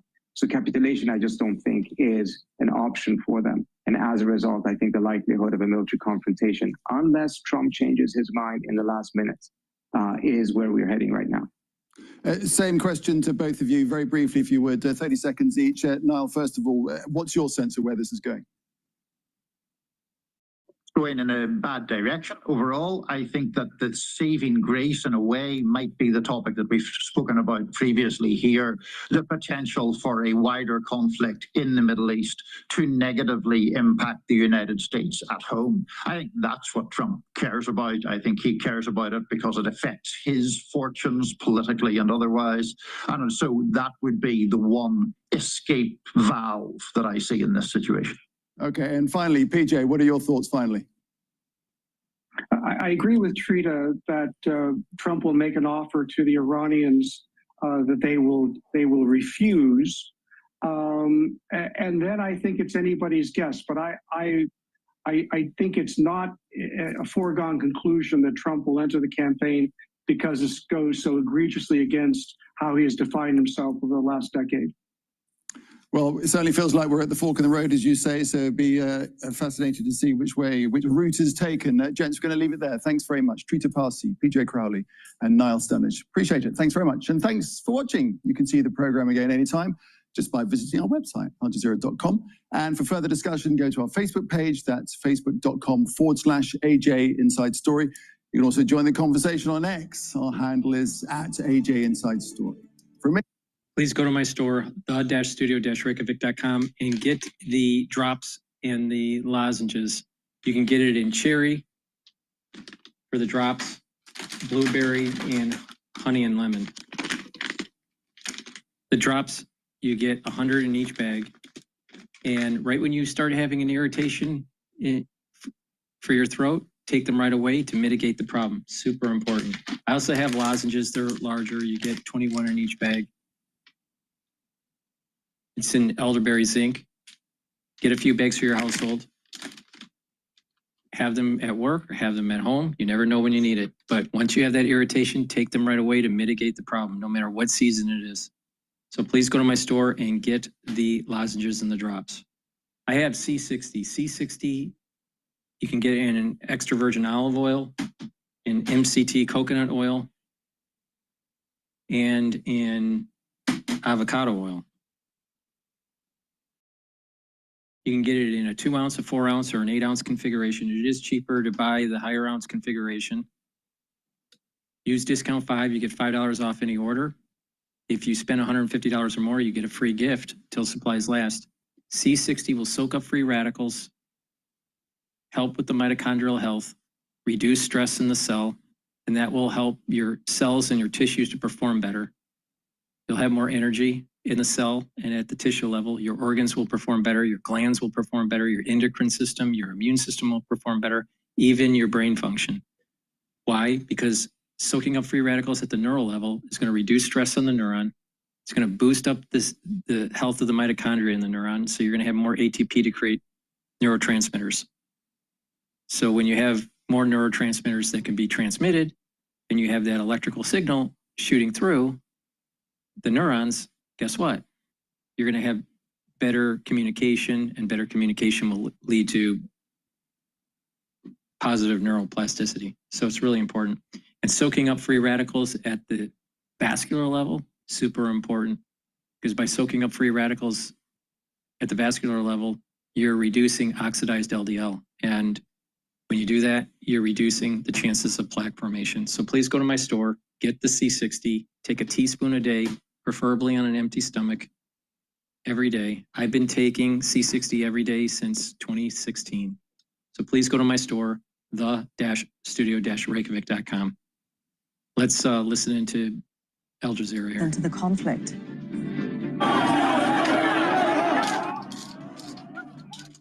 Israeli forces kill at least 89 Palestinians across Gaza, most of them while queuing for food. And we report on how Palestinians are risking their lives in northern Gaza in the hope of securing a bag of flour.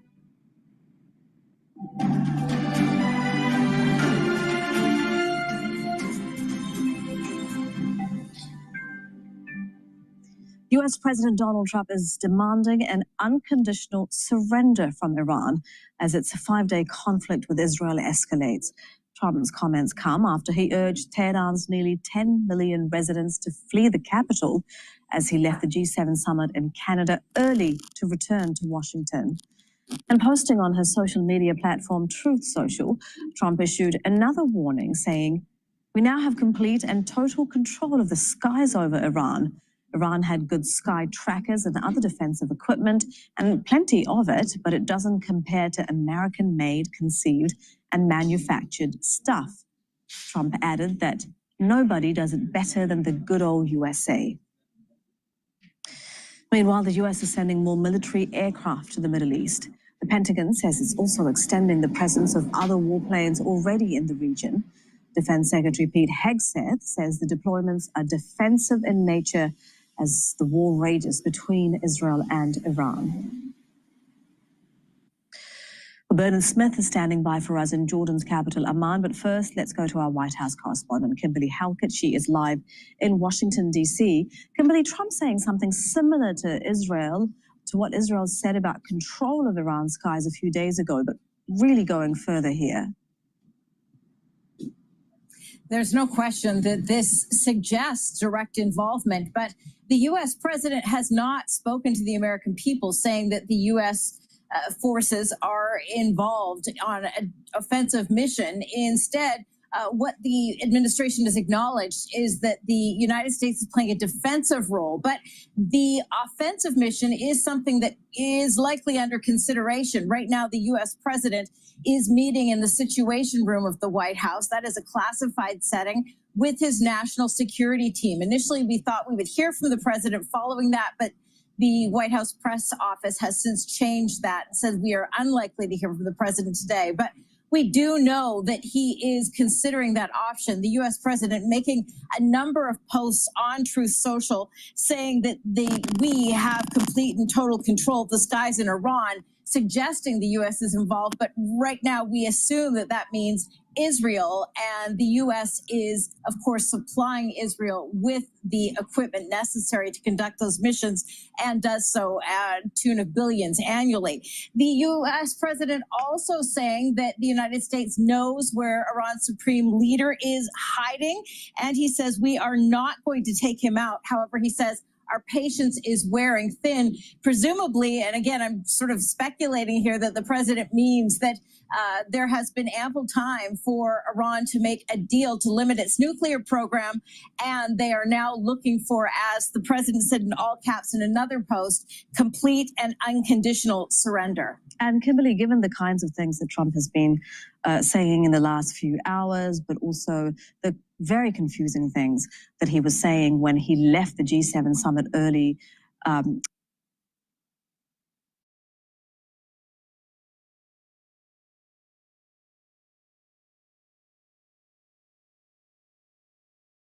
it's perhaps unsurprising that the U.S. Congress is moving to make sure that he cannot act alone. That's absolutely right. And that is an important aspect of the U.S. Constitution. And it was done so to ensure that there was a check on the president. In other words, we've said this many times in Al Jazeera, but the executive branch, the White House, and the legislative branch, the Congress, are co-equal branches of government. The president doesn't have supreme control over Congress. They are equal. So in other words, the U.S. president cannot unilaterally declare war or participation in any war. It must be conjunction with the U.S. Congress, and then the president could sign it into law after it's been debated and voted on. And that's exactly what Democratic senators in the Senate on Monday, as well as in the House of Representatives today, Tuesday, have put forward a resolution to do just that. All right, for now, that is our White House correspondent, Kimberly Halkett, with all the latest lines live in Washington, D.C. Thank you, Kimberly. And continuous loud explosions have been heard west of Iran's capital, Tehran. The capital, as well as the city of Isfahan, have been the latest targets. Iran says it can only return to diplomacy when Israel ends its attacks. Let's bring in one of our correspondents, Dorsa Jabari, who's covered Iran extensively for us.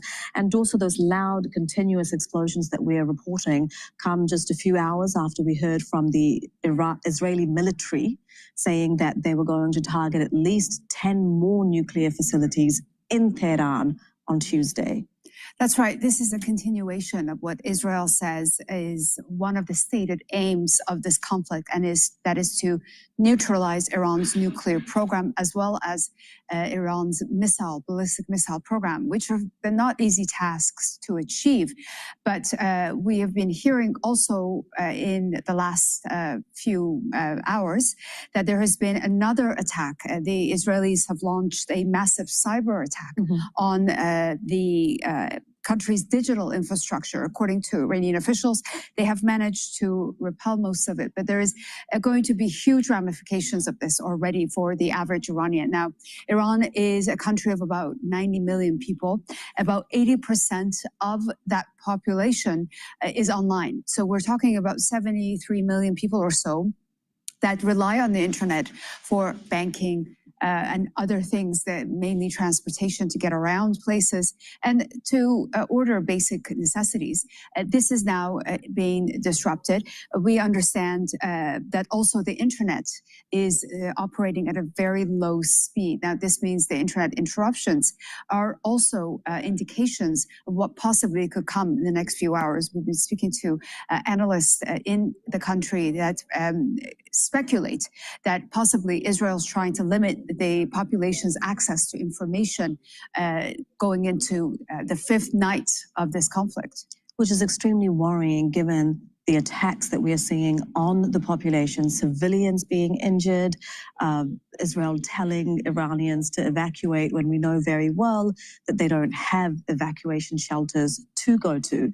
And we're also seeing, Dorsa, the injuries that are being sustained by civilians in Iran, and the Iranian health ministry canceling all doctors and nurses' leave so that they can be on duty. Absolutely. Look, Iran is a country where people are not used to these kinds of conflicts. The last time Iranian society saw bombs drop across the country and the capital, Tehran, was in the 1980s during the war between Iran and Iraq. That war lasted for 8 years. It ended in 1988. And the entire new generation of Iranians now, this is completely foreign to them. So they are absolutely petrified, and rightfully so. There are no bomb shelters in Iran. The officials have been saying that they might use mosques, schools, and the metro system in the country, in Tehran, to be turned into bomb shelters, but that hasn't happened yet. So it is a very chaotic scene, and people are rightfully worried. And when we see images of the people injured, most of them are civilians, according to the health ministry. Now, over 200 people have been killed, hundreds of others injured. So it is understandable that the emergency response teams and doctors and nurses in the country would be really much relied upon, given what is happening across the country. All right, that is our correspondent, Dorsa Jabari. Thank you very much, Dorsa. And Iran's senior military commander is calling on Israelis to leave the cities of Haifa and Tel Aviv immediately. The Iranian armed forces have inflicted heavy blows on the enemy by targeting sensitive and vital objectives. However, the operations carried out so far have merely been warnings aimed at deterrence. A punitive operation will be launched soon. Therefore, residents of the occupied territories, especially Tel Aviv and Haifa, are strongly warned to leave these areas to preserve their lives and not allow themselves to become victims of Netanyahu's animalistic ambitions. Let's bring in our correspondent, Bernard Smith. He's joining us from Jordan's capital, Amman. He's there because the Israeli government has banned Al Jazeera from reporting inside Israel and the occupied West Bank. And so we've got the Iranian military telling people in Haifa and Tel Aviv to evacuate, Bernard, and that follows the Iranian missile attacks that have taken place today. What do we know about the impact of those attacks, keeping in mind that there is a ban on local media reporting on attacks on what Israel considers sensitive areas? Yeah, there were 8 missiles, according to the Israeli military, fired from Iran this afternoon. The most consequential, though, was early this morning, where about 30 missiles, according to the Israelis, were headed towards Israel. Most of them intercepted before they made landfall, before they hit their targets. But there were pictures of an area called Herzliya, where it appears parked buses were hit and are on fire.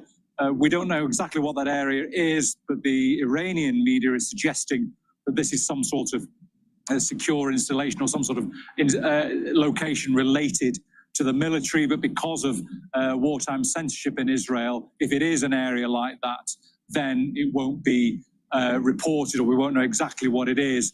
But the Israeli military, they say that they have now hit 200 missile launch sites in Iran, and they say they believe that Iran can't fire as many missiles as it wants to fire.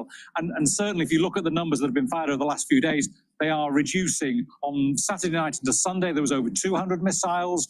Sunday night into Monday, it was 65. And Monday night into Tuesday morning, it was about 30. So the numbers are coming down, and the Israelis say that that is because they have degraded Iran's ability to fire ballistic missiles. And Bernard, are they saying anything about the attacks? We've spoken about how there is that local media ban on attacks on sensitive sites, but are they talking about the damage that's caused, that's led, for example, to Israeli civilians having to leave their homes?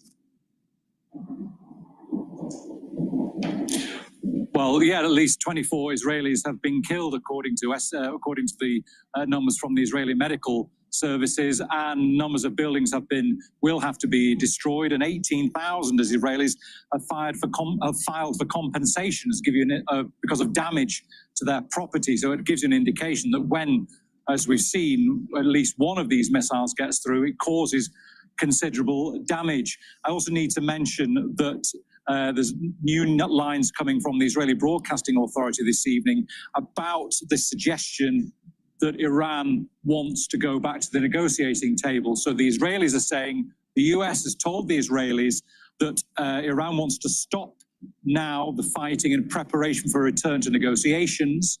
But the Israeli Prime Minister Benjamin Netanyahu, the Ministry Chief of Staff, the Defense Minister, are of the consensus that it is not permissible to stop the attacks at this stage. They say Iran would exploit this to consolidate or continue its nuclear program, rather. And the Israelis estimate that there are disagreements with the US administration, within the US administration, over whether or not to accept Iran's offer. And the Israelis believe that Donald Trump is satisfied with Israel's army's successes, and it does not want it to stop now. Also worth adding to that, the Israeli military says they need about a week to complete all the attacks they want to on the targets in Iran. All right, that is Bernard Smith with all the latest lines from Israel. He's joining us live from Amman. Thank you very much, Bernard. Let's bring in Al Jazeera's senior political analyst, Marwan Bishara. He's joining us live from Paris. Good to see you, Marwan. Do you see a U.S. position on Iran taking shape, or does it remain as changeable as... All right. Please go to my Iran's underground enrichment facility that's not tons damaged. All right. Please go to my store, the-studio-reykjavik.com, and get the zeolite. Zeolite will help to detoxify your body. It's going to remove heavy metals, chemicals, and toxins. It will bind to them and allow you to urinate it out in 6 to 8 hours. Take 3 small drops underneath your tongue, drink filtered water, do that daily to detoxify your body. It's important to detoxify your body so your endocrine system works better and your immune system works better and your tissues are healthier. And get the heirloom barley. Heirloom barley also helps to detoxify your body, brings down inflammation, and soaks up free radicals with superoxide dismutase. This has a large scooper. Take 1 scoop a day, mix it with soft foods, filtered water, milk, or even a smoothie. Take it every day and bring down that inflammation, detoxify your body, and soak up those free radicals with superoxide dismutase. So that's the end of the show. I've been broadcasting over 5 hours, and we're gonna have to wait it out, see what happens in the morning here, and tonight. And I'll tell you, it's I suspect that oil is going to spike here. All right, at the spot market right now for oil is at 73.10, and the 1 month future contract is over $74. So please go to my store, the-studio-reykjavik.com, and get the great supplements that I offer. Use discount 5, you get $5 off any order. If you spend $150 or more, you get a free gift until supplies last. Thank you for listening and have a nice day.